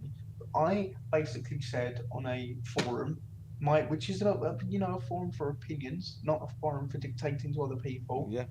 Um, I basically said, just because you're in a wheelchair doesn't mean you're the second coming of Christ. You're a normal person. Get on with it. Stop bitching, and then you might get things done. I didn't put it that bluntly, but I just said like, you know, you sitting around and complaining about it if you want to get things done isn't going to do it. You I know, mean, that's just it, a self-damaging way regardless of of who you are, procrastinating. correct? Regardless, the fact It's, that it's a, the it's fact a that you say it, self-harming. and even to a disability fact is not the easiest thing for somebody to say. And Yeah, just because you sit on it all day doesn't mean the sun shines out your ass. Just because you sit on it all day, like it, it, you are a normal person. You need to be treated like a normal person. And I don't like using this term because I don't feel like it got this, but like I have been pretty much bullied by people in the disabled community when I said it, and because I got said that, oh, I'm ableist, when I don't understand how that's ableist when all I want is equality. Being ableist would be, haha, you're not going to get a job, you fucking retard. That's ableism. yeah, That's horrible. That's discrimination. Saying I want you to be the same as everyone else is not being ableist.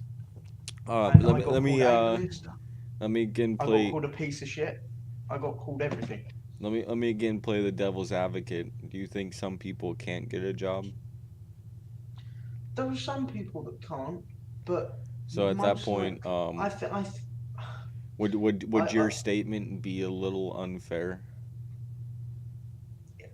I don't think it is, for the pure sense that the people on that forum obviously have The ability to type. the ability to be cognitive of brain. Otherwise, they wouldn't understand what's going on in a forum. Now, if you're cognitive of brain, Okay. there is no reason, and they're cognitive enough to write on a keyboard or Well, use speech let technology me like ask you I this am then. to post on the forum. There is no reason why they can't work.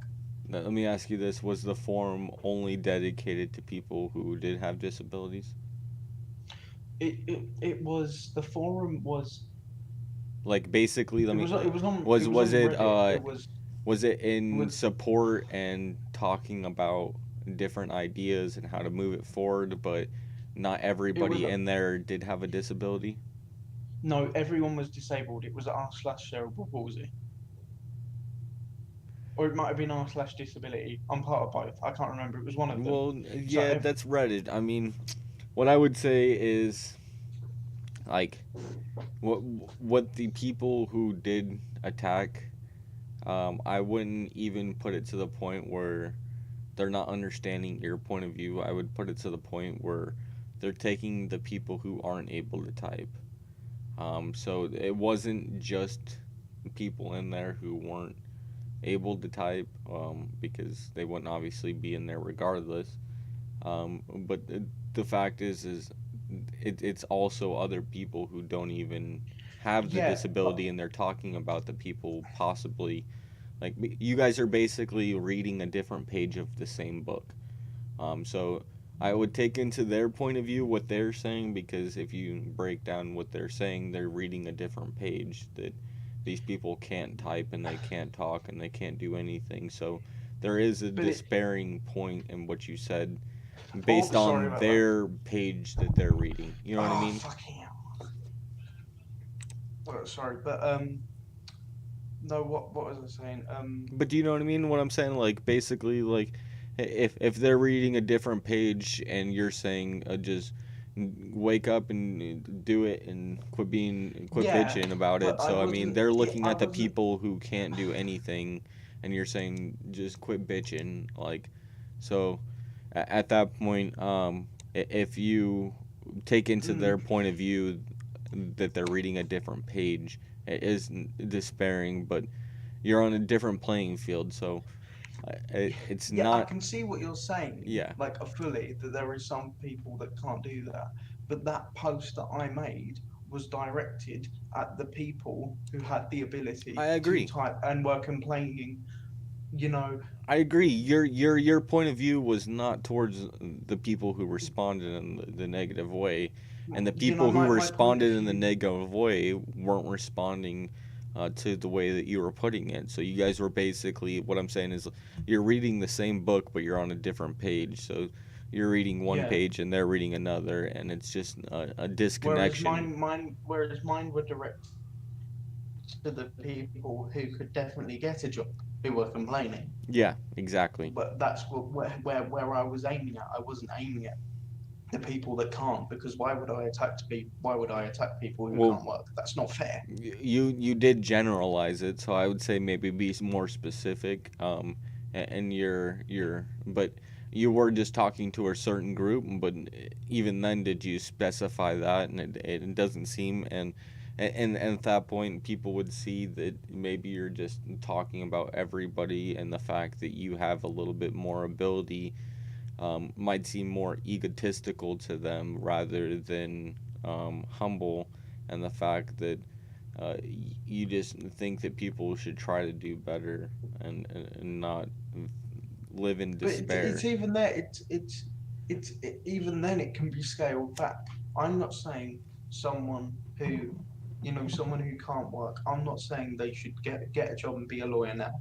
That's I understand that's not possible. Yeah, but even when it's scaled I agree. back, so even when it's scaled back, it should be okay. You can't get a job. Try, instead of complaining, try and go outside. No, not in these circumstances, because of obviously growing up. Or try and push yourself out of your comfort zone a little bit. That's what I meant by the post is. Exactly, and your post was very general, and that's my basis of it is, maybe go a little bit more into it. And that's why I love your point of view and what you're talking, is because I know exactly what you're saying already, and I feel people would get that. And also, if you did something and you do it and you look back on it, well, what are you only getting from that is you're learning from it. And when you delete it, now you can't even go and look back, and you can't explain to me why it was wrong and why it was what you went wrong here, and you're learning and this happened. Yeah, I So know. I put a post on Reddit the other day. I mean, Reddit's an awful place, I've come to find out. I think it's really great at the same time.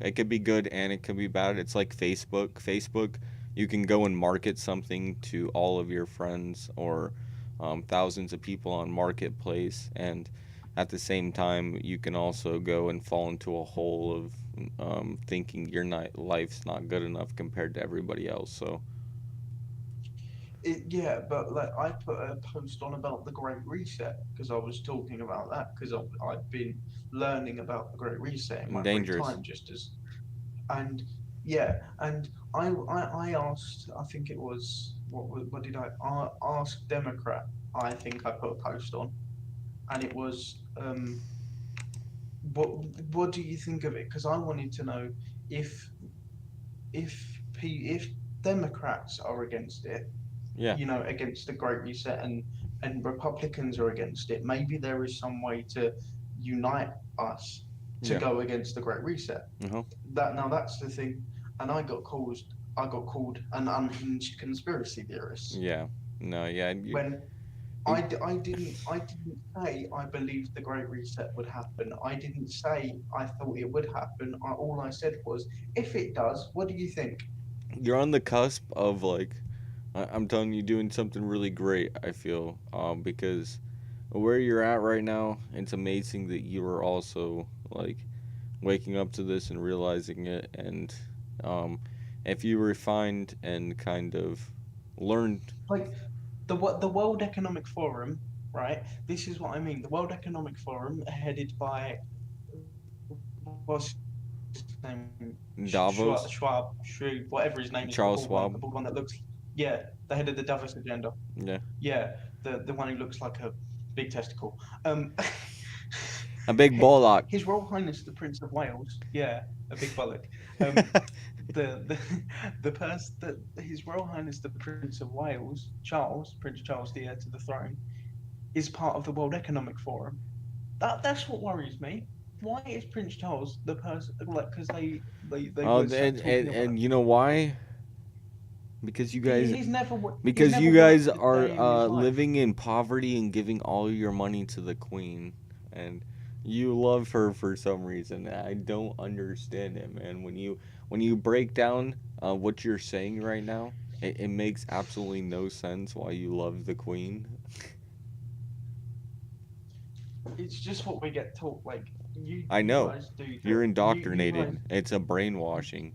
I seen a you movie guys the do the other Pledge day. of I don't even Allegiance, know right? what movie it was, but they were going and it was gold and or no, it was diamonds. They were on the Congo and they were looking for diamonds, and they had people who were forcing them to look for diamonds, and then this guy found a huge one and he said he had to go to the bathroom and then got caught, and then people came in.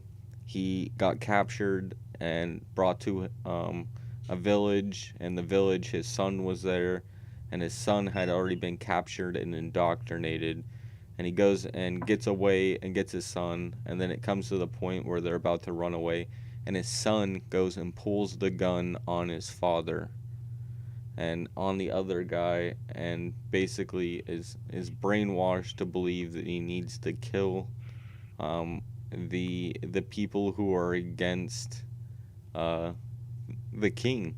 I mean, and at that point, it's like the indoctrination is so intense in that movie. I was like, oh my god, and to pull a gun on your father, like, I mean, in your sense, it's not as simple as that, but the fact is like that's all this guy had. He didn't have his mother, and they were thrown off into slavery because they were male, and then I mean, it was an intense movie, but in the long run, the indoctrination to pull a gun on your father, that's just like, or a family member in that instance, in your experience, like to pull it on your mother, without your experience, after 2 years of being indoctrinated, it's like, holy shit. I get what you mean, but like that, like I get called an unhinged conspiracy theorist for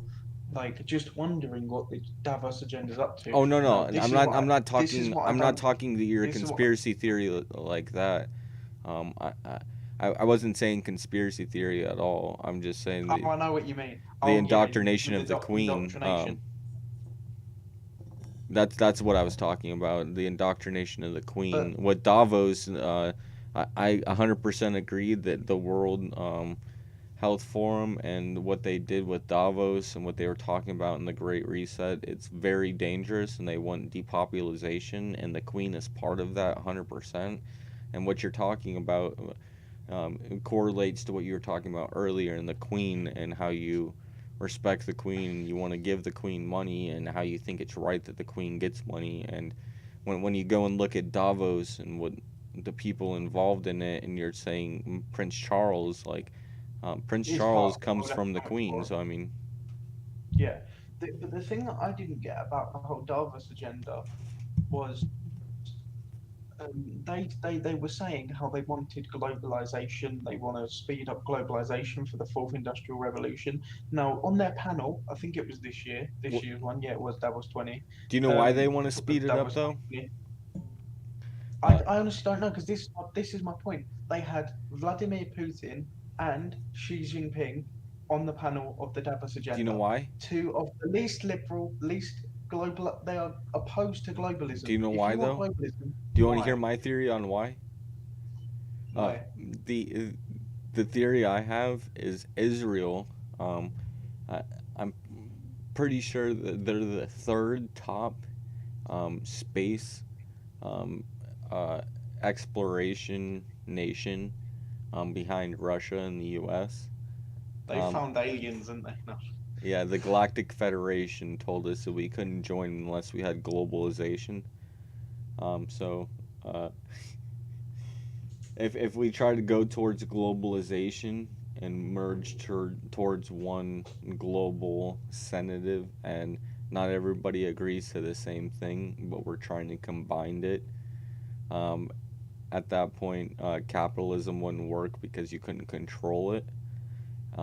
And if you can't control it, then you don't have world peace, and we can't join. So it could be a possibility to join the galactic It inner. really confuses me as to why the Prince of Wales, Prince Charles, is part of the Davos agenda. He has lived off our money his entire life. So what say has he got on normal people? What say has he got on globalization? He isn't You even a guys give government him official. say. He's You guys give him unelected. say. Why are you paying him? The main reason is tradition. I'll be Exactly. fair. Like, it is. And at that point, it makes absolutely no sense to me, and I don't understand why it makes sense to you when you talk and you think about it. It's what benefit does it have? Well, it doesn't, other than tourism. And what does tourism do other than sell product? And if you are a lawyer, your product is crime. So if you're selling crime and tourists are committing crimes, is that a good thing? Like, it's not good for all of society in sense. And if you're not creating something, and you're not at the top of that food chain, you're not benefiting. It's very specified on tourism. Can only benefit so many parts of society, and in the long run, the output, versus input, I would say, is very off base, especially when you guys are not paying your teachers so much. and they're providing a great service like your mom in your sense and what you told me, but that's just my opinion that it's there's definitely So an issue there. in the US, are teachers relatively well paid then? It depends where you're at. So, again, in the U.S., it just really depends where you are. I mean, there's different legislation in different states. So, in where I'm at, they're very underpaid, in my opinion. Um, so, uh, it, it's very hard, and we've also gone into unions. And basically, how I explain a union, right now in the U.S., in basic unions, I forget, I'm pretty sure it's average, but on average, you can go to Walmart during school season when it's about to start and buy a reel of paper, about 100 pages, for maybe 10-20 cents. Um, a school will pay $1.80 per reel. And it's like, well, they're buying in bulk. Why are they paying so much money? And So we probably, for a reel of 100 pages of paper, I'm just trying to think, we would pay around $2 probably. and during school season, do you have discounts? We have discounts after school season when they don't need, when everyone's bought it and they don't need it anymore because the season's on, it goes on discount, but not But when. during season, you don't have sales because they're creating mass amounts of paper. No, we have sales. We things are really expensive when people need it, but when people don't need it, because they're back at school, they've already bought it. Everything goes on discount because no one needs it anymore. Yeah, true. Well, I would just look at regardless, even when we go and pay for it after, it's about $1 compared to $1.80. For a reel of But the paper. difference is as well. You have to pay tax Well, on. what I was gonna bring it to is the reason, because again, they're buying in bulk. So even regardless of the tax and everything you can include into it, they are buying in bulk. They are like the But store going and but selling it. The store, when they buy it in bulk, and they're able to sell it people yeah. for cheaper than what they buy it per reel. So they make money off of it, and that's how they survive. So when you look at a school and how they buy it in bulk and why they pay more, the only reason why it is because of union. And basically, with a union, it works like this: it's you can have a school go and directly buy paper and go and Yeah. directly buy it from the producer. But what happens is the school goes and they say, okay, we can buy it from product A, who sells it to us for $1,000. We can buy it from product B, who sells it to $2,000, and that's a lot better quality of paper. When you look at product C tells us we can pay $10,000 for it. We'll go and buy $2,000 worth of product B, and we'll split the other $8,000, giving you an extra $4,000 on your paycheck and me an extra $4,000 for setting up the deal. You get $4,000 for finding me and setting up a deal so that we get the best deal possible, and I helped you out to find it. Rather than saying we could have directly gone to product B, product C says, I found product B for you, so that way you found me, you get paid, I get paid, and we all get paid.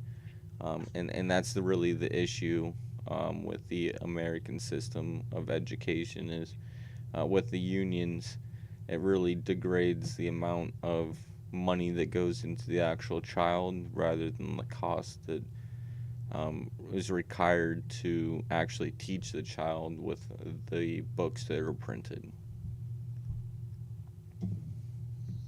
Yeah, I can see what you mean, but like, I don't know. Schools are severely underfunded. We had a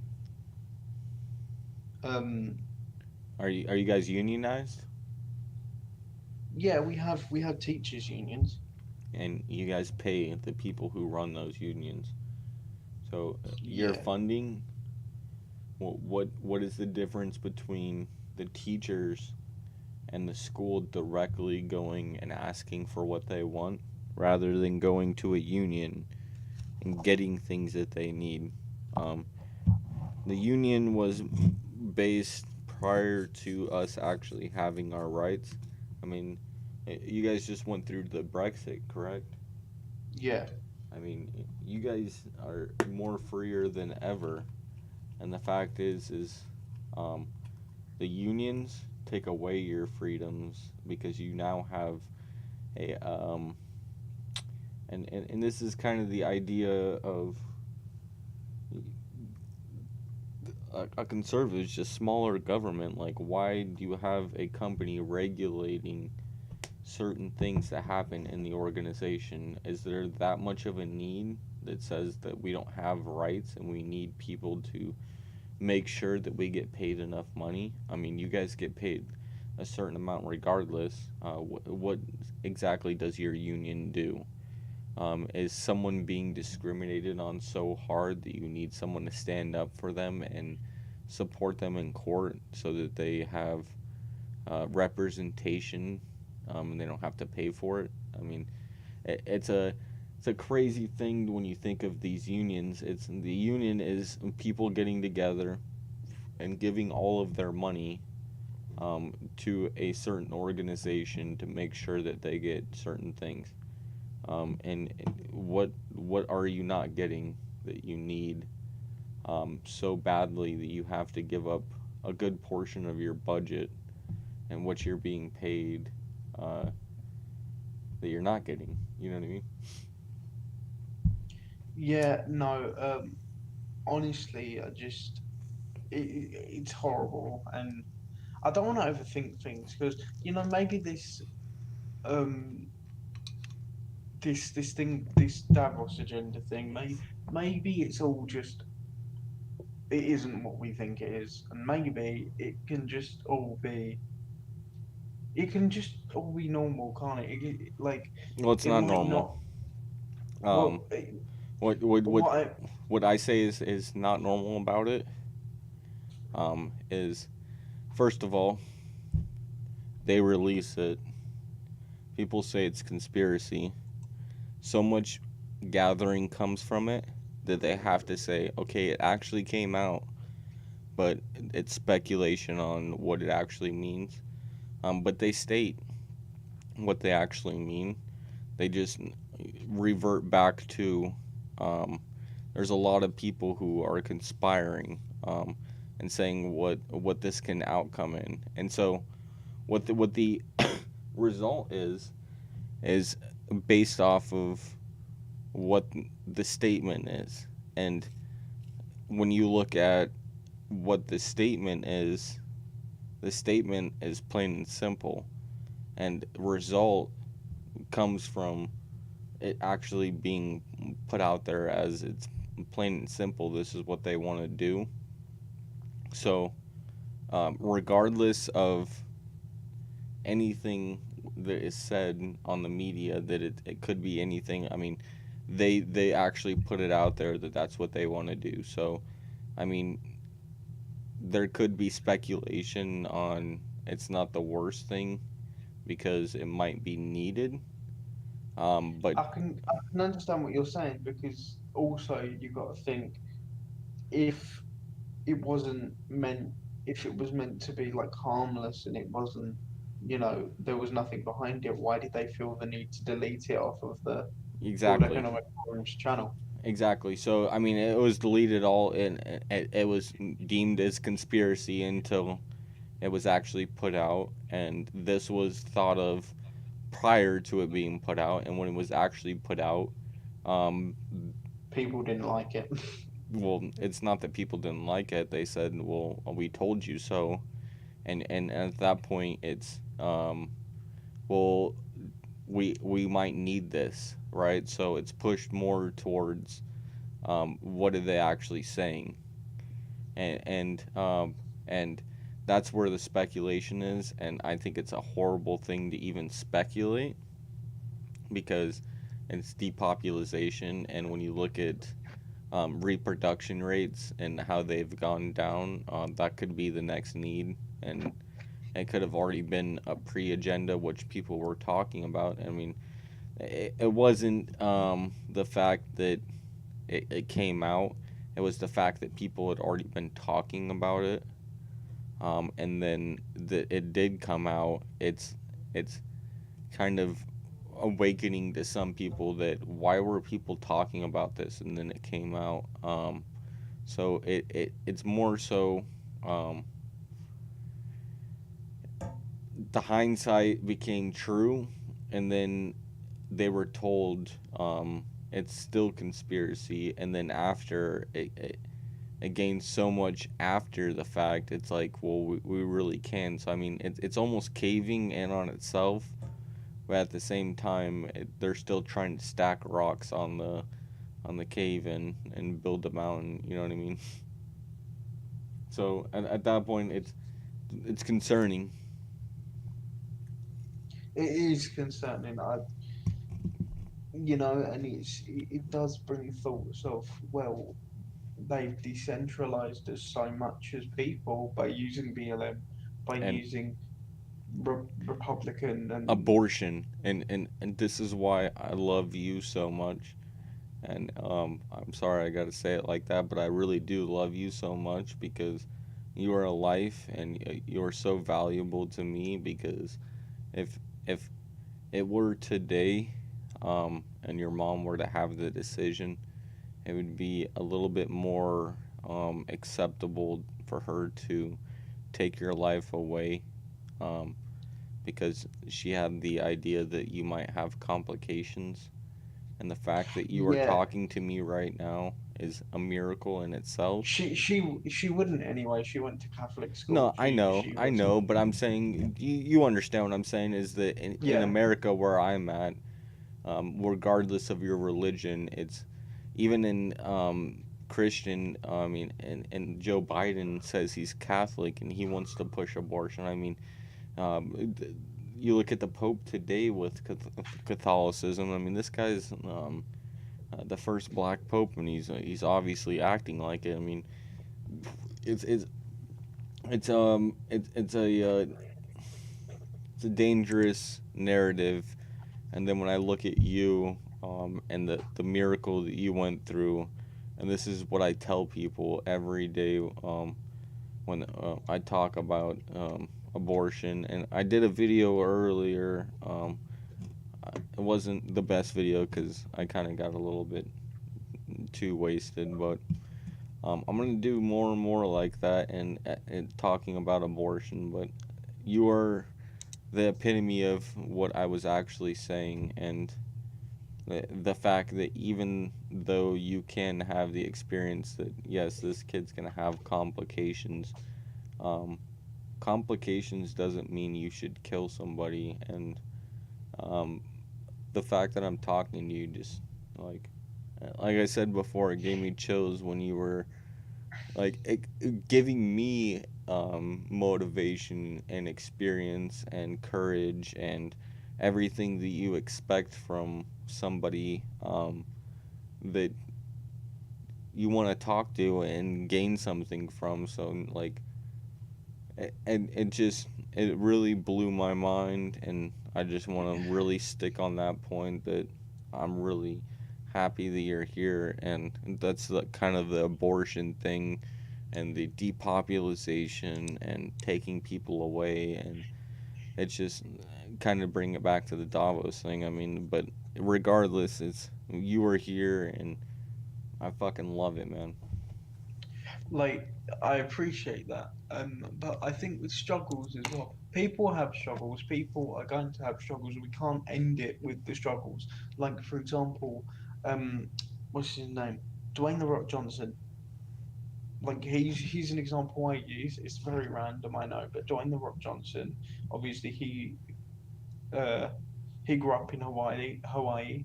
He had he was going to have an NFL career, and um he I can't remember what happened, whether it was an injury or he just wasn't good enough. Something happened. He had like $4 to his name. He could have easily ended himself. He could have easily just given up and just gone. You know what? My career Nikolai in the Tesla. NFL isn't going to happen. But he Tesla. didn't, and look what happened. He's the highest paid actor in Hollywood now. Same thing with you know Nikolai Tesla. Yeah. He came over to America with like $1.50 in his pocket. He literally came over here broke with nothing and did what he did and ended up contracting with the military and a bunch of different shit. But yeah, he came over here with nothing and died with nothing because he put all of his money into his passion. So money doesn't really matter. It's just what you're passionate about. And Dwayne the Rock Johnson. Money doesn't matter. Money doesn't at all, because my grandfather was a rich man. My grandfather on my dad's side, sorry, not my mum's. He was the poor one. My grandfather on my dad's side was a rich man. He's fine, but his son, who grew up in that life of wealth, was an idiot, and he left me, and he left my mum to struggle. Now, now that is solid concrete proof that money doesn't make you a good person. That money doesn't mean anything, because my father grew up with money, and my father was so much of an asshole that due to the fact that he grew up with money, that he made me grow up with none. And like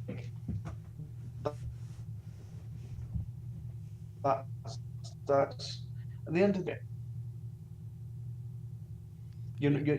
There's no cash. There's no cash. There's no registries in heaven or wherever you believe you go. Yeah. You're not going to use the cash in your pocket when you're dead, but then you are going to use the legacy that you leave behind when you're dead. So you've got to weigh up what values more. When you're buried, you can't be buried with what you got. And when you go into the coffin, it's just you in a suit. So I mean, regardless. I want my funeral to be the best thing on earth. I want, like, just the most insane thing. I want someone in the back of like the church or wherever it's done, dressed as the Grim Reaper, and then whenever anyone coughs, I want them to point at them. That's what I want. I want. You know what? I don't want anyone to wear black. I want everyone to wear rainbow Hawaiian shirts. That's what I want. Oh my god. I heard Nick Schwartzen, he said he wants to be hoisted and then he wants to be dragged and flown through the room with a disc ball going and everybody dancing. I was thinking I kind of want to be like with the Egyptians and how they did. I want to be like take all my organs out and shit. Mummified, yeah. I thought that would be interesting. I want to do it I think it's Ghanaian, the Ghanaian way. It's kind of like that, where they preserve your body, but instead of being a coffin, it's just sitting there. So I want people to go in and just see me up on like a stage, just sitting in my wheelchair, stiff as a board, just staring at them. No, it'll be like Futurama. They'll put you into like a little glass head thing, and then you'll be put onto a wheelchair, and you can like control it with your mind. I'll be like, my consciousness will be uploaded onto the cloud. Yeah, they're already talking about that, man. That's what I'm saying, man. It's not gonna be long before you'll be walking around, most likely. So you motivate people now with your mindset. But like, this is the thing that I argue. Yes, there is technology that can make people walk, but is that what people want? For example, me, I don't know. I'm still on the fence whether I'd want it or not, because whether I like it or not, like my disability does not define. Well, it's kind of hard because I don't want my disability to get in the way of me leading a normal life, right? But whether I like it or not, my disability is still a part of me. It My is, disability is what made me but think the way I think and but feel the way I feel. but with a part of you, is it uh um definitely a disability in the fact that it disables you from doing things. And at that Yeah, fact, would you want to do those things? Well, if it disables you from doing them, then you want to be enabled to do them. So if you are able to move towards enablement, that's the progression, and that's but and I'm not not saying defining you, but it is defining your will to look towards actually progression rather than look towards okay, I can't do anything about it. Well, I think you can do something about it. It's just my I point don't of view. know. Yeah, I don't know how you feel, how you personally Well, view. I just feel Re, you can do something, and re, you can actually not only do something while you're in the wheelchair, because I think you're 100% able to do something, and I think your whole story is just amazing. But not only that, but you can work towards getting out of the wheelchair as well, because if you can enable yourself to push towards progression as well, with your mindset and what you're able to achieve, but at the same time, once you're out of the wheelchair, you can push other people who are born into a wheelchair out of it, because you enable the idea that it's this, possible. but this might sound strange. So, but just hear me out. So, I was born in a wheelchair. Me being in the wheelchair has made me think and feel the way I do. If I was born normally, I would be just as ignorant and just as, you know, idiotic as a lot of other people. I Maybe not wouldn't though. have the outlook I do Am I if I was in a ignorant? wheelchair. But, Am you I know, ignorant though? yeah. Yeah. I mean, Um, are is everybody who's not born in a wheelchair ignorant? not everybody, not everybody who's not born in a wheelchair, but I'm saying the people who are ignorant, who are not born in a wheelchair, I would probably have ended up like that because of the person that I am, because I am a bit, I'm a bit cheeky sometimes, I'm and just think putting it I, to the fact. I don't mean to sound ignorant. But at the same fact that I do believe that you're greater than just a wheelchair, and whether I'd see you in a wheelchair or not, I wouldn't treat you any differently, because um, it's it, yeah, it but it's not about how you treat. It's what I'm saying is the fact that I'm in a wheelchair has made me think and feel the way I do. That like you say to me, like you think my story's amazing, and you think that's amazing, and you tell me these things. I wouldn't have that story if I wasn't born this way, right? So but the if fact that you do, I'm saying that you might be misconstruing that you're still possibly living in the past as well, but the fact that you have come so far, that's what I was trying to like put forward before, is you really need to take pride in this, man. Like you are an amazing person, and whether you want to accept it or not, there is a story to be told, and if you are to tell that story, I don't think it would just impact people who aren't experiencing it, but the people who are experiencing it, and you might motivate somebody who is experiencing it, like what I said. If you relate it to kind of the Black Lives Matter thing, it's like the people that are experiencing, but listen to somebody who actually put some knowledge forward, that like you know, you're better than this. It's really about what you do rather than what you're doing. You know what I mean? I mean, or What society feels like a person should what do. society? Yeah, exactly. What society sees you're doing is more so. But like that's really where I put it is. It is important what you are saying, and you definitely have overcame a lot. I I get the point I was trying to make is a lot of people see their ultimate goal is, oh, I'd love to walk. I'd love to walk. I'd love there to be technological advancements to get to the point where I could walk. Well, I don't know if I'd want to walk. Do you know what I mean? I don't I'm know not if I'd saying want that's to the main change this. goal. I don't know if I'd want to be normal. I'm not saying that's a main goal, but would you love to walk? Honestly, I don't know because I feel like I've been through so much in my wheelchair that it has become ingrained as a part of me, and I feel like if I could walk, I'd lose myself. I'd become normal. I wouldn't have, I'd become desensitized, and I wouldn't have the different perspective that you'd have, or no, Well, that that's I'd have interesting to say. in a I mean, wheelchair.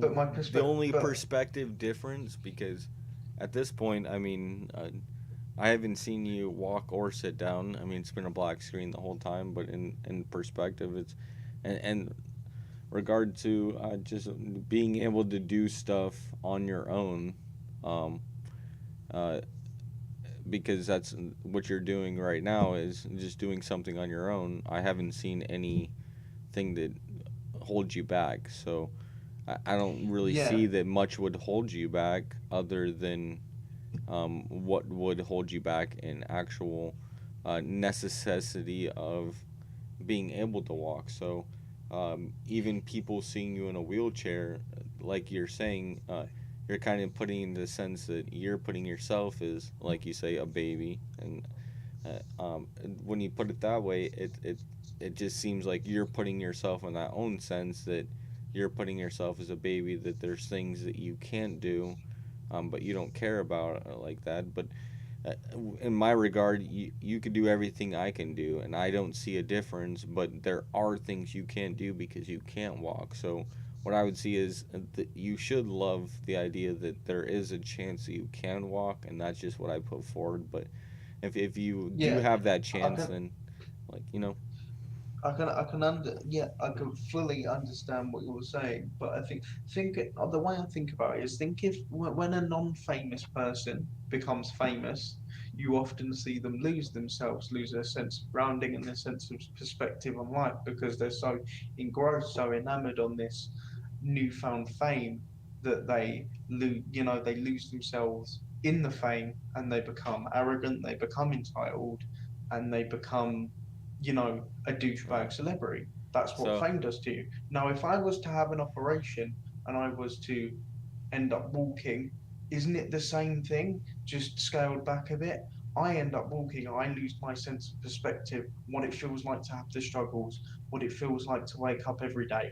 Yes, I've experienced that in the past, but you can easily lose that perspective on humanity and well, the way I've experienced at it. the same point, aren't you putting it to the same thing that you're almost better than the ordinary? Because ordinary people walk, and the fact that you don't, you have more experience in your sense. It's not that I have more experience, it's that I have a different experience, and I feel like the Well, different experience you do, because but it's what changes it once you start walking?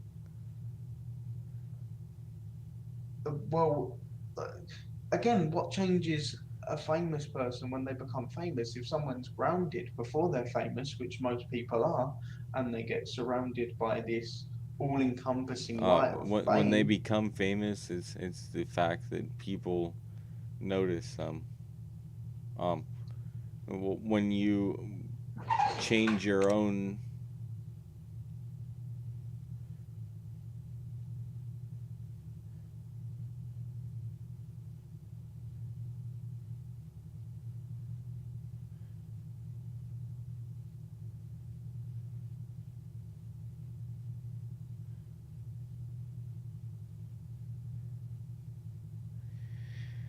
Hope I didn't make him mad. I didn't mean to do that. Why did he leave?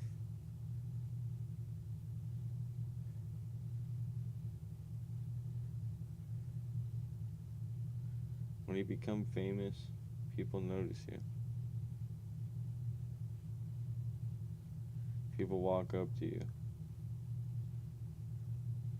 You're a famous person. That's what happened. There's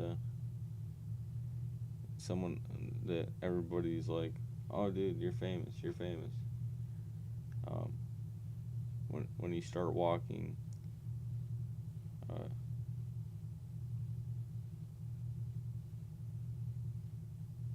and it's a goal that's a personal goal that someone who has a disability has, in my opinion, that they would want to start walking. I don't think you become famous for walking, but if you're the first person, you might become famous. People might notice that you're walking now, but you give the availability to everybody to start doing it, and now people are able to walk.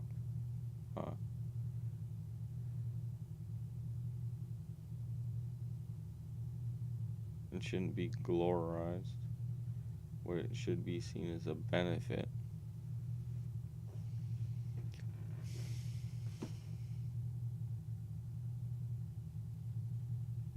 It's me, the wheelchair guy. I'm sorry something happened.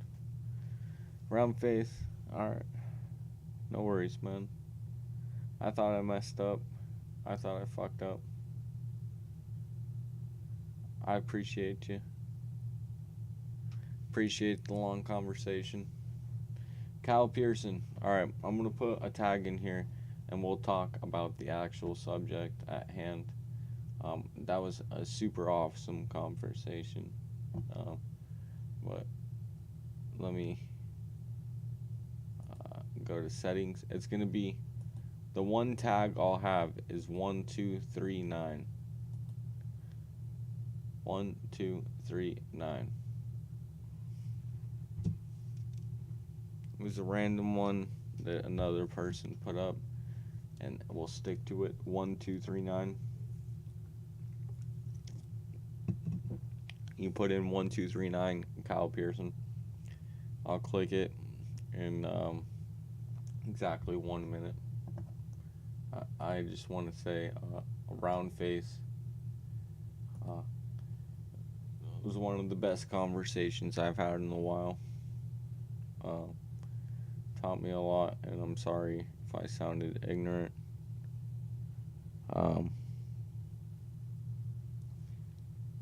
But I really appreciate you. That was really cool.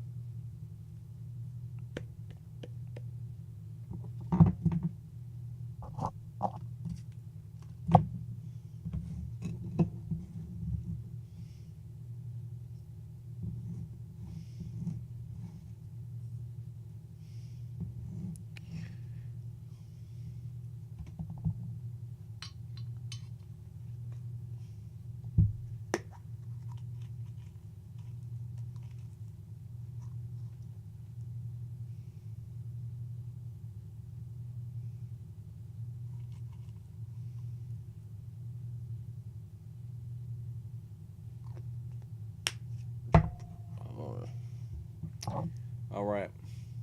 Take a little real quick.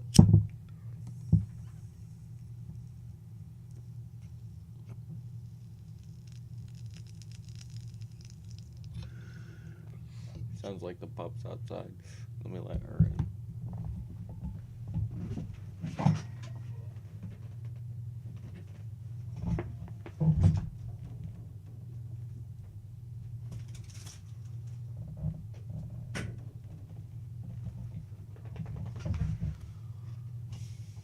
Alright. Let's do it. Kyle Pearson. Has it been a minute? Wait, let me check. Oh, I don't know what that is. What is this? Yep, there we go. 1 minute.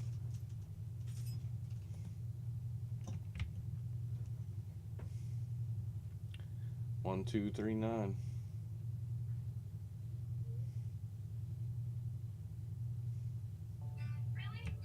What's going on, dude?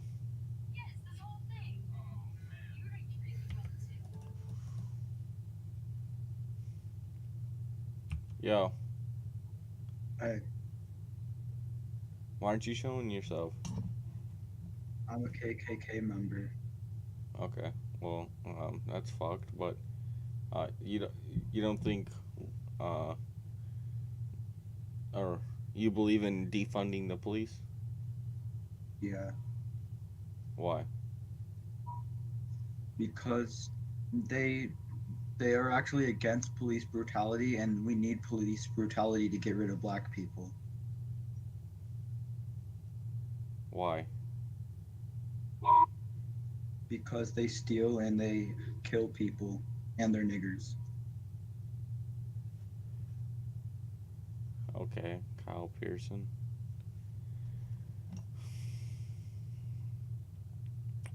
Your point of view is not accepted here. In my opinion, I think the people who follow me would not accept what you just said. Don't believe in anything you just said. You put nothing forward. You have no actual point of view. You were just trying to troll, and you waited an hour and a half for that, so I hope you feel satisfied, but cool, man.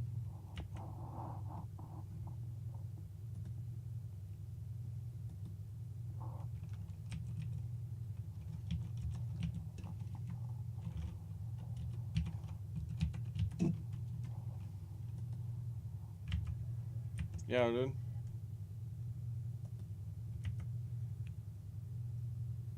Yo. Yo. What's going on, man? Biden 2024. Hey, I got a question for you. What? What do you think about defunding the police? I think we should. Why? Because I think the less they have, the better. So you think with them having less availability to do things, it's better? Yeah. Like if they get caught in a situation where they feel threatened, the less they have, the better. Yeah. Like training. Yeah. So if they're not trained to react in the correct way and they just pull their gun, their training doesn't matter.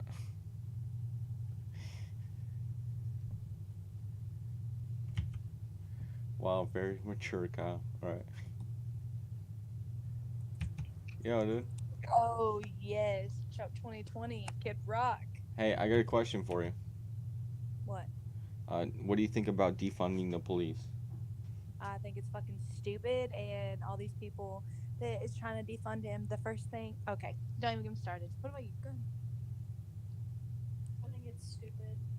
She thinks it's stupid too? Yeah, it's fucking retarded. Nice. And all these fucking people that are like, defund the police, they're gonna be calling the po-po when something happens, so... Exactly, right? I like your hat, and you do look like Kid Rock. Hey, if you guys want to follow my YouTube, it's right here. I'll screenshot it. Oh, no, wait, that's not it. That's another person's. Mine's right here. But you can follow that guy too. Okay, I'll screenshot it. It's right here. Right, It's the one with the Viking horns. Don't get it wrong. The Viking. Okay, I got it. Bye. Bye. Yo, dude.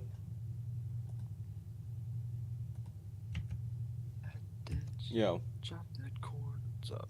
Hey, what do you think about defunding the police? I don't know. Like, what does that really mean? Taking away their money. Yeah. To what end? So that they're not paid. Yeah, but then there's no police, right? Or there's less police, correct? Fewer police. Well, you know, I don't know if the police really need like tanks and shit. What do you think about training, as far as training to take it to a wrestling move rather than a gun, or Yeah, I really don't know. You know, I'm just saying, like, Even in what if you had the training to disarm somebody rather than shoot them? well, but what I mean, if a person has a gun, they're gonna shoot you, right? And it depends on what range you're in. If you have a knife's more capable within, I think, 20 feet. So if you can disarm within 20 feet, that's a different set of training, and it's very hard to do. What if you I do don't know. have the I training? think I know what you're getting at. I think people are very hard on the cops though, because you know, it's just like you're in a situation where there's a person who, I mean, is probably on drugs. And Well, they no, kill I them. agree. I'm not trying to be hard on the cops. I'm just saying defunding's not the issue. I think more funding is actually an issue, that more training is actually needed. Yeah. Well, I do think more training. Like, isn't it true that they only get like a half a year of training or something? The what? Isn't it true that they only get like a half a year of training, really? Yeah, and That's it's not pretty enough. dangerous. I mean, when you got to go to college for 4 years, but training to uphold the public that goes to college for 4 years and is much more. Yeah, you know. So you're a Trump guy, yeah? Yeah. So there's like, I don't know. It's very weird. Do you think it's weird with the cops because, you know, a lot of them just will Well, do it's what they're told. unions. Huh? It's unions that are the issue. Well, I just think a lot of them will do what they're told, and so, you know. Well, yeah, but at the same point, they're upholding what their job requires them to do. So when you do something at your job that you don't like doing, it's the same thing, right? Yeah. So I don't blame it on them when you bring it to that instance, because there is some laws I disagree with, and that's the issue I have with some cops. But I was more so bringing Yeah, it to well, the thing is, though, I mean, if you don't enforce the law, then it doesn't matter what the law is, you know? Exactly. So Anyway, take care, okay? Yeah, you too.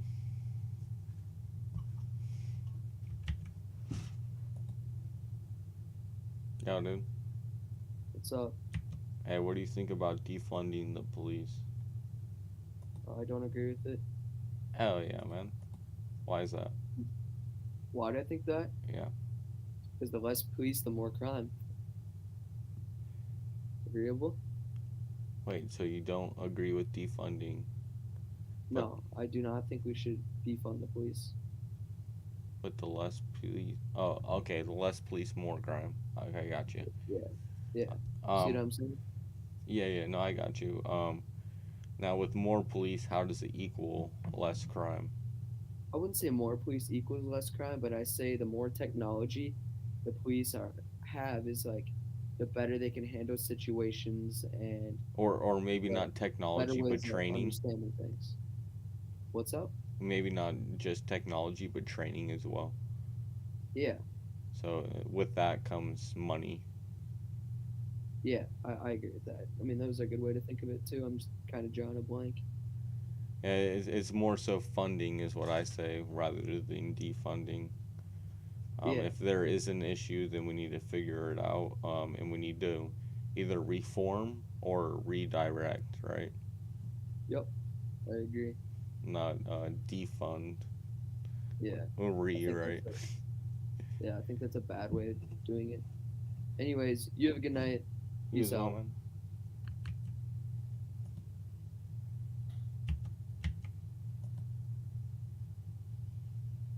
Yo, dude. Bro, listen, bro. You're Hey. definitely Dale Earnhardt Jr. fan, huh? Hell yeah, brother. I got a question for you. I got a question. Hey, what do you think about defunding the police? I think it's retarded. Hell yeah. You my man. Hell yeah, brother. Hey, where you from, my man? Kentucky.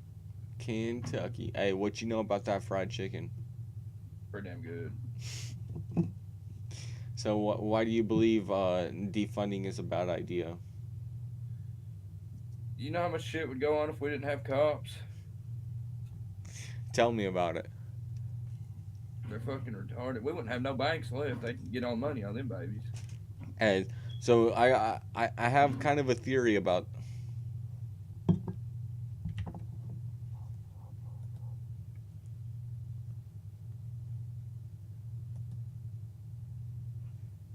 Yo, dude. Yo, what's up, man? What's going on? Nothing. Hey, what do you think about defunding the police? I don't think it'll work. In what way? Defunding the police just doesn't make sense. Like it'll just make less cops want to be cops. And it'll be a bad idea. Yeah. And cause more crime. Probably. Where are you from?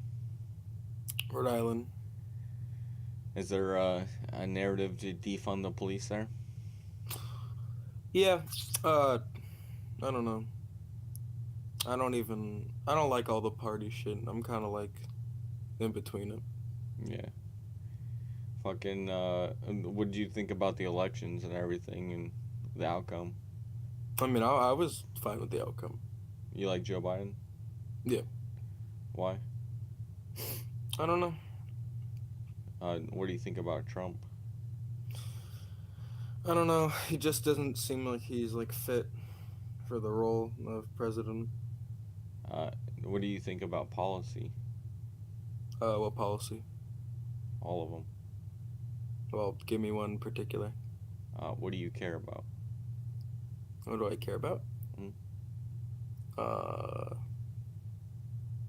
Well, I don't even know. Just give me one thing you care about. Like what? In your life. Because if I want to direct, like, what he's done, there's a lot of things he's done, and I can bring up a lot of things, but nothing's really going to matter unless I actually connect to it, like, what you want in your life, you know what I mean? Like, that's what really government should. I don't know. I don't think there's, like, equality in the world still. It's kind of messed up. In the world? That's a good point. I don't agree either. What do you think about a religion? I used to be Catholic, but I don't really believe in it much anymore. I mean, that's fine. Do you think people should be able to believe whatever they want? Depends. So, Donald Trump went to the UN, and he announced to the world that he thinks it's ridiculous that 60% of the world will either put their people in jail or kill them based off of what they believe. Do you think that's okay? No. Do you think Donald Trump sticking up for the rights of people to do what they want to do, compared to the world, not just the U.S., but Donald Trump going up and saying that's ridiculous, that 60%, when he's in the lower half, which is the 40%, but to have the courage to go up and do that's pretty amazing. Yeah, I guess. I'm not saying every president does something good. Like, they do a few good things. I don't know. I've heard what Trump has said, and that I've seen videos of just like the border and just a bunch of like children in cages, and it's like really just sad.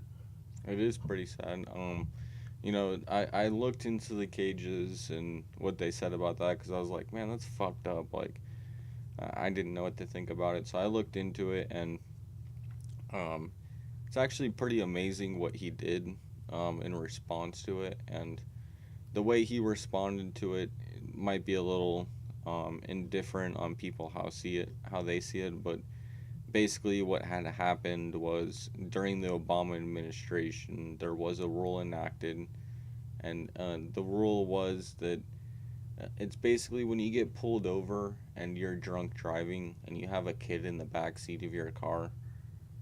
And this kid is in danger, correct? Because you're Mhm. drunk driving. So it's the same sense when you're crossing the border. The kid is in danger because you're going through the cartel most of the time or a coyote. And it is very dangerous to go and do that with a small child. So they separate the children. And the cages were started during the Obama administration because they needed to separate between the two. And it was harder to do because you needed bigger facilities or different segments of the facility. And during the Obama administration, they had started this. And it wasn't brought up in the Trump administration until about a year and a half after he had started because they didn't have anything at the moment to bring up about him. And so they brought it up and they blamed it on him. And when he did find out about it, because they had blamed it on him, he reacted. Now, to say that he should have reacted prior to that, that's where I have speculation that, hey, maybe you should have been looking at this and this was a bad thing, and you should have known that this was a bad thing. I mean, yeah, if he's been in like at that time, But if he was in but office for but like at almost the 2 same years and we time, didn't know about it. but at the same time, I'm not gonna put it that they're very busy and everything that he was dealing with. There was so much shit coming his way that I'm not gonna put that on him. But what I will say is his response is that not majority, a small, not small portion even, a couple that I had seen, he had actually gone and shut down the cages and gave them kind of college dorms, basically where it was small rooms to where before they didn't even have a shower or a bathroom that was private. Now it was kind of family based to where there were certain dorms and everybody had their own kind of space and bathroom and bed to where it was funded through the government to actually produce kind of a dorm setting to house these people rather than a cage setting. So he, and since shut down, I don't know exactly how many, but a certain amount of places that were cage held people and put them into kind of a dorm sense. And I can say this specifically because my ex-girlfriend, when I got with her, her father was working for ICE, and he had told me that the places that they're going now are actually very fancy places, and um, it was a big change during the prior with the Obama administration to what it was now.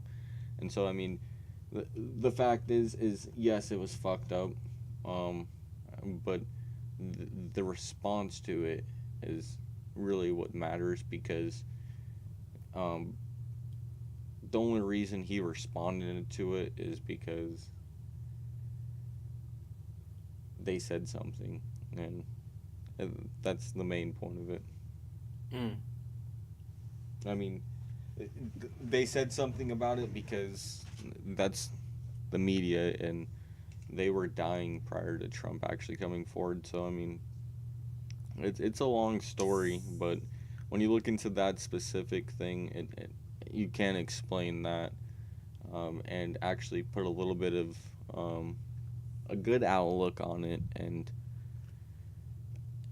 actually look at why it was enacted, and it does make sense on why it's enacted just because a kid was in danger, and so you have to separate them from the parents, but if you don't have a place to put them and it's crowded, I mean, we need to get different facilities, and if you don't want to go and put funding into that and then the next administration does, I mean, that's a bonus, right? I mean,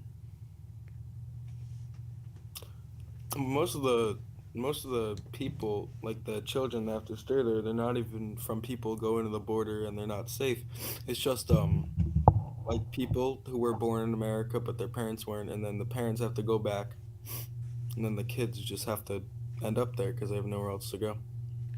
well, it's the same thing. I mean, But still being like separated from your parents, no matter. Well, a lot of that comes from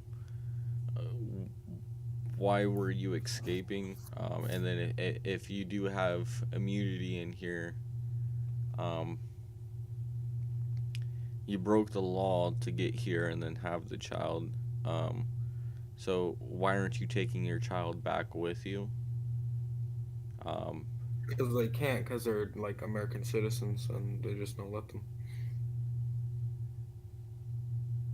They can't take them back. It's their child. Yeah, I know, but they just don't allow them to.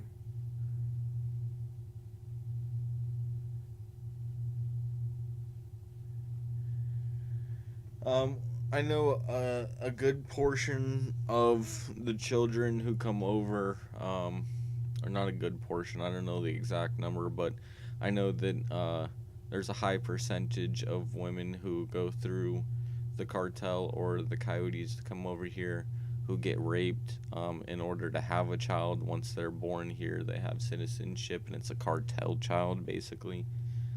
So, I'm not going to say for all of them, but if you want your child to live here and you know it's gonna get taken if you come here, are we providing a better life for the child at that point? Because that's what the government thinks. So do we agree with the government that it's better than going back? I mean, I don't like government control, but why did you do this? Because you think your child's gonna have a better life? Okay, so you agree with the government. Like, I wouldn't want to do that. I wouldn't go and get pregnant and then come here. Like, obviously I can't, but I'm saying, like, if you put yourself in that point of view, like, you obviously want the government to do that, right? Isn't that your outcome? You know it's gonna happen, so you want that to happen.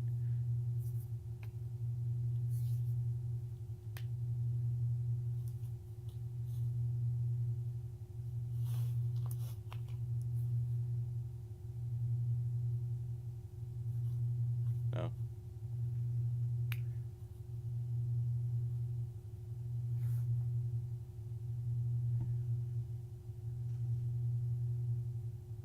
I think you're right. No. Definitely.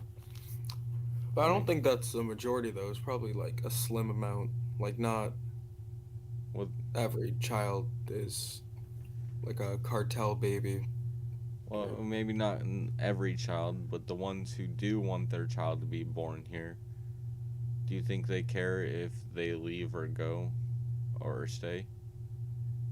Obviously, they would want to stay, but regardless, they wanted their child to be born here.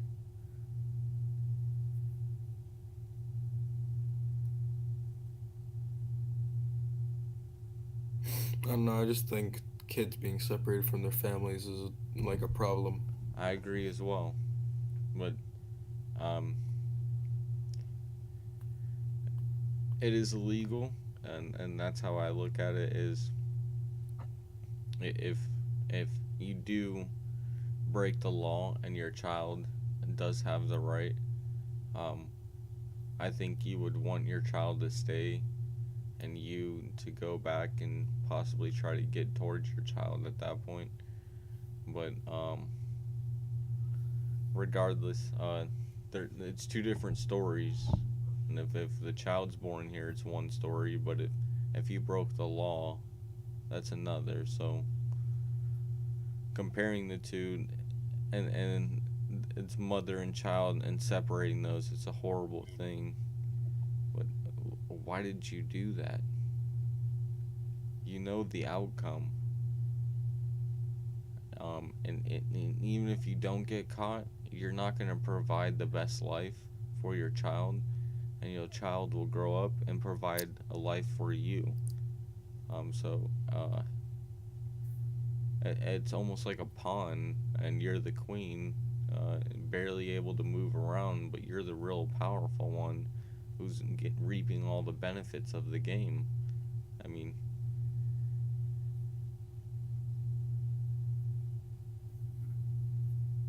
so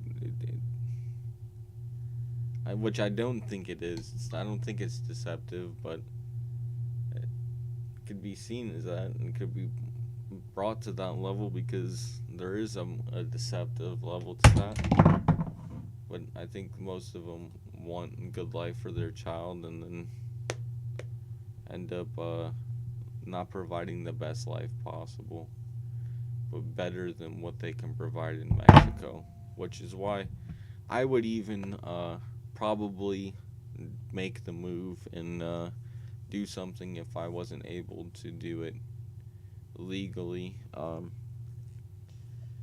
I would probably do the same and hop the border, but to say if it's right and the outcome is okay, I don't think that's the best way to do it. I think it's seen as the only way, or the easiest way, not the only. The only for you, but not for your child.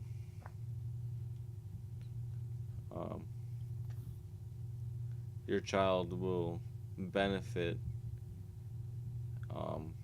but benefit in your favor, so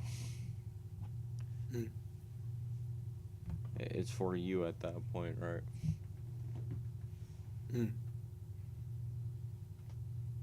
I don't know. It's definitely. So Go ahead.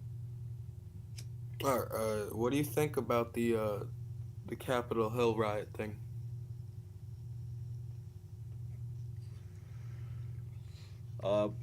There's more and more evidence coming out that it was pre-planned, and it wasn't by.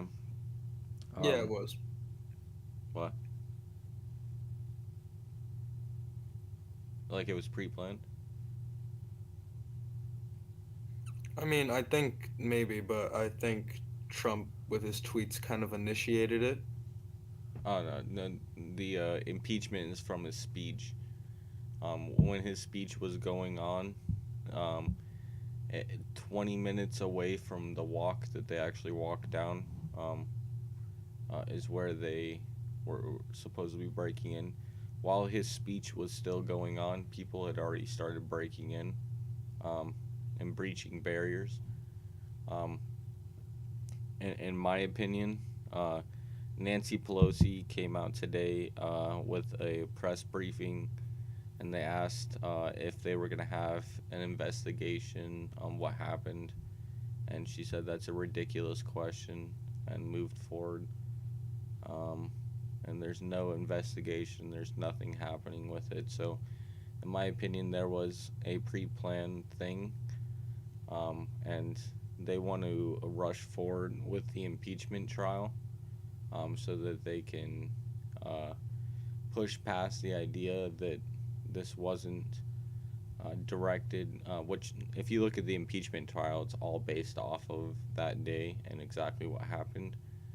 So when you base the entire impeachment trial off of that, but it was already pre-planned prior to that date, and it wasn't based off of what he said, it was based off of stuff he said prior.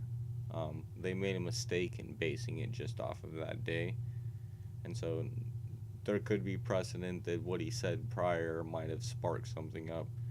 But regardless, the definition for incitement for violence in law has already been ruled on, that it has to be direct incitement to violence. So he didn't directly do that. He actually called for peace in a sense at one point, but there was no direct call. And in that opinion, also many politicians use bombastic language, which I don't think is a good thing, but they do it. And so regardless, the precedent's already been set that bombastic language is used, but it's not a call to violence, and that's what the law stated based off of a case that's already been set. And regardless of what they say, I think the only reason they're trying to push it past is because there was something prior, and they also just released that they did have basically a whole, they said they conveyed a group, basically grouped together a bunch of people for an idea. It's basically a conspiracy, but it's not a conspiracy theory. They conspired to stop Donald Trump from becoming president. It's a New York Times piece that came out and said that Joe Biden, big media like Facebook and Twitter, and media also within the press, and small activist groups all work together to stop the president. And they just came out with an article recently, and this article is basically telling the public that yes, we were doing something prior, but it was to stop him because we already knew he was doing something. So they're pushing more towards this impeachment, and they're also letting people know that we were already trying to do this prior, and this impeachment is just to make sure. And so it's a huge push just to make sure that he doesn't run again, in my opinion. No, I think that's the whole point, though, because first of all, I think the whole thing that he said that to if you really support me, then you'll try to stop this. Like, you know, I forgot what it's called, but the Senate has, with Mike Pence, he counts the electoral college votes, and he tried to stop it, and that's why the whole entire thing happened. And he said to stop it. So I think he was trying to He said tell that. them. He said that while people were breaking into it, and Oh, he said that before, and then people.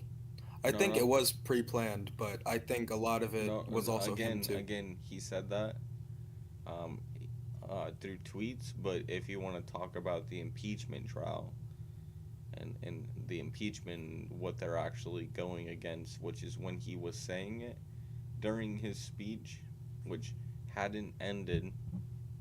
So regardless if people hear it, it hadn't ended. So they're not listening to him at that point. They're doing their own thing. Because if they were listening to him, they would listen to every word, correct? They wouldn't move until he said something. So if it's him that's leading it, which he is the issue, then why are they leaving before he stops talking? Why are they doing something without his permission? He's still saying stuff, right? But then why would they do it if he didn't say anything? It just shows like ignorance. Well, he did say right? something, but are they listening to him or are they listening to what he's saying? I don't know. Like, because if they listen to just what he's saying, it's based off of what he knows. But if they listen to him, it's an overall point of view. It's not of what he knows, it's what his point of view is. So if it's what he knows, they're just basing it off of small little things and reacting off of those. They're not basing it off the entire idea of what he's talking about. And at that point, it's not his idea, it's their idea. Right? Yeah, but their idea is to stop, and that's what he wanted. Well, that's not what he wanted because that's not what he said in the end of it, and they didn't listen to the full speech. So it's their idea. But prior to the speech, he did say that he wanted, if they trusted him, that they would do everything in their power to stop. Well, if you trusted him, would you listen to the whole thing of what he's talking about, or would you react on one thing he said? Well, it looks like they only looked at one thing he said and just went with it. Because it's their idea, not his, correct? Yeah, but the fact that they're still supporting him, they're all supporters of him, and they decide to well, do you that. could support whatever you want, but you still have your own ideas. So it shows that, like... It shows that you can have influence on somebody. And it shows that he has negative influence on people. Well, that's fine. That's your point of view. But the fact is, as your influence doesn't define you. Whether you put out a certain point of view, someone might disagree with it, or they might agree with it and take it into something completely radical. But that doesn't define who you are as a person. And if you are defined as a person, and you specifically call for things, or you're talking about things, there's a difference there.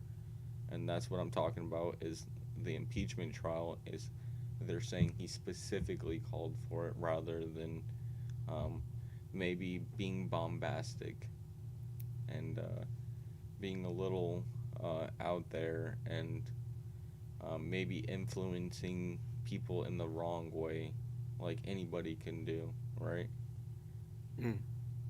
Like, you look at the Muslim religion. I've talked to now 2 Muslims who tell me that people who are radical Muslims are not Muslims at all, and they just say Allah Akbar to pretend or to incite something else that they don't believe in at all. So the idea that you can take one person's anecdotal experience and base it off of somebody's idea, that's like saying John Lennon was killed because of Catcher in the Rye, because some dude read a book and then told him to kill John Lennon. It's like, well, Catcher in the Rye is not the problem. It's probably the dude, because that book was famous and everybody read it. So why did this dude just freak out? No, he's probably crazy. It's not the dude who was writing Catcher in the Rye. I don't think he meant to kill John Lennon. I don't think that was his issue, but someone else took it that way, right?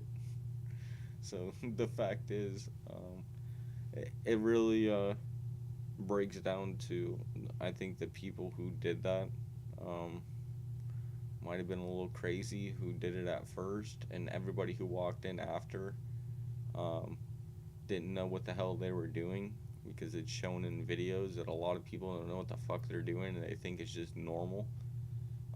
And the people who started it go further and further, and then they go all the way up to the front, and it's like, what the hell are they doing? And the cops are just standing there. So it's just what I mean, what can the cops do, though? There's so many people and there's so little like law enforcement. But there's no violence either. I mean, there was quite a bit. There was a lot of like, well, I mean, there was violence inside the Capitol. They were like destroying stuff and just like taking and just. I mean, there's not like, there's no pushback though, right? I mean, so there was really nothing going on at the Capitol, and real honestly, I mean, there was a couple of things broken, and it was just like basically, a bull was on tranquilizers, but it is still awake, and so it was just like kind of like going in there and just kicking a few things, and then passed out and walked out. You know what I mean? Like, there's really nothing that happened, in all realness. I mean, there was one person who was shot, which that was a Capitol police officer, and it's like, where's the outrage for the cop going and shooting somebody there? Why is there no outrage from the left on that, right? And then at the same time, there was 3 other cops who kind of had, or people who had health issues. So, in all seriousness, there was really nothing that happened at the Capitol, but it was pretty intense. Like, what the hell is going on? Why are people just walking in? When you look prior, there was requests that were denied, and proposals to send in extra people through the Trump administration to actually guard more so. It was denied. And then right after that, there's 25,000 troops brought in, and it's just made to look like it's insane. Like, it just seemed like all a show, man. I don't know. And that thing you said about all the social medias, what were you talking about that? The what? You were talking about Instagram and Twitter and all that. What did you mean by that? What do you mean? I don't remember. Oh, I think you were talking about how they were like using Oh, that to okay. like, The yeah. New York Times piece. There's a New York Times piece that came out that said how the Biden administration planned for doomsday. And doomsday was Donald Trump winning again, and they had a whole coalition of people who got together to prevent or promote the Biden administration. Not prevent, but promote the Biden administration. So this included big media, big tech, and a Mm. bunch of activist groups all working together to make sure Joe Biden won the presidency. Which, Yeah, but if all the big media outlets want Joe Biden to win, wouldn't that make it seem like he's the better candidate, or well, that they're scared of a second term of Trump? it's fascistic, which is business mixing with the government, and a uh, But ideal. that's not unconstitutional though. Uh, it's fascism, What's fascism? propaganda, mixing government with business in order to persuade the public. So when you look at it, they used all of the social platforms and admitted to it in order to persuade the public into voting a certain way. Well, I don't think they persuade. So you're saying before the election, right? All these social media outlets, I saw that they always said like vote early, vote, make sure to vote, right? I'm not talking in that instance. I'm talking about the article that says that they put together a coalition of people in order to make sure Joe Biden won the election. Mm.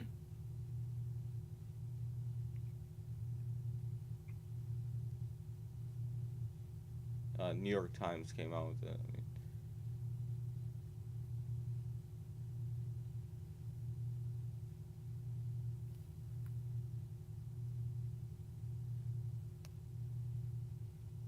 I mean, I mean that's just a report that came out, but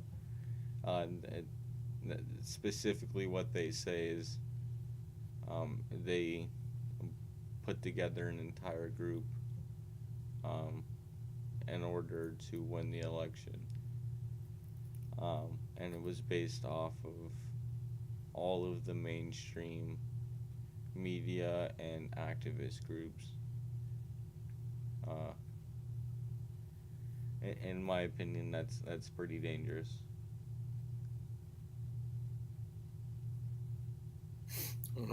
I think they mostly did it just for the ensuring that the country turns out like better than it would. Personally, I don't know about what you think, but Yeah, personally, I think that's why. that's what happened uh, with Soviet Russia.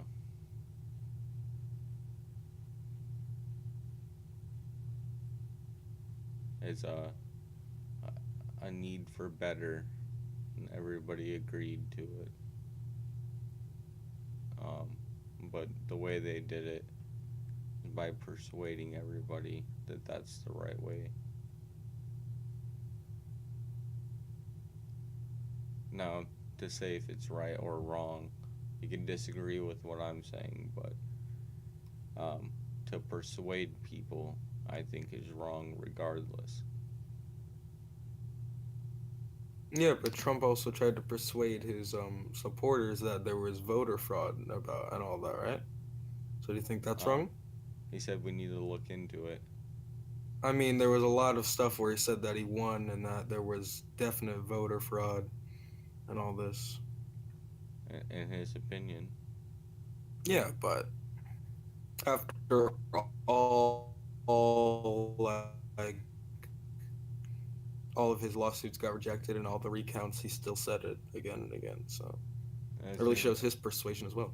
And isn't it in his opinion?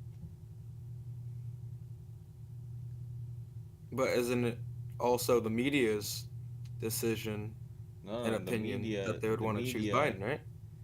The media is completely different. The media is supposed to report. So the media is basically the middleman between the news. So if you have a debate, you have one side of the story, and you have another side of the story. When you go and say this side of the story is correct, and that side of the story is wrong, you're biased on your opinion. When you go and No, tell but people, doesn't everyone have bias though? No, there is biased news, but when you go and tell people we are unbiased and we just look at the news, and you tell people this is wrong, there's a difference there.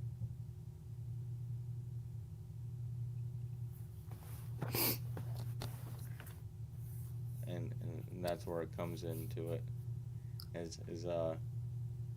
You're telling people we don't have an opinion, but you're giving an opinion, correct? I mean, and that's the scary part of it, and the mind fuck, because where's the difference, right?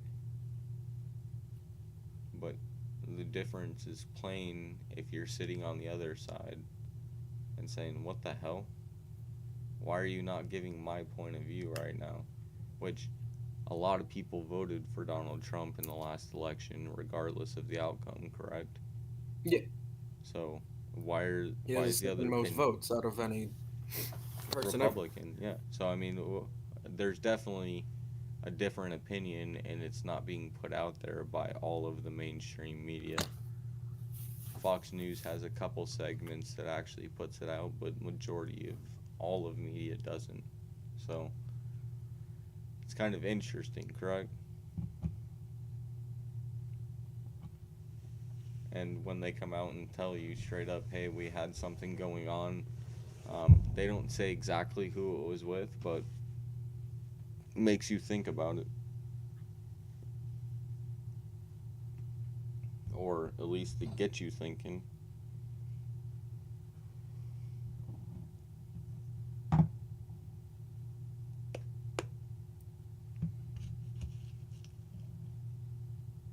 little mind fuckery, but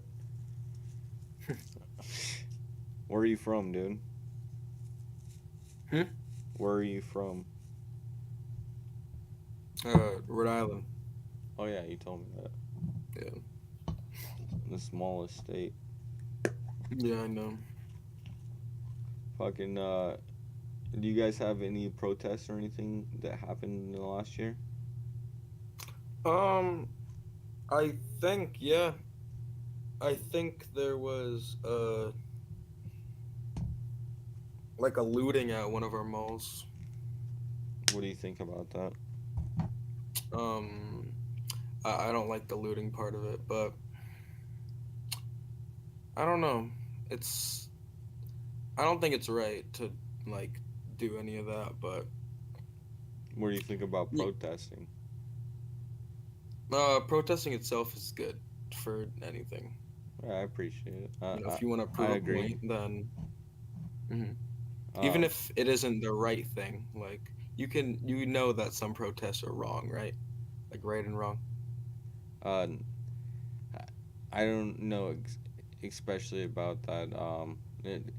It depends on your point of view and if you agree with it, but in all reality, I don't disagree with protest. I agree with free speech. So, and most, not most, I don't know how many countries, but a lot of countries there's not free speech.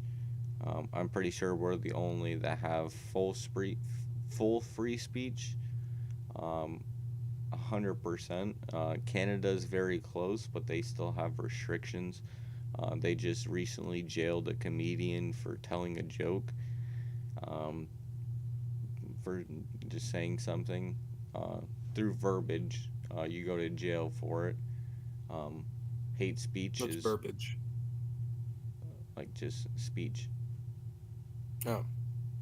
So just like talking different things that you say, the verbs. Um, in reality, we are the only country in the world that you can say pretty much whatever you want besides inciting violence. Mm. And even inciting violence is very specific. Um, you can say you hate something, right? And if you want to really bring it to the fact that it's dangerous to do that, I mean, it can be seen as that, but um, when you dictate it, who is dictating it? Because hate speech is different than things you hate, right? And things that you hate are different than things that I hate. Even though we agree with a lot of things and we don't really probably hate anybody, but there's certain things that we hate that people do, right? So, what is hate? Like, what is hate speech? Like, what is speech that you hate, right? Like, the difference is different, you know what I mean?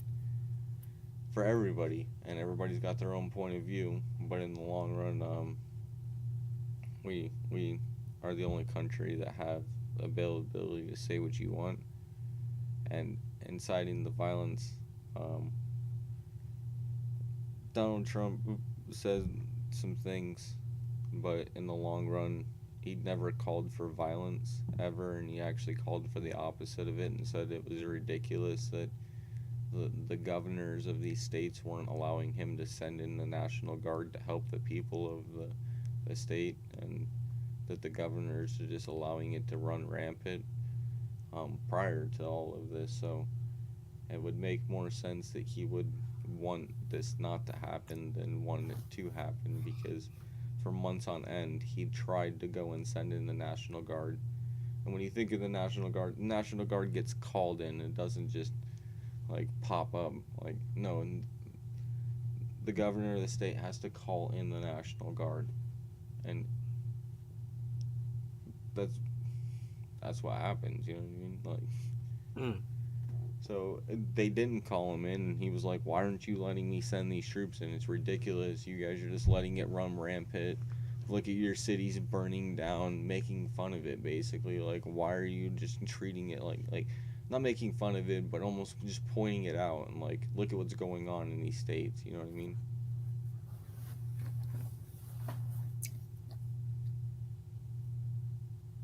It's a trip, man.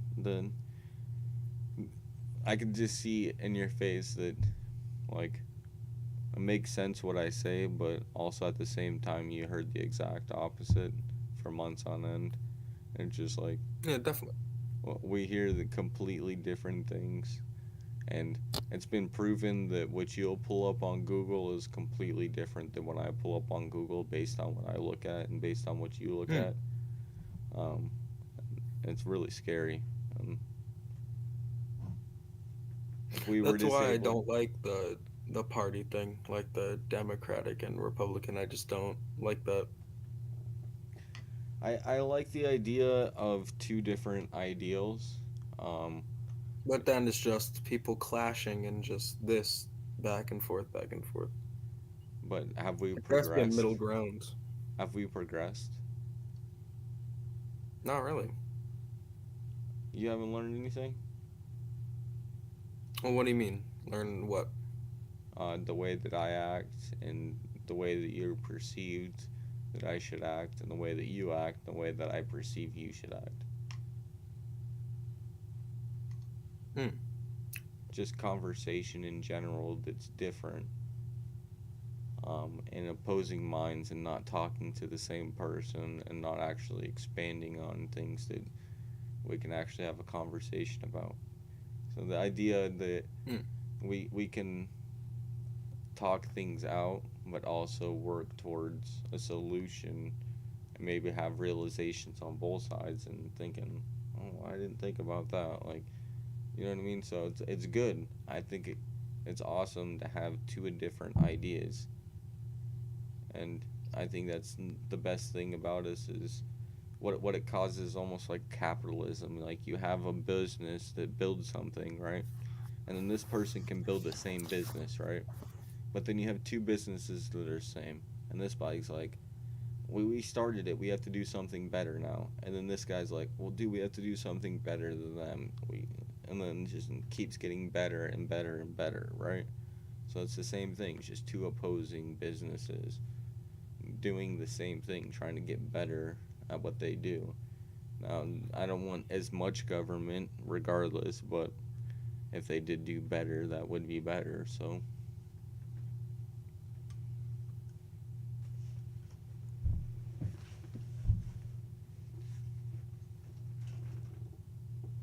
I mean, it's hard, the two parties, because they're maybe not the no, best.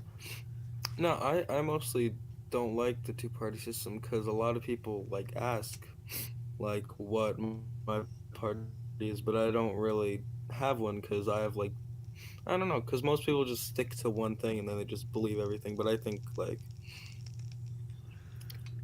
I believe Policy I matters. believe in Black Lives Matter, like the protest.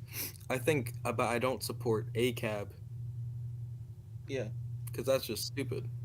Well, let me ask you, why do you support Black Lives Matter? Because I think they do matter, and I think that for the past like hundreds of years that they've just been like not treated this equally. Agreed. What do you think about recently?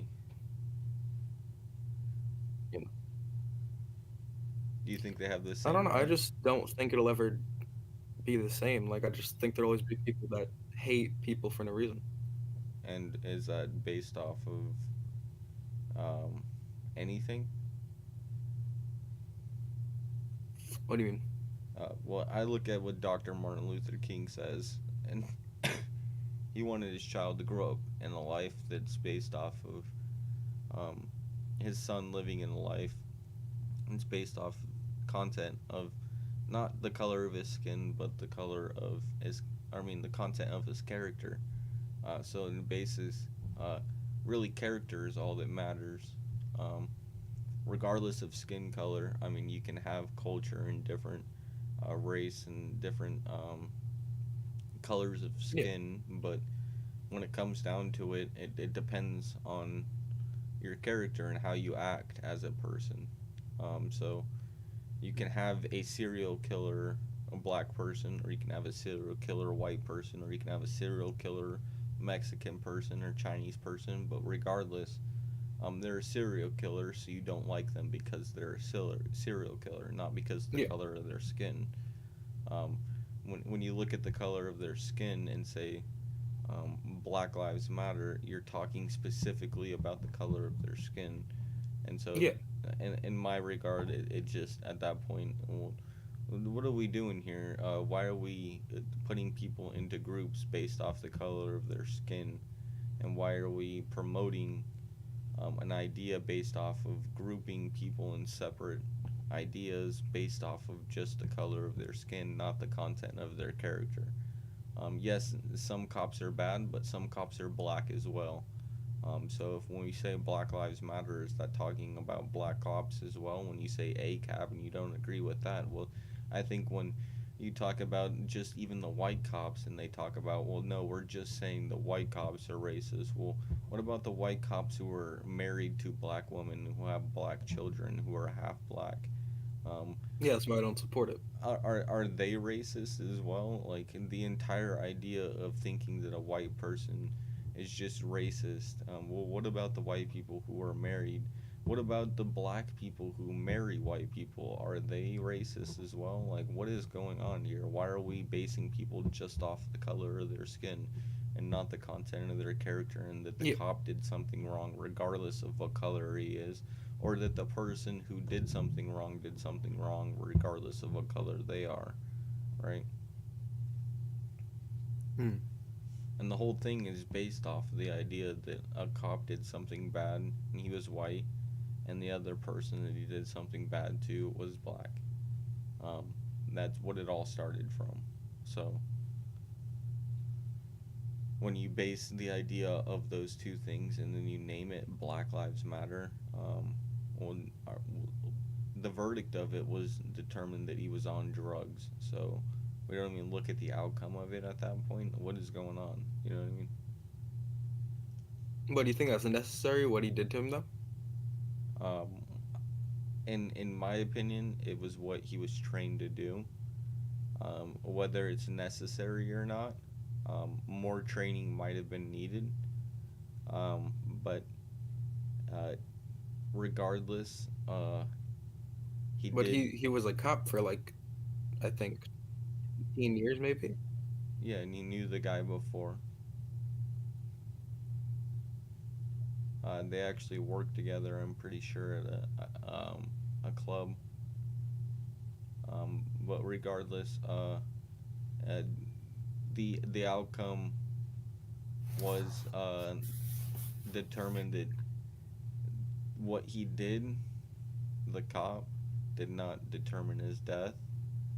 It only enhanced it because he was on drugs and he took way too much, and he freaked out because he was being interrogated, and possibly took more while he was being, and he had what's called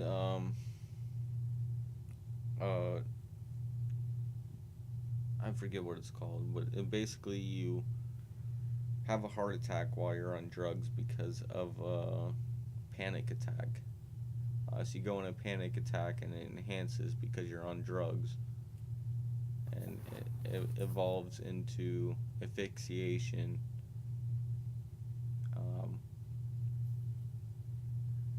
And that's what the coronary report said. So I mean, in all realness, with the whole video, he was already put into the car and then asked to be taken out of the car and then put onto the ground after trying to basically get away, or maybe not get away, but struggling because he was on drugs. So it's very sad regardless, but when it's taken to a race level, there's more that was there than just race. It was a bad situation regardless of what fucking color you were, right? You can look at the whole thing and say still the cop shouldn't have done that, but I didn't one time say any color of race. I didn't put any color, and to bring it to that level, it's like, it's kind of gross. Like, you're almost degrading the man and saying that only happened to him because he was black. It's like, look at what happened. That whole thing was kind of fucked. Why was he taking drugs? Why was he feeling that the cop, like, I don't know, it's just more so than just that, you know what I mean? There's more to the story, and to dive into it is not what they want to do. They just want to play the victim card, right? I mean, you play the victim card and whole life's gonna be victim.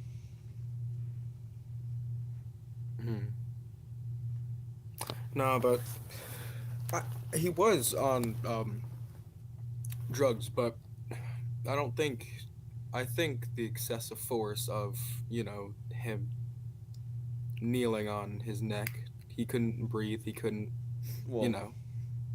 It was what he was trained to do. But you still don't think that's messed up, no matter what skin color he is? No, I'm not saying it's not messed up, but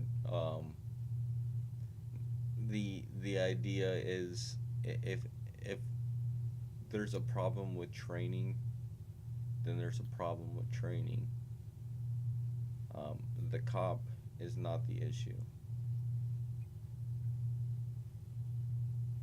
The color of the skin is not the issue. The main issue is what he was trained to do.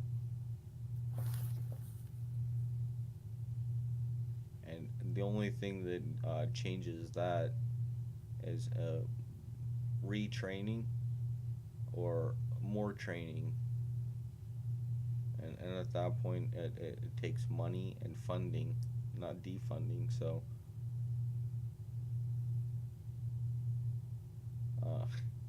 it it's just common sense at that point that um, if there is an issue, well, the heart of the issue is he did something wrong. Why did he do that? Okay, when we look into exactly what he did and why he did it, well, he was told to do that. If there's an issue on why he's told to do that, why was he told to do that? Because that's what they tell all of their officers to do. So, could have been the guy next to him who did the exact same thing. Could have been a black cop. Could have been Mexican. Could have been whatever guy you want to say. But regardless, that's what he was told to do. So he did that. And at that point,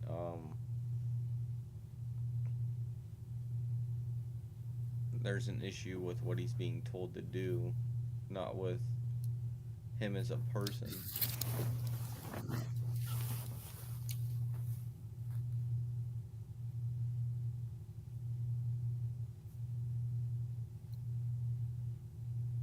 I don't know. So, I support. Sorry, you stated that that you shouldn't single out one race, right?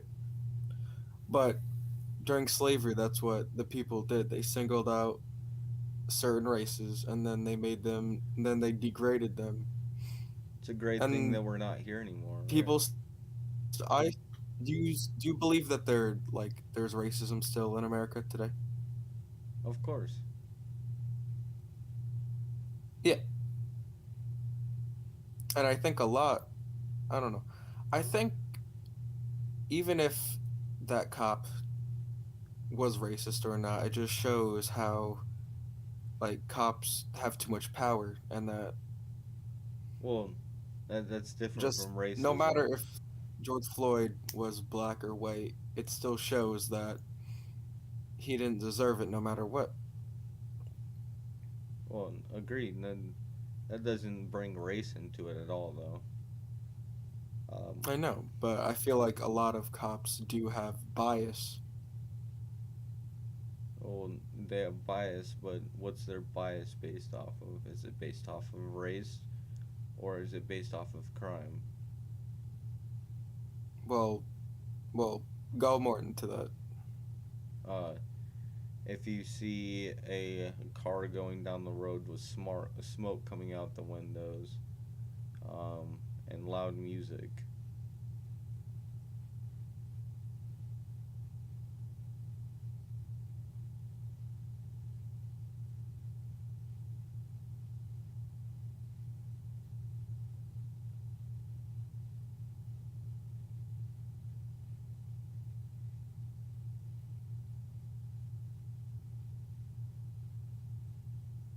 it's biased, right?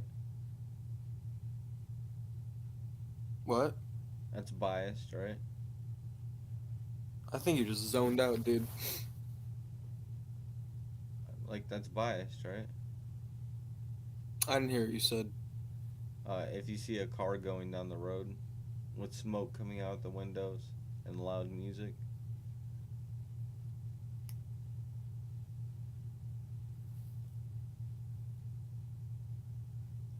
you know what I mean? Oh, how is that biased though? Would that be seen as more crime? No. Or a possibility of a crime versus a not?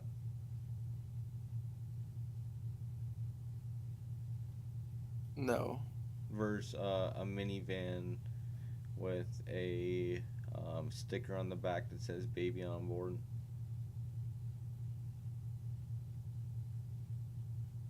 Is there a difference there? Baby what? Baby on board. Like a baby in the car? Yeah. Like basically like telling you there's kids in the car. Well, in what way are they saying that? Like having a sticker on there, like versus somebody with a weed sticker on the back of their car, smoke coming out the window, and loud music. Well, weed isn't illegal though. But driving with it is. Well, I mean, depends though. If it's medical marijuana and people are prescribed it, then they can use it while driving because it doesn't make them No, they can't. like. You know what I mean? No, they can't. It says specifically Yeah. on it, don't use it while you're driving. Just like every other medication. Yeah, but people. If Just like it's every other prescribed to you, medication that you're it's not used just like like there's every other other marijuana to medication make that you you're like. prescribed, it tells you do not use heavy machinery while using it. Taking any medication, they tell you don't use heavy machinery if it impairs your ability to operate it. Which on weed, it tells you not to do so.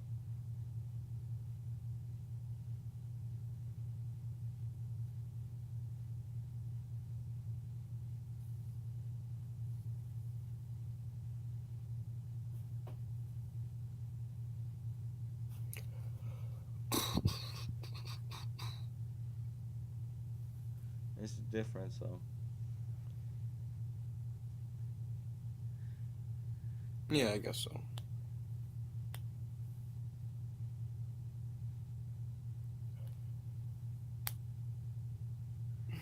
Well, yeah. You, how old are you, man? 13. Keep an open mind. Of course. No. Hell yeah, man. I hope you have a good night. If you want to follow my YouTube, I got it right here. EarthMonkey on YouTube. Alright. Hell yeah. Have a good one. You too. Thank you.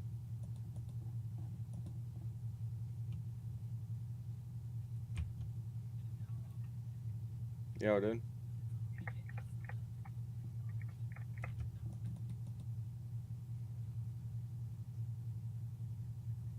Yo.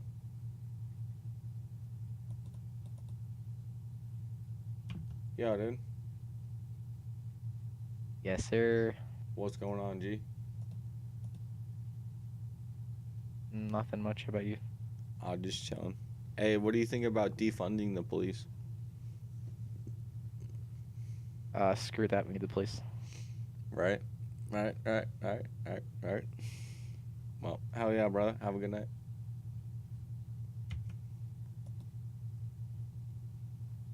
Yo, dude. Yo.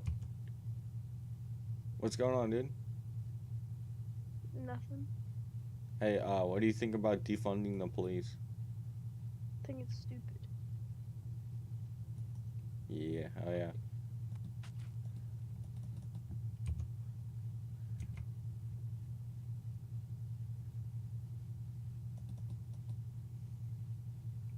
Yo, dude. Yo, what's up, homie?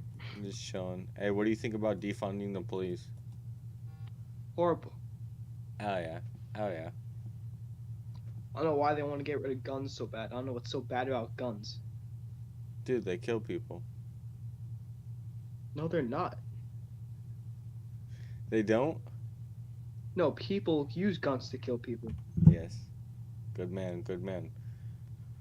Alright, see you. Later. Yo, dude. Hey, what do you guys think about defunding the police? I think it's bad Yeah, hell yeah. Why do you think it's bad? because we obviously need protection. What's that? Because we need people to protect us. You can't protect yourself? Man, Well, once I they want- take away all of our guns. Exactly. Yeah, hell yeah. Why does it say you guys both like Biden? We're just seeing who Oh, wants to wait. tag. well, we're like not trying to start a bunch of debates, but I just want to see like people like think we're automatically Trump supporters just because I have an American flag. Like, I just think that's so weird because like, shouldn't Biden supporters support our country? No, they support China and Pooh Bear. I'm just prepared. Oh.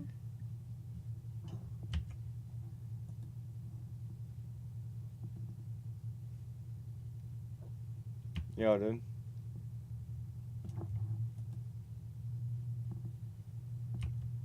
Yeah.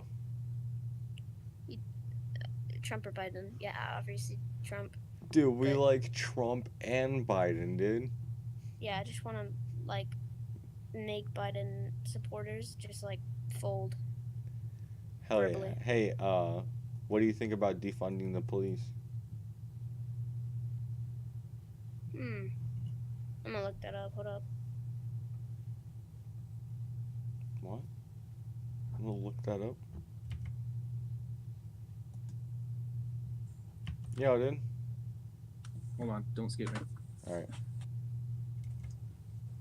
Hell yeah, man. Hell yeah. Yes, sir. Hey, what do you, I got a question I'm asking tonight. What do you think about defunding the police? Absolutely retarded. How do you want them to get better with no money? Exactly. You talk about that they're doing a bad job. How you expect them to get better? Right. I mean, they're working for basically nothing. Why are they going to want to? Yep, mass exodus happening in the police station. Crime rates going up. I hope you have a good night, man. You too. Again, you too. I got you. Hell yeah.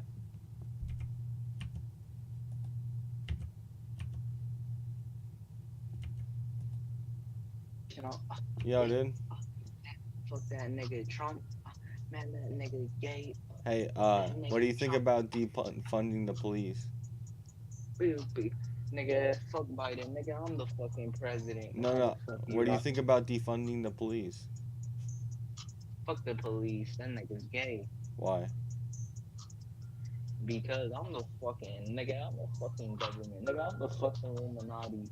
Hey, where did you get your chair from? Fucking Dollar Tree. You bought it at the Dollar Tree? Boom. Yo. Nice, dude. Who gave you the money? I got it from selling dope in the trap house on the south side of 60th Street in O Block. You were selling dope?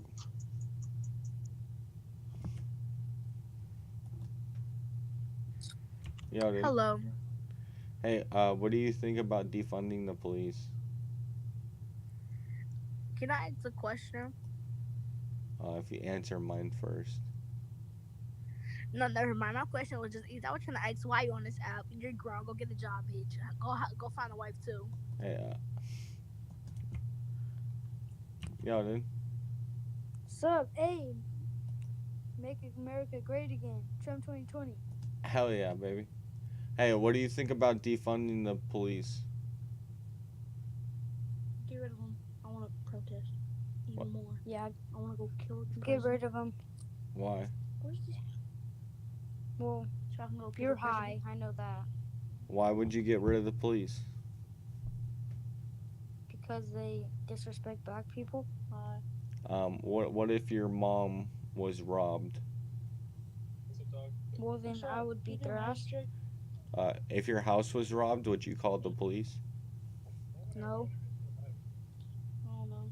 If your mom was raped, would you call the police?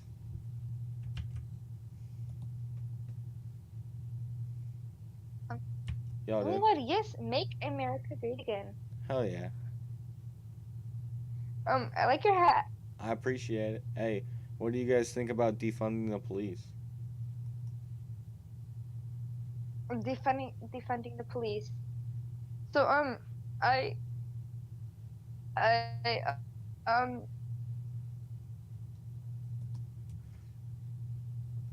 Yo, dude. What's up, bro? Hey, what do you think about defunding the police? It's not a good idea. Hell yeah, man. Why is that? Because police officers protect citizens. Hell yeah, man. Agreed. Yeah. I hope you have a good night, man. YouTuber. Yo. Yeah. What's Hey. up, man? How are you? Doing pretty good. How about you? I'm good, man. I like your hat. I appreciate it. Hey, what do you think about defunding the police? I mean, maybe there should be like, maybe if there's like too much spending in some spot, they could like spend it in different areas. But I don't think we should like completely like just. So like a reform rather than a defund. Yeah, more of a reformation.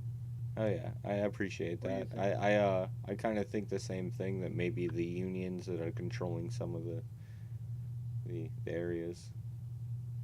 And I also think it should take longer to become a cop.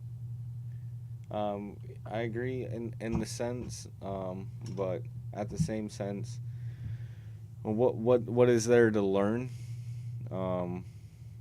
Because in the long run, I look All at. I know is that like. I just look at it as and there's law, and then there's order. So we have law and order. You know, you have an officer who enforces law, and you have a judge who enforces the order. And so if the order is guilty or not guilty is what the verdict is. But regardless, there's a process, and if the officer is wrong. No, I get where you're coming from. Yeah. Yeah.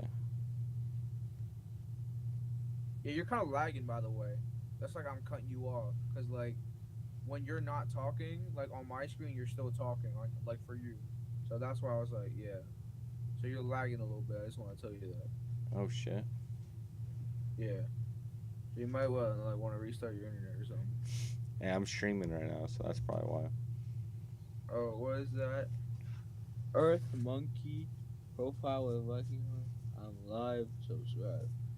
Yeah, Oh, dude. shit, bro. And make sure you get the right ones. It's the one with the Viking horns, not the cartoon monkey. Okay. Oh.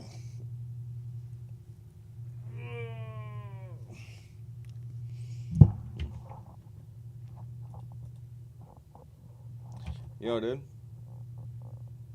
Hey, what do you?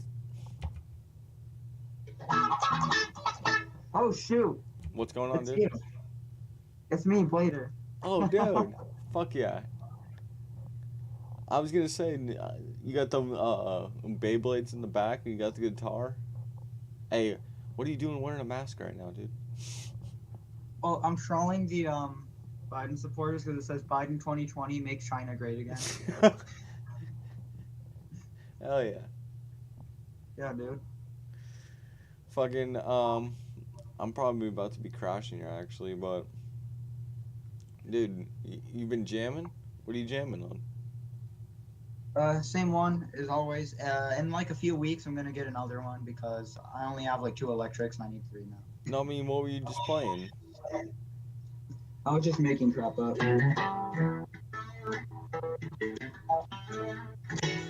Just random jazz stuff. Hell yeah. There's a link, by the way. Pretty much it's just saying that, like, pretty much 93% of the BLM protests are actually peaceful. 93. Yeah, 93% of it are peaceful. You know what I'm gonna say? Yeah.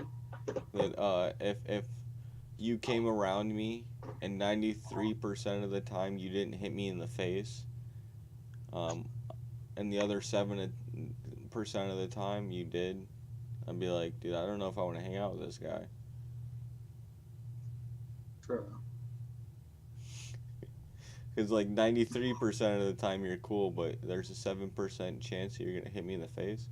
Why is there a percent that you're gonna hit me in the face? Yeah. You're saying you're peaceful 93% of the time, but you're disregarding the other 7%. When it's 7% of a million.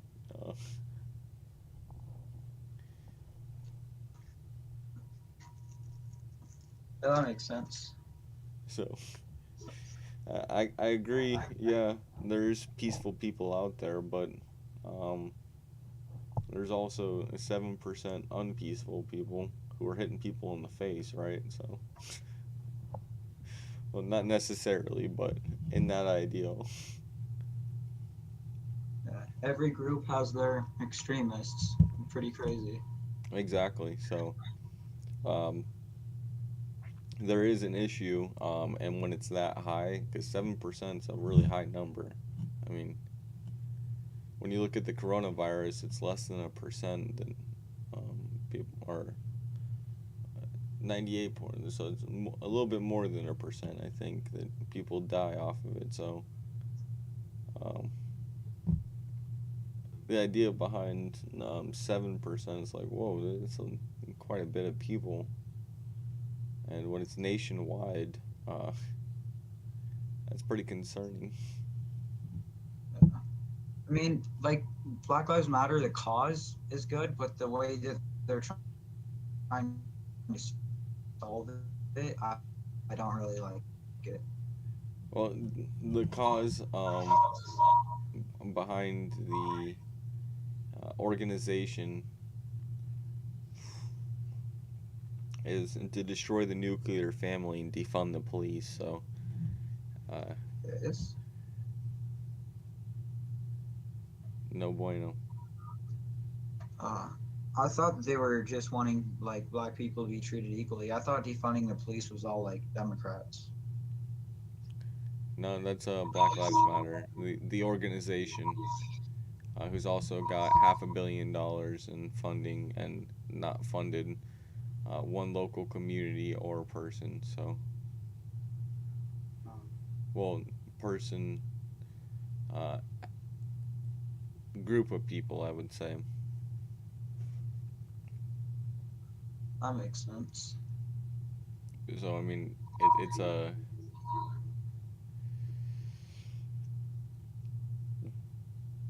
at this point, what is their outcome and what are they going for?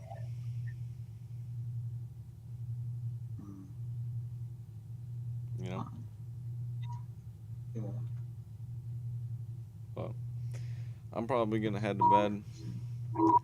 Crash out here. Yeah, it's already almost 3 a.m. Yeah. Did you watch the Super Bowl? Nope. No, I didn't either. I watched a tiny bit of it, and I seen a little bit of the halftime show, and it looked crazy. But I was doing my video on the history update kind of thing. Well, yeah. Is it still possible to buy the? Is it still possible to get the MAGA hats even though the election's over? Can you still buy them? Go do the Trump campaign store. Just type that in on Google, and you might be able to do it.